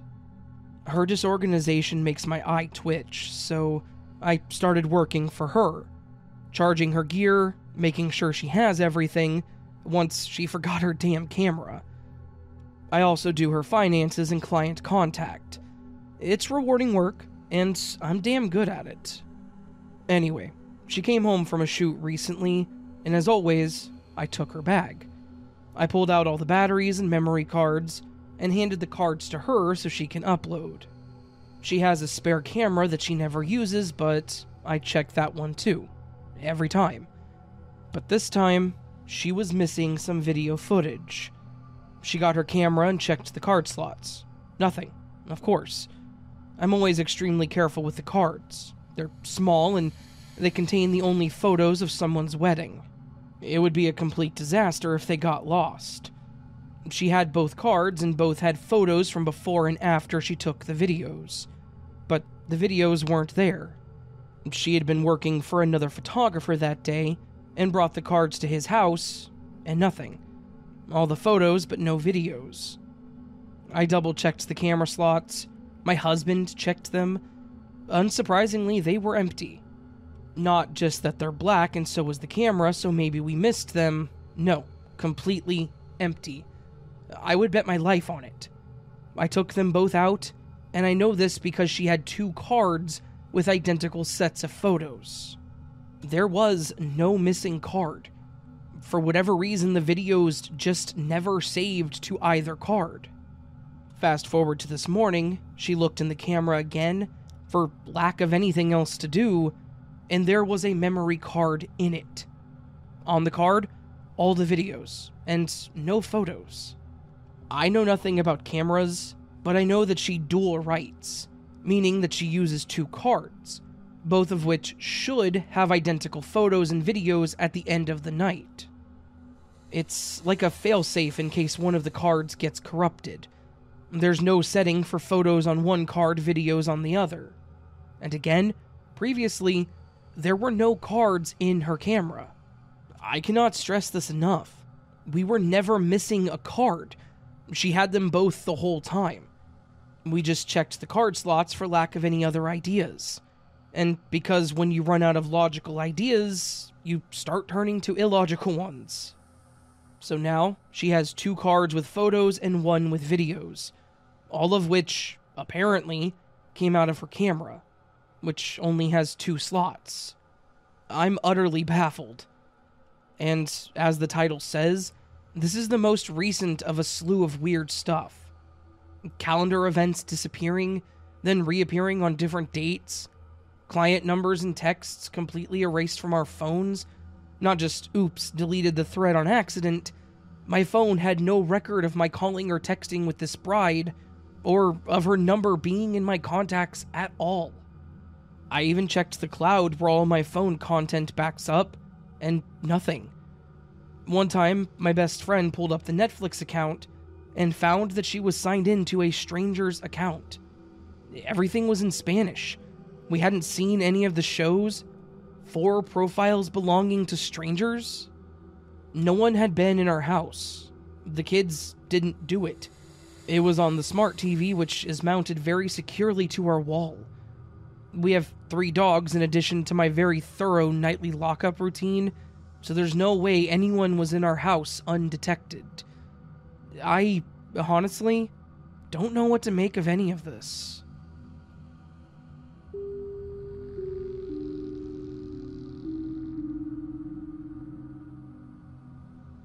I have a weird glitch that happened to myself at work, and one of my coworkers was there and witnessed it. Obvious disclaimer, neither of us does drugs, we were both of sound mind, and neither of us had been drinking, and in fact we were both actually at work at the time. We work for a convenience store, and we both work the overnight shift. That may not sound important, but it is. On the overnight shift, you don't see a whole lot of people. When you see someone walk in, you kind of make note of them, because they're probably going to be the only customers that you see for that hour. This happened on the night before New Year's Eve, and as stated, I was working with my coworker, Michael. We were cleaning up the store and restocking the coolers when I heard the door chime that indicated that someone had entered the store. Michael and I quickly turned around to greet the person, and I saw an older woman with a purple coat and a small dog with curly hair. I made a quick comment that we don't normally let dogs in the store, since we do technically serve food, but at this point the rollers were off, and I just told her that so long as she didn't let the dog on the floor, I didn't mind if she brought him in. She agreed and walked into the store to do her shopping. I then turned to Mike, making a comment about how it was a cute dog, and he made a comment about what breed it was, and that was that.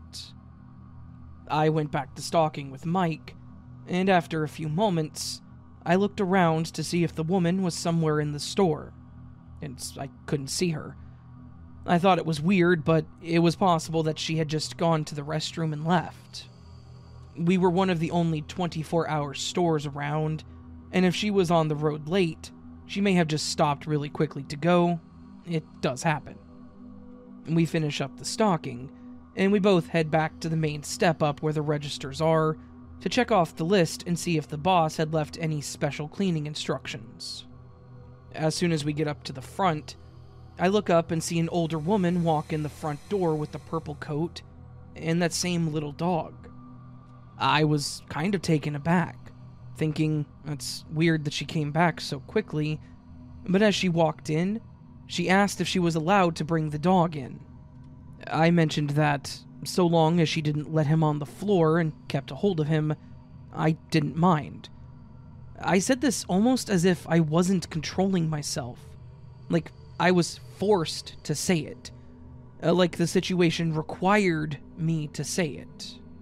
She smiled, said thank you, and walked into the store to do her shopping. I looked over at Mike and I asked him if that was the same woman as before, and he said that it definitely looked like her. He then mentioned that maybe she just forgot something, or maybe she had something wrong with her memory. After a few moments, she walked up to the counter with a few things and placed them down. As I was scanning them, I asked her if she had just forgotten to buy them when she was in earlier. She then responds by saying that she wasn't in earlier, and when I mentioned that I thought she had come in about 20 minutes prior, she tells me that she's on a long drive from up north, and that 20 minutes prior she was on the highway. I just kind of nod and agree, and make a joke about how there was a lady that looked just like her, with a similar dog that came in earlier. We just chuckled about the whole thing. It was incredibly awkward, I'm not going to lie. After she left, I actually sat down at the security computer and pulled the footage back, thinking that maybe it was just someone similar looking with the same dog, but that's when it got weirder. The footage for that exact moment showed that nobody had entered the store at all. I knew the approximate time that she had entered. I remember seeing her and her dog, making the comments, talking to Mike about her. He even remembers seeing her, and he thought it was weird that she came back. But according to the woman in the security footage, she hadn't been there. In fact, nobody had entered the store for around an hour before she showed up that second time. I don't know if we just saw a future event, or if it was like a time reset or something, but it was freaky. Beyond our memories of her, that first woman, or I guess the first time the woman came in, just didn't happen. She didn't purchase anything, so there was no transaction history. The cameras didn't show anyone, and unfortunately where we were stalking, which would be where I was standing when I mentioned she could bring her dog in the first time, is off camera. So I don't even know if I actually stood up and made that comment to anyone. It was crazy, and it kind of gives me goosebumps thinking about it. But in the end, I guess that it's just another one of those things that happens while working retail in a simulation.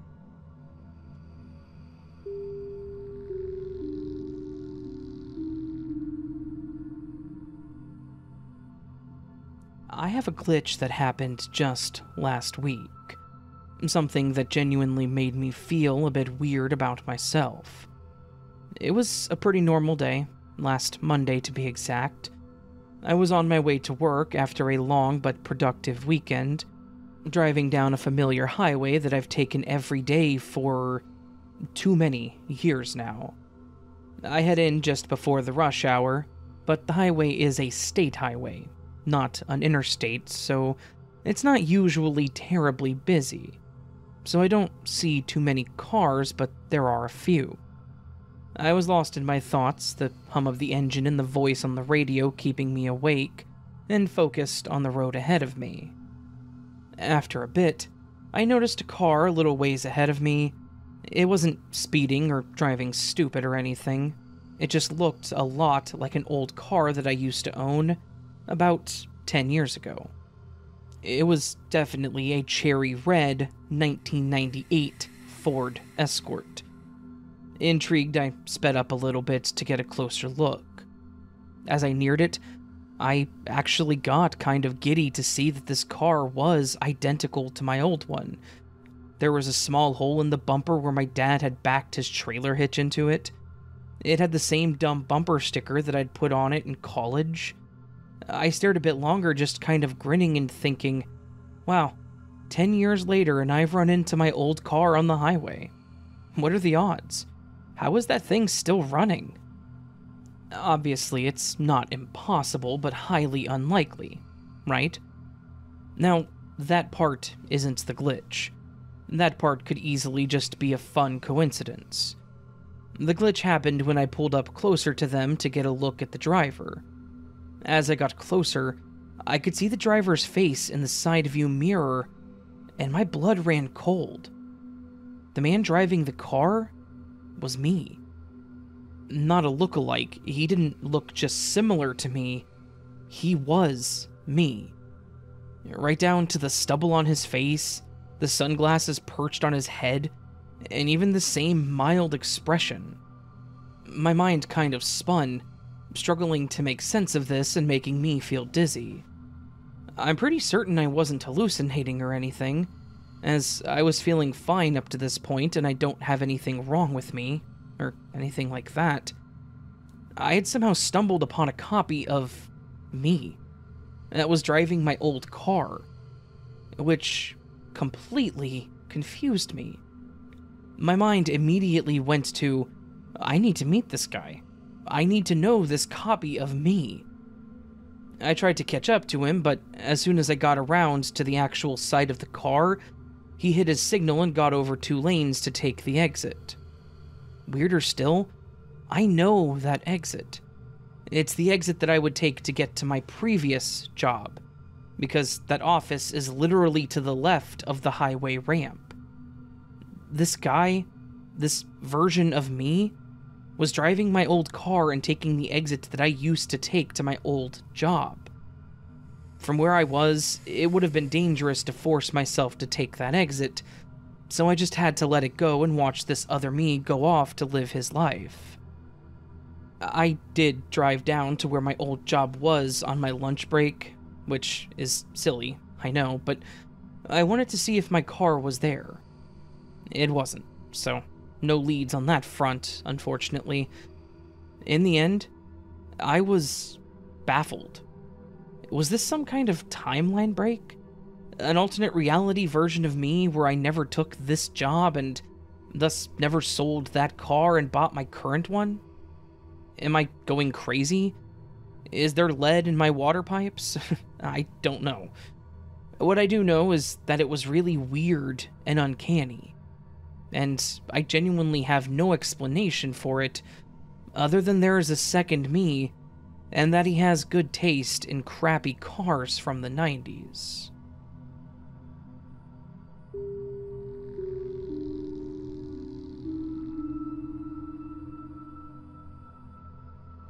Okay, so I've had some minor glitches before, and you can read about them from my profile if you're curious. It's always little stuff like seeing the cat outside whenever I remember letting him in. Don't worry, he's an indoor cat. He just sits in the sun when I'm outside too. Or people in my life not being where they should be. This is one of those times. Some background. I live with my husband, our 2 sons, my best friend since freshman year of high school, 2001, I feel so old, and her 2 sons. We collectively parent the kids, and we consider ourselves to be one integrated family. DH is a casino dealer, and BFF is a wedding photographer, and I'm the stay-at-home mom and homeschool teacher. This incident was a few hours ago or so DH had already left for work, and BFF had a short wedding today, so she's been gone since this early afternoon. I was in the kitchen making dinner, and I heard her knock. Each adult has their own knock pattern because the kids wanted us to. And then I heard BFF's voice call, "Hello?" Her tone was partially in greeting and partially questioning. We have baby locks everywhere, so I recognized that tone as meaning both, "I'm home," and also, "I'm stuck in the laundry room, can you let me out?" I called back, "Hey, how'd it go?" But she didn't answer me. Usually the boys run to the door when a parent comes home, so I figured that she had her hands full and they would give her a hand. But the boys didn't get up. 3 of them were on devices in the living room, and the last one was in the kitchen with me. I sent him to go see if she needed some help, and he came back and said that he couldn't find her.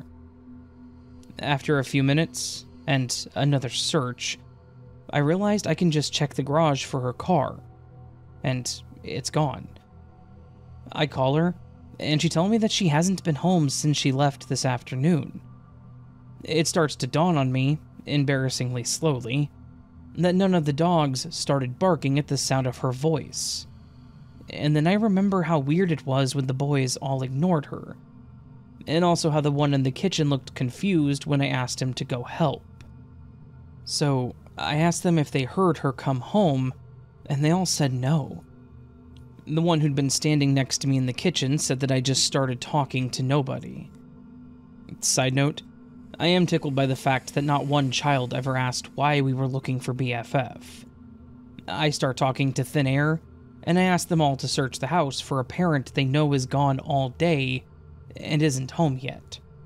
They were all just like, okay. And they started looking under beds and stuff. Not one thought to question it, and they thought that she might be under the bed. I love how delightfully weird my kids are. But for serious, I swear on my life that it was her voice. We were duet partners, and since then, I've spent 22 years listening to her voice. I was professionally trained for 4 years to specifically listen for her voice. I've heard that voice tell me secrets, and sad things, and happy things. Some things that I never thought anyone in the world would ever say. And she talks a lot. If there is a single voice in the universe that I am deeply attuned to, and could always reliably identify, regardless of context, it's hers. And I can't explain it.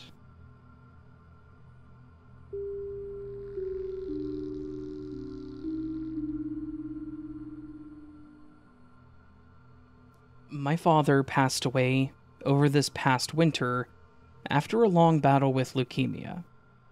He and I were close, and he actually passed away when my fiancé and I were having some issues, and I had decided to spend the night at my parents' house. He wanted me to handle everything when he passed so that my mother wouldn't have to. He knew that she would be a mess, and knew that I could still maintain a strong exterior, even when being an emotional wreck on the inside. So, weirdly, it felt like he waited until I was there to die. And unfortunately, the image of him lifeless the next morning is something that I don't know if I'll ever get over. Anyway, I decided to stay with my mom for a while, through the holidays at least, and to help her adjust to being alone for the first time in 50+ years. I was staying in the one bedroom that was upstairs. She still slept in their bedroom on the main floor. My partner and I were still having issues, so I wasn't sleeping well. I was up late most nights, just stressed from all angles. I was also out of work at the time and stressing about interviews. One night, while I'm laying in bed watching TV, I get a text alert. When I look at my phone, I have a message from my mother that read, "I know you're here with me." That seemed like an odd 3 a.m. text, so I replied, "Are you okay?" I didn't get a reply, so I decided to go downstairs and check on her. She was asleep in her bedroom, snoring away. I was weirded out, but I figured I would just ask her in the morning if she remembered messaging me and then immediately falling asleep. Before heading back upstairs, I went to the kitchen to grab some water, and while passing through the living room, I saw her phone charging on a side table. I grabbed my water, and I went back upstairs to double-check the timestamp on the message, thinking it had actually come through earlier or something. Maybe there was some kind of delay. And in the morning, I asked my mother about it, and she had no idea what I was even talking about. She went and grabbed her phone from the living room and seemed to be as freaked out as I was. We kind of laughed it off awkwardly and said that it was my dad reaching out from beyond the grave, and left it at that. But it's always bothered me the way that it was worded. If my dead father were to text me, wouldn't it be, "Just know that I'm here with you," or "I'll always be with you"? Something along those lines. But instead, it said, "I know you're here with me." As if I've died too, or am soon going to. Or it read like something a living person would say to the dead.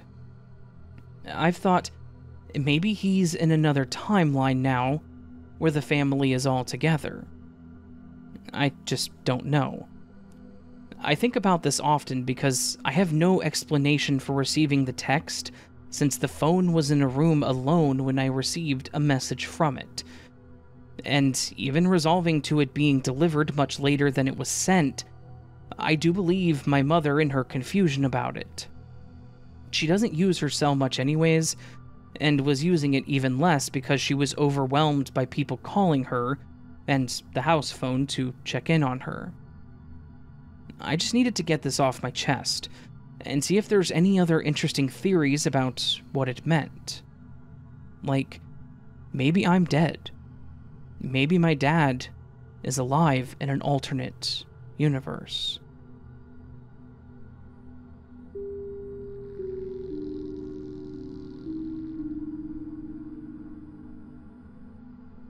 Something happened a few years back that I can't shake. And I would really love some kind of explanation as to what the hell happened, as it has played on my mind ever since. Let me just clarify before I start that I am completely sound of mind, and I just want some closure, I guess. So, here it goes. I have always been into the paranormal. As a kid, I was completely fascinated by it, and I found over the years the more open to it you are, the more downright bizarre some of the stuff you experience is. This tops my list of weird experiences. This happened about 7 years ago. My sister came to my flat one night after work. She finished work at 17:30 to spend a bit of time with me, as we had both been working like crazy and hadn't had the time to catch up. It was just the two of us, and she suggested having a game of cards with our coffees, something we've always done since we were kids. It's a favorite pastime in our house. And once I had gotten the cards out and started shuffling them, she asked me to look at the time on my phone, as she had to work the next morning at 7 a.m. and needed to be home for a reasonable time. She'd lost her phone on a night out a few days prior. I told her that it was 18:10 in the evening, and she replied, "Okay, well, I'll have to be getting off around 20:45 to get my uniform washed and dried. So keep an eye on the time for me." I agreed, and we started playing a bit of rummy to start with. Now, we weren't drinking alcohol or taking drugs. We were just having a relaxed game of cards, chatting about guys and work. The usual stuff, I suppose. Everything was normal. We played cards for what felt like 2 hours, easy. I mean, you can't mistake that length of time when you have had about 16 to 18 hands of rummy, and we were in the early stages of playing a game of poker, having gotten bored with the other game. Out of nowhere, I remember having the weirdest feeling come over me. Like the light in the room dimmed, and I distinctly felt an electrical crackle start in the bottom of my spine and shoot all the way up to my skull. I physically jolted upright. The sensation was so intense. I looked at her, and she was looking at me all wide-eyed and silent like she knew something was up. I blurted out, "Something is wrong. Really, very wrong." Without blinking or reacting in any other way, she just says to me, "Look at the time," which I thought was the weirdest response. I picked up my phone, looked at the time, and there was a mixture of shock and dread that crept over me. "That can't be right. It's not possible," I mumbled out loud. My phone must have glitched out or something. Getting up to turn the telly on to see what the time was on there, she's looking at me like, what the hell is going on? "What is it? What time is it?" she asked again. I just repeat that it can't be right, and as I switch the telly on, the time flashes up in the corner of the screen. It said 18:29. She sees it and is now just as freaked out as I am. "That can't be right. Did your phone say the same time?" I showed her the screen. I pull out a laptop to check the time and even got a watch out of my drawer to see if they all matched, and sure enough, they did. There was no possible way that we had been sat playing cards for just 20 minutes. I asked her how long she thought we had been sitting there, and she said for at least a couple of hours, like myself. We just sat there in a bit of a fog, like what on earth just happened. We tried to discuss it, but we couldn't make any sense of it. To be honest, it felt uncomfortable. Even to this day, to talk about it does not feel right. She breaks the silence with a joke, something like, "Oh, at least I have another couple of hours to chill with you." We just tried to forget about it. I was just wondering if anyone had any ideas as to what this was.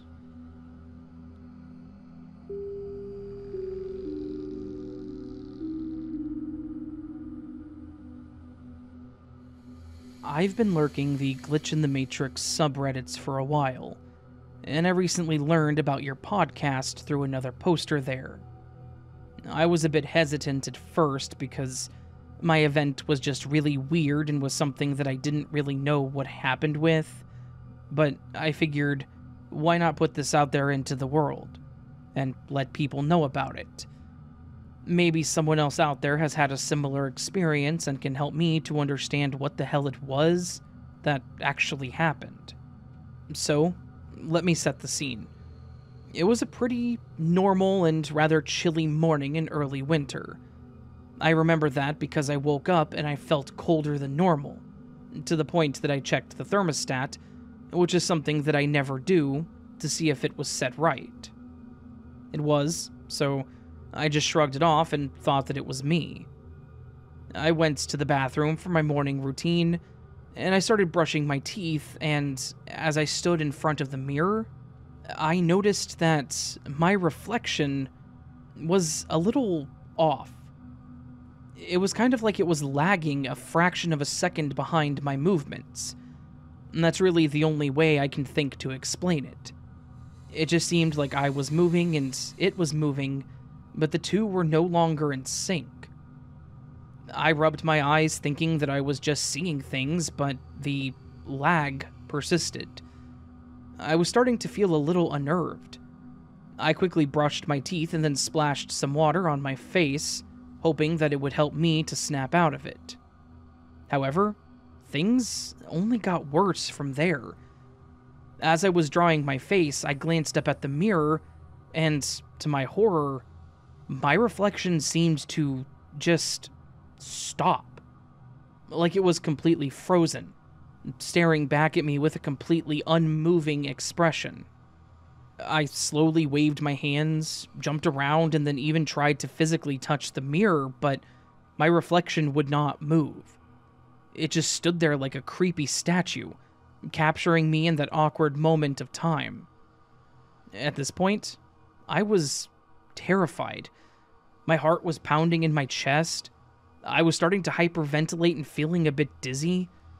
I leaned out of the bathroom to call for my boyfriend, and I guess that I sounded freaked out because he jumped up and ran into the hallway towards me. I waved him into the bathroom, and when he entered, he kind of looked around like, "What?" I motioned towards the mirror. He turned toward the mirror, and I looked up at the mirror at the same time, and sure enough, it was normal. I could see myself moving like normal. When he looked at the mirror, he saw my reflection acting normally. My boyfriend laughed a bit under his breath and just shook his head like, "Oh, you're crazy."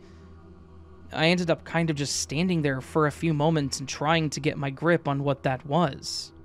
But I had to let it go because whatever it was no longer happening. I tried to carry on with my day, but every single time I got a glimpse of myself in a reflection, like in a window, my phone screen, or whatever, I would get this disgusting cold chill down my spine. It was as if I was getting hit with adrenaline, like I was about to go into a spiral of panic. This nightmare persisted for the entire day. I felt completely out of sync with reality. Like I had seen something that I wasn't supposed to see, and it was clawing at my brain. When I got home, I was exhausted, and I just wanted to go to bed. So I did. My boyfriend was worried, but I just told him that I wasn't feeling well and that I wanted to sleep. Thankfully, when I woke up the next day, everything was back to normal. My reflection followed my movements perfectly again, and I wasn't feeling weird anymore when I looked at myself. I still can't explain what happened, but it has made me question some things about our existence, I guess. Because it felt like reality was out of sync with me, or vice versa.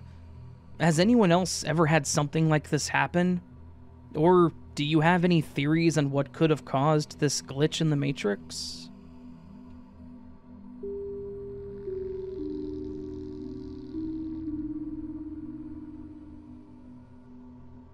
So, gosh, where to start?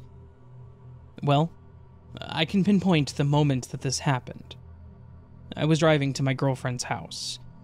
There's one part of the road where it's a dual carriageway, except this one is odd. In the UK, we drive on the left, but the turn I have to take has a slip road on the right, which takes you to a junction where you wait for a break in the traffic, and then drive across the other carriageway. So, I'm at the front of the queue waiting for the gap. It's rush hour, so there is a long line behind me. Although I am an experienced driver, I'm keenly aware that people behind want to get home, so I'm ready to go. Seeing a gap that I think I can fit through, I gun it. Time seems to slow down. I think I hear a horn and bang and clearly smell hot antifreeze. Everything goes black for like maybe a second or two.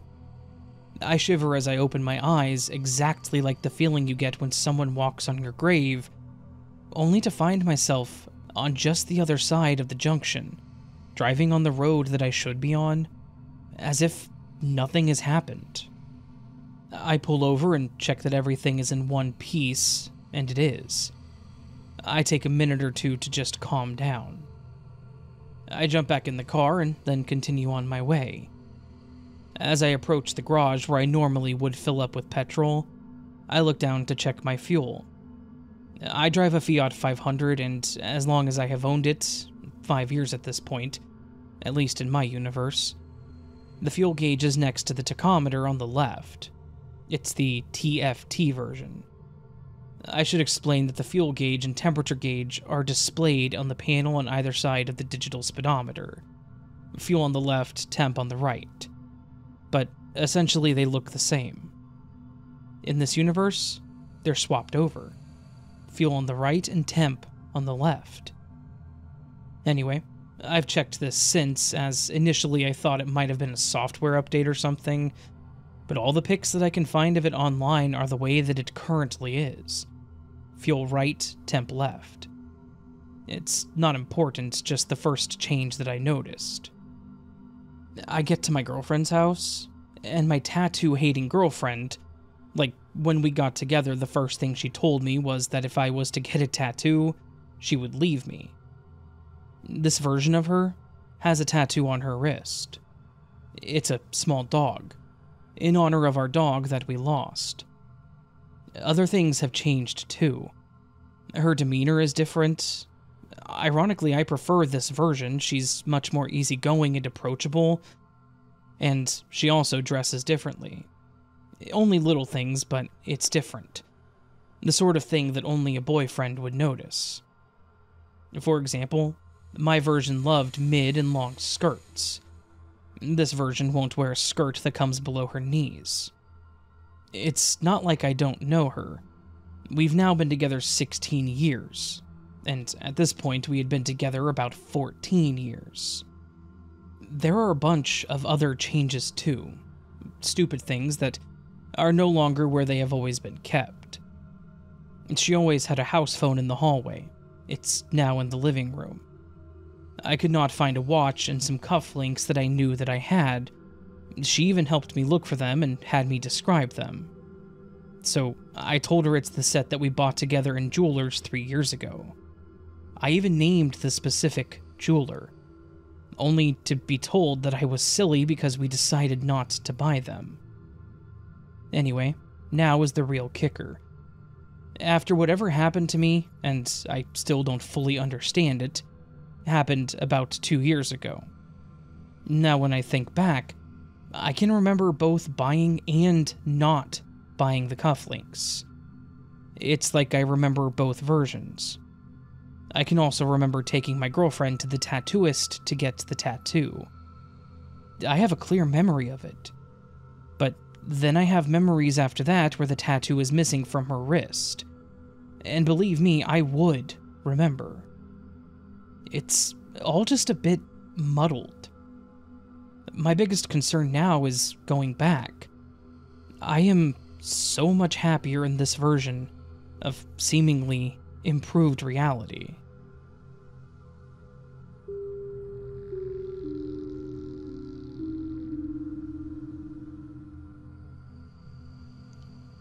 Hi, Raven. I wanted to share something that I just experienced a few days ago. My husband and I had been doing some yard work since we actually got a break in this heat wave. We both worked together cleaning up the front yard. He mowed while I cleared out the garden beds of dead stems, leaves, and those relentless weeds. Then, as he did the edging of the driveway, I swept the sidewalk and patio. Once the front yard was finished, we made our way to the backyard. It's a bit larger, so my husband started mowing while I armed myself with the weed whacker and hedge clippers to clean up everything else. We both knew that once we got into the rhythm of our tasks, we'd be too far apart and it would be too loud to chat. And so we both put in our earbuds to at least listen to some music as we tackled the remaining yard work. Everything was going along smoothly as I trimmed the weeds around our fence, when I noticed an insect that caught my eye. As I looked at it, it appeared to have an uneven number of legs. I know that sounds like a no-brainer, the bug was just missing some legs, but it was more than that. It was as if the leg placement was asymmetrical. Imagine an oval shape that was pinched at one end. Then, on the tip of the pinched part, there was one leg on each side of the pinch, and one leg further up on the right. That's it. Now, I like insects, but I'm no entomologist, so this thing did not look like something I had seen before. And so I stopped the weed whacker and bent down to get a closer look at it. While examining this little guy, out of nowhere and clear as day, I heard my husband's voice say, "What are you doing?" I jumped because between the music and the mower's roar, I hadn't expected him to be anywhere near me. It was as if he had materialized out of thin air. I whipped around, expecting to see him, but instead, there was no sign of my husband anywhere near me. Confused and a little freaked out, I hustled back around the corner to see him still mowing on the opposite end of the yard. There was no way he could have sprinted over here, said that in my ear, and pushed the mower back that far that quickly within the brief seconds since I'd heard his voice.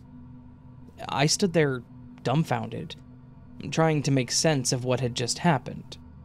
Then, when my husband turned around, we made eye contact, and he had a look of confusion. I just shrugged, waving my hand to say never mind, and we both continued with our work. Once we both finished, we walked our supplies to our garage, and my husband asked me why I just stopped and stared at the wall of the house. I was confused because I had done no such thing. I stopped and looked at the bug that was near the fence on the opposite side of where he was. We would not be able to see each other from where we were in those exact moments. I told him I hadn't done that, and he again looked confused, and explained that he clearly saw me do it, and that he thought to himself, "What is she doing?" This, of course, made me think of my experience as well, so I asked him if by chance he came over and asked me and then ran off. He looked at me like I was making no sense, and said no, confirming what I was thinking. I explained to him the bug that I saw and then what I witnessed, hearing his voice right next to me. We both thought that it was weird and decided to just leave it alone, but after listening to your stories for so long, I'm questioning if this was a glitch, or maybe some kind of tear in reality. Maybe that bug wasn't from here, and when I noticed it and started looking at it, I shifted realms, while he saw the other version of me just freeze and pause. And maybe the voice I heard was him from the other realm. But since I broke contact with the bug, maybe I shifted back. I don't even know if any of this makes sense, but it was such a weird experience that I cannot stop thinking about it. Has anyone else seen something like a bug or structure that looks unreal that seemed to shift their reality? I would love to hear others' experiences, at least so I don't feel so crazy.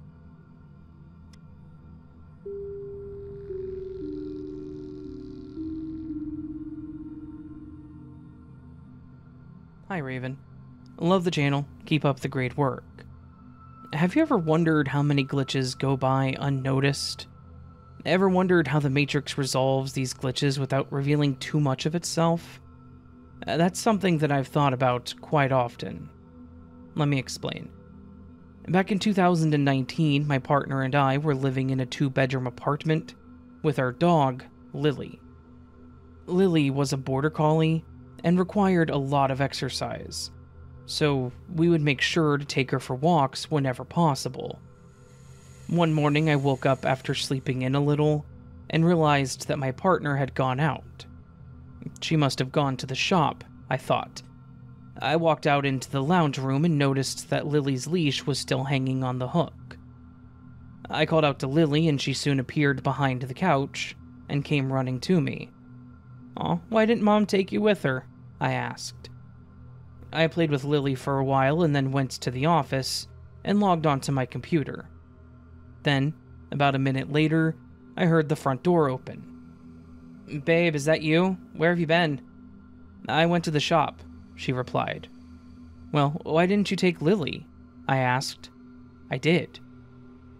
I froze. "What? That isn't possible. I was just playing with Lily not more than a minute ago, and a walk to the shop would take at least 10 minutes. Besides, wasn't Lily's leash hanging on the hook just now?"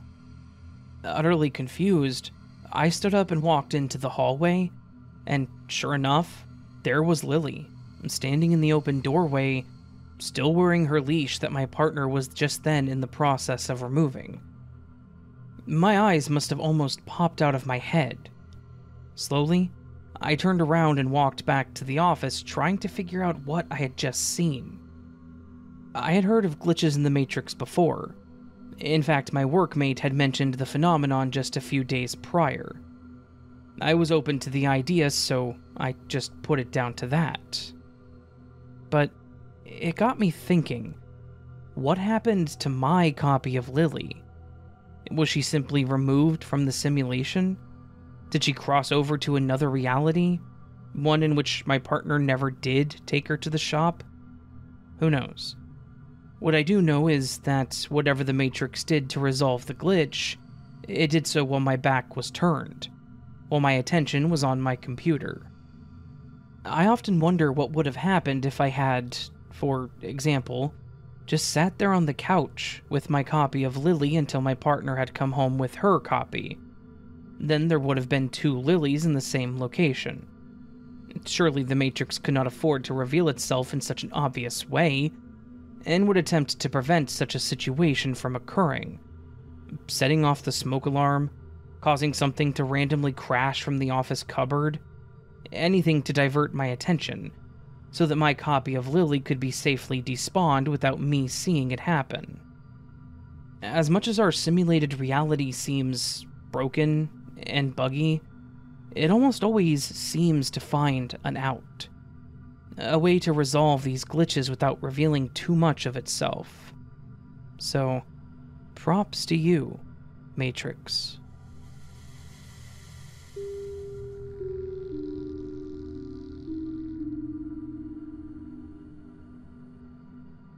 I had just recently purchased my house, and my old washer and dryer wouldn't fit. Plus, they sucked, and my wife hated using them. So, she sent me on a mission to buy a new set. I did not do my research, and as I'm standing in the Lowe's appliance department coming to grips with what I'm up against, my contractor neighbor walked up behind me. He helped me pick out the exact units that I was going to purchase. I bought them, and then life got weird for a few minutes. When I got to the truck with my 2 large boxes, there stands my neighbor waiting for me. I thought he was waiting to help me load them, but he just looked at the boxes and said something like, "That's a gas dryer. You don't have gas."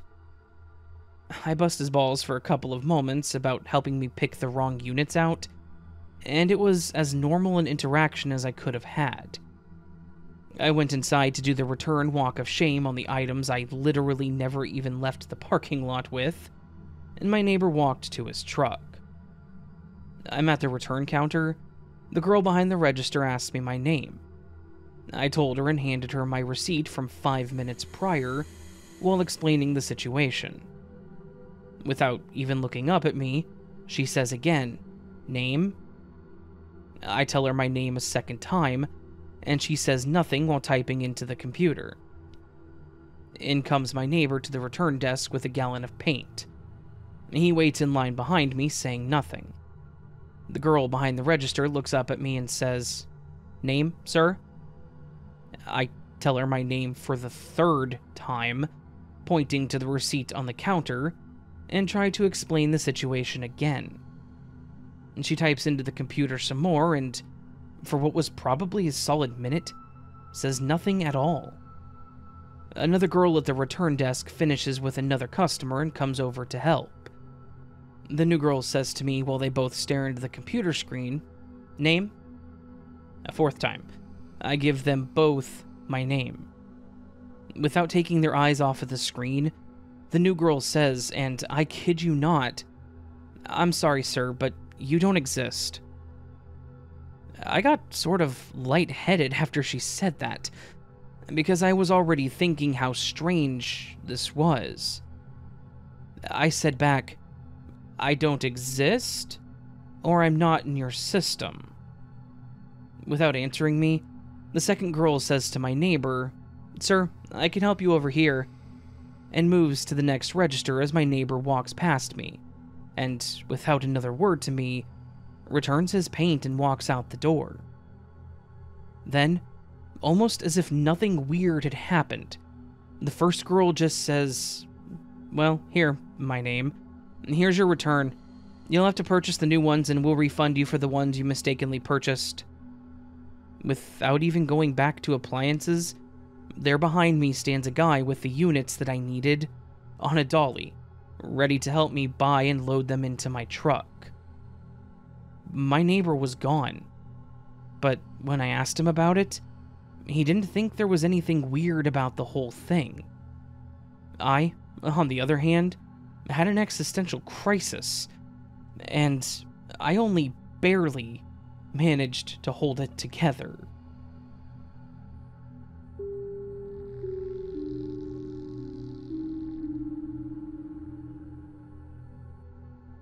A couple of years ago, something happened to me that I cannot explain.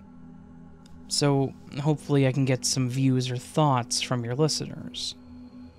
For background information, I have really bad insomnia, and I don't have sleep apnea.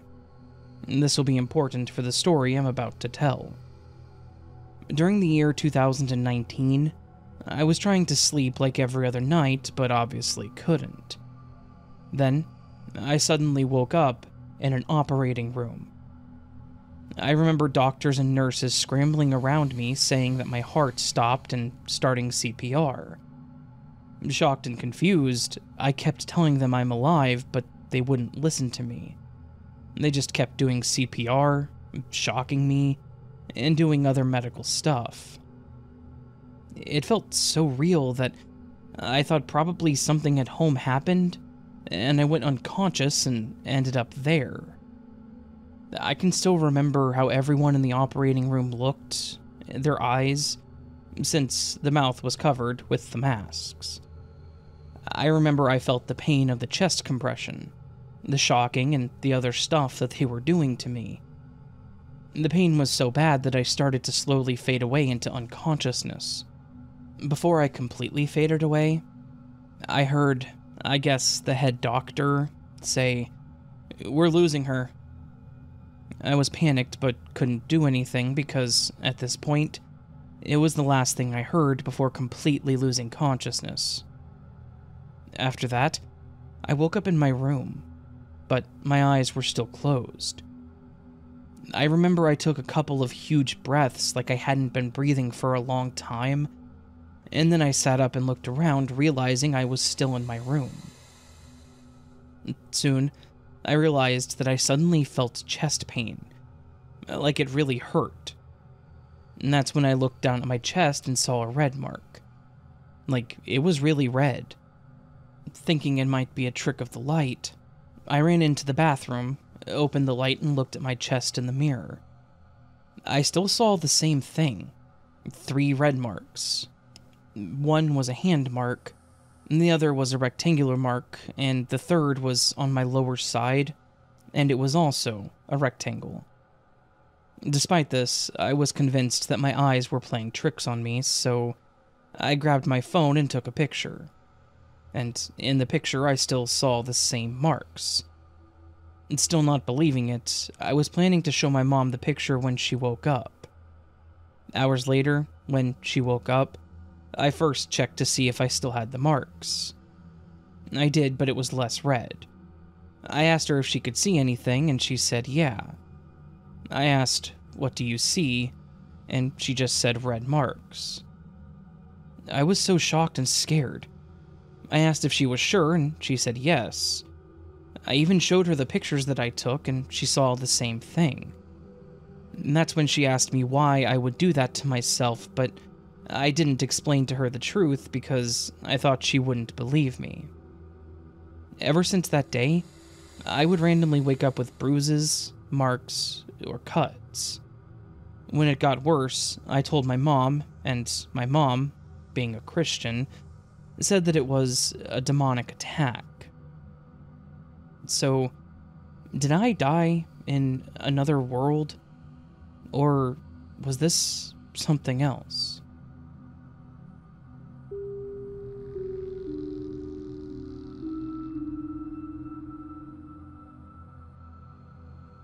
Two buddies and I went up to Renton, Washington, to pick up a mini truck that needed brakes, which we planned on fixing in an auto parts parking lot, and driving it back down to Oregon the next day. The lanes in this town all seemed just too narrow, with nobody knowing when to stop or use blinkers. I'm talking people full-on slamming their brakes as they pull up to red lights. Kind of odd, but it got weirder once we started working on the truck. The AutoZone that we stopped at didn't have the brake pads that we needed. So we called up an O'Reilly's, who said that they had them there. On the way, I saw a child stop at a crosswalk, look down the road which had no cars, wave at an imaginary vehicle and start walking. Minutes after this, I noticed someone riding a bicycle. I glance away for a split second, and turn back to see the same person now walking, with a headlamp on and no bicycle in sight.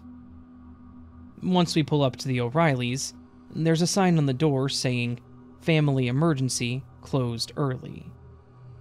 It had been no less than 5 minutes since we called them.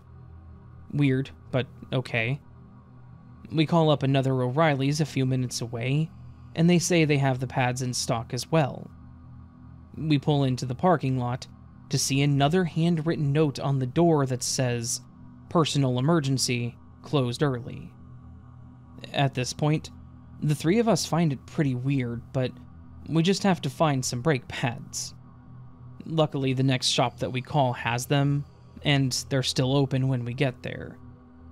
We get back to the trucks and slap the brakes on, only to notice the taillight is out. I stay with the truck because all of the tools are out while my two buddies go to a Walmart to find the bulb that we need. As I'm standing there, waiting, I watch a car pull into the large parking lot, circle several times over, and then leave. As the car pulls out, another pulls in, and circles several times without stopping, and leaves. This trend repeats itself about 5 more times until my buddies come back. Now, on to what happens to them on the Walmart trip. The GPS took them on a route that made them drive down a sidewalk through a Nissan dealership to get to the Walmart. When they walked in the Walmart, it looked as though it was still under construction. Bare walls everywhere, most of the product was on wrapped pallets, with employees just walking around aimlessly. Upon asking people for a key to get into the light bulbs, they found that only one person in the entire store had the keys, but not to the bulbs, to everything. The next day, we snap an axle on the way home a few miles outside of Seattle, about 10 miles from where we picked up the truck initially. While working on the car, a lady walks up, nice as can be, and asks what happened. We explain the situation and bring up our experience in Renton. She tells us that she's from there, and says she has no clue what we are talking about, and reassures us that we must have been in a neighboring town, because Renton is a quiet, lovely little place. We all felt that it just made it even more weird that before we could leave the area, someone came by, started a conversation, and basically told us that we did not experience what we had.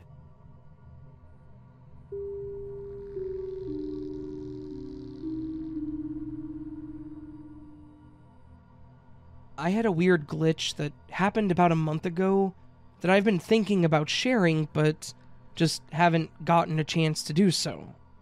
I don't think I've ever had an actual glitch happen to me, but I've read and heard a lot of glitches, and I figured I should just go ahead and get this out there, because it's an interesting story. It was a very weird and insignificant glitch, but to me, it was bizarre. A few weeks ago, my dad and I went out to have a daughter and dad date together. We're really close, and we decided that we need to spend a couple of days a month together to make sure that we stay close. On this particular day, he was the one driving everywhere. We went to see a movie, and then went out to have lunch together, and we were trying to decide if we wanted to go somewhere else, or if we were just going to go ahead and end the day together. My dad mentioned that he wasn't feeling the best, so because of that, I mentioned that we should just go ahead and wrap up our day together. He agrees, and we start heading toward the highway so that he can take me home. At this point, my friend texted me something, and I was sitting there reading it, and as my brain does, I started thinking about the fact that I needed to turn in my rent, and that I needed to do so that day. I didn't say anything about it. I just thought it to myself as I glanced up at the entrance ramp to the highway. Then, within no more than 5 seconds of me thinking that, my dad turns and says, "We can go get your rent turned in. I don't mind." At first, I just nodded and said, "Okay, cool, thanks." But it hit me pretty quickly that, at no point, did I say anything about the rent. I paused and slowly looked over at him, and asked how he knew that I needed to turn in rent. As soon as I asked him, I noticed that he went a bit pale, and slowly turned the wheel to stop on the shoulder of the highway. The look on his face was genuinely terrifying. He looked like he had seen a ghost, or like he was having a panic attack or something. He just kind of sat there for a moment and stared at the windshield, and I asked him if he was okay. He looked at me and said, "You didn't say anything about your rent, did you?" I confirmed that I hadn't. He then told me that he had no idea how he knew that I needed to turn in my rent. He was just watching the road as he was driving, and it felt like his brain got warm. And he then said that we could go turn in my rent without thinking. I know that sounds weird, but it's how he described it.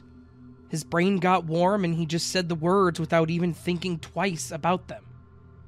I tried to just laugh it off and say that it was weird, but I could tell that he was not feeling well about what had happened. I asked him if he was going to be okay. He just nodded and took a few deep breaths in and out before clearing his throat and saying that we should just forget about what happened. I agreed and said that it could just be one of those weird things that we never talk about. And that was pretty much the end of it.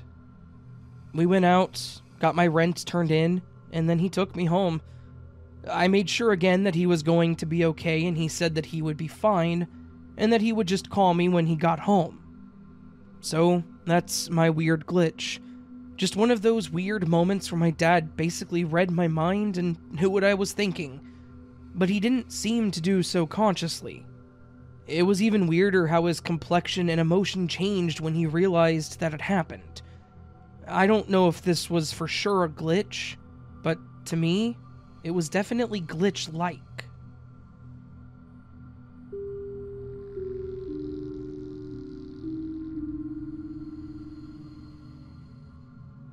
As with many others, I've always been a lurker when it comes to Glitch in the Matrix stories. I've enjoyed reading and hearing them, thinking they were just these weird little occurrences that people go through. I look at it as a strange little rabbit hole that you can get lost in, but I never thought that I would have a glitch to share. Yet, here I am. This left me honestly dumbfounded and confused, but maybe someone can offer up an explanation for what it is that happened. This actually happened a couple of weeks ago. It was a Friday night, and I was about to have a fun weekend with one of my girlfriends. We were both off the following week, so, admittedly, we were going to overdo it. We were staying home, though, so it wasn't like we were going to be a problem, just really messed up and sitting in my living room. My girlfriend, Sammy, came over, and she asked me if I'd gotten her peach schnapps. I'd completely forgotten to get them, and she'd forgotten to remind me, so before we started, we made a trip to the liquor store. We got there, got the bottle, the last one on the shelf, mind you, went to the counter and had small talk with the cashier. I paid for it. We walked out and got right back on the road. It's not a long trip, only about 10 minutes, and about halfway back, Sammy opened the bag to look at the schnapps. And it wasn't peach. I glanced over and she made a comment about how we grabbed the wrong thing. The thing is, that's not possible. We grabbed the last peach schnapps on the shelf, which is a slightly peach-tinged clear color. The bottle she was holding was sour apple flavored, which was a very bright green. Not to mention, I don't even like apples, and I wouldn't have accidentally grabbed it. I asked Sammy if she wanted to head back to the store and get the peach schnapps, and she said that it was fine, and that maybe she would like what we grabbed. I told her that we could go back if she wanted, but she again said no, that it was fine. I said okay, and we continued heading home. That, however, is only half of the glitch. The bottle changing to something else. It actually got even more strange. When we got back to my house, I walked into the kitchen and there was a bottle of her peach schnapps sitting on the counter. She made a comment about how I told her I didn't have any, and I said that I didn't, and that I had no idea where that bottle had come from. I don't keep a ton of liquor in my house because I'm not a super heavy drinker, unless it's an event like this. So I only had 1 or 2 bottles in my house. So it wasn't like this could have just been missed or looked over. It was sitting on the counter right up front. Weirder still, this bottle was sealed. The plastic ring around the cap hadn't been broken yet, so it was brand new. Sammy laughed it off and told me I was losing it, but I'm seriously confused. I didn't have any of this in my house prior, yet there it was. I know that we grabbed what we meant to grab at the store, yet it seemingly changed halfway home. How was any of this possible beyond me, as she said, losing my mind? I'm pretty sure my brain is still stable, so I'm just accepting that this was a really weird thing that occurred. I can't make heads or tails of it. It was creepy, it was weird, and it left me in a weird bit of, what?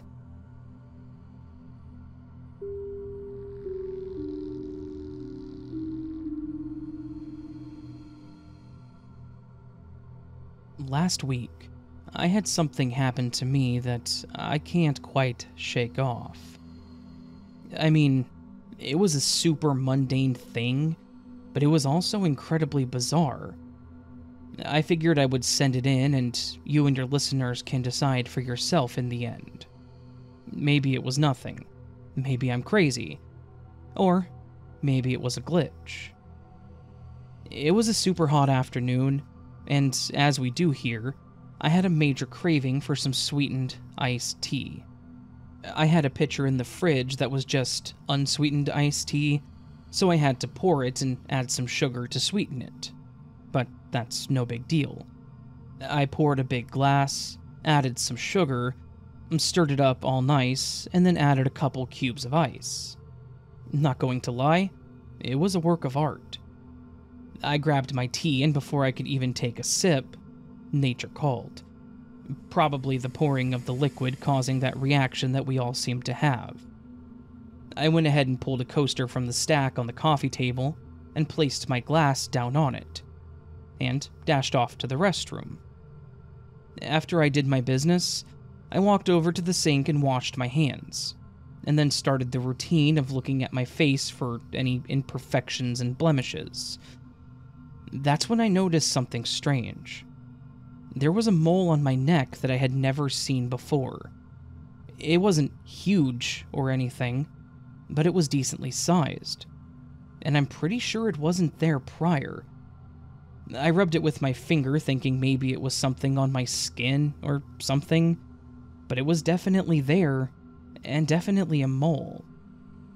Now, this in and of itself isn't too odd. That happens, right? Like, moles can randomly appear in places they never were, I think. I shook off my curiosity, and I left the bathroom thinking it was just a thing that happened.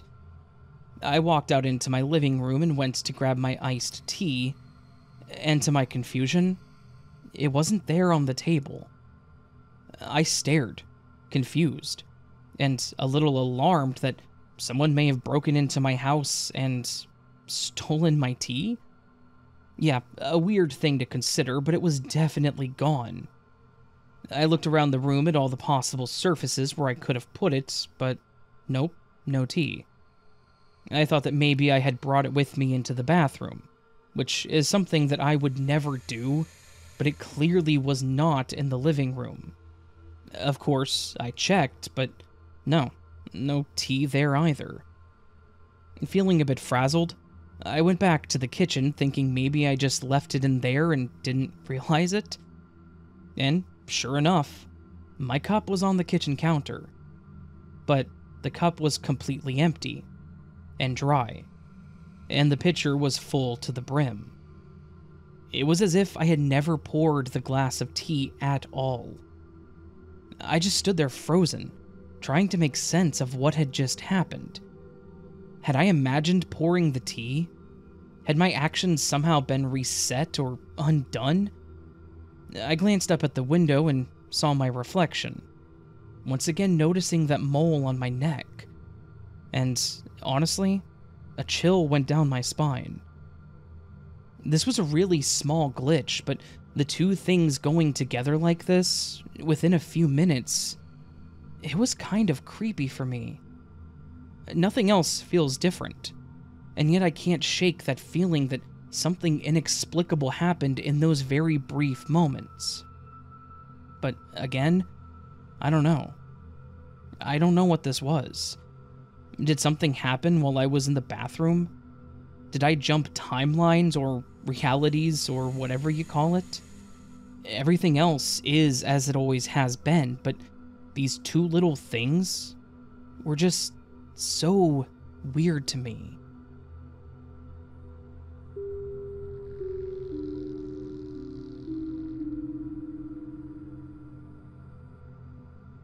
About 6 years ago, I was working as an actor and I was out late doing a show and up early the next day to do another one. The windscreen wipers on my piece of crap car were out of sync and would jam together and get stuck so they wouldn't wipe the windscreen, just jiggle together in the middle. On the way back from my show, the rain on the motorway was absolutely torrential, and I literally couldn't see a damn thing with my wipers connected in the middle, tugging on each other. So I pulled over. Sick to death of this bloody car, I put my foot on the bonnet and pulled the left wiper out from its base, unconnected it from the right one and tossed it into the bushes, so I had the driver's part of the window screen still being wiped, even though there was absolutely nothing on the left side. I got back about 2 a.m. I lived in a block of flats in London with no parking, so I'd parked about 10 minutes walk down the road. When I got to my car at 8 a.m., I noticed straight away that the left wiper had been replaced, not with another standard windscreen wiper that is made of two blades connected in the middle, but with a very differently shaped single back window wiper. I stared for about 5 minutes and got in my car and had to go. The small blade on the left was wiping half of the passenger window, enough for me to see out of, and the left and right wipers weren't connecting anymore because the left was too short. I still had my back wipers, so it's not like it had been taken from the back and put on the front, but the new one was identical to my back one. No elbow connection where the blade would go, so it definitely was not a front wiper. I also had that confirmed next time I took my car into a garage. I also know for a fact that I ripped it out at the base the night before, because I put my foot on the bonnet and tugged until it popped out of the base. And driving home, there was nothing at all on the left screen. I immediately texted the guy that I was seeing to ask if he was my wiper fairy, and he not only lived an hour away, but knew nothing about it. It still absolutely baffles me to this day. Who, between the hours of 2 a.m. and 8 a.m., noticed my car parked on a crappy street in the London suburbs, and saw that it didn't have a left wiper as of that very evening, and then replaced it with a back wiper they just happened to have?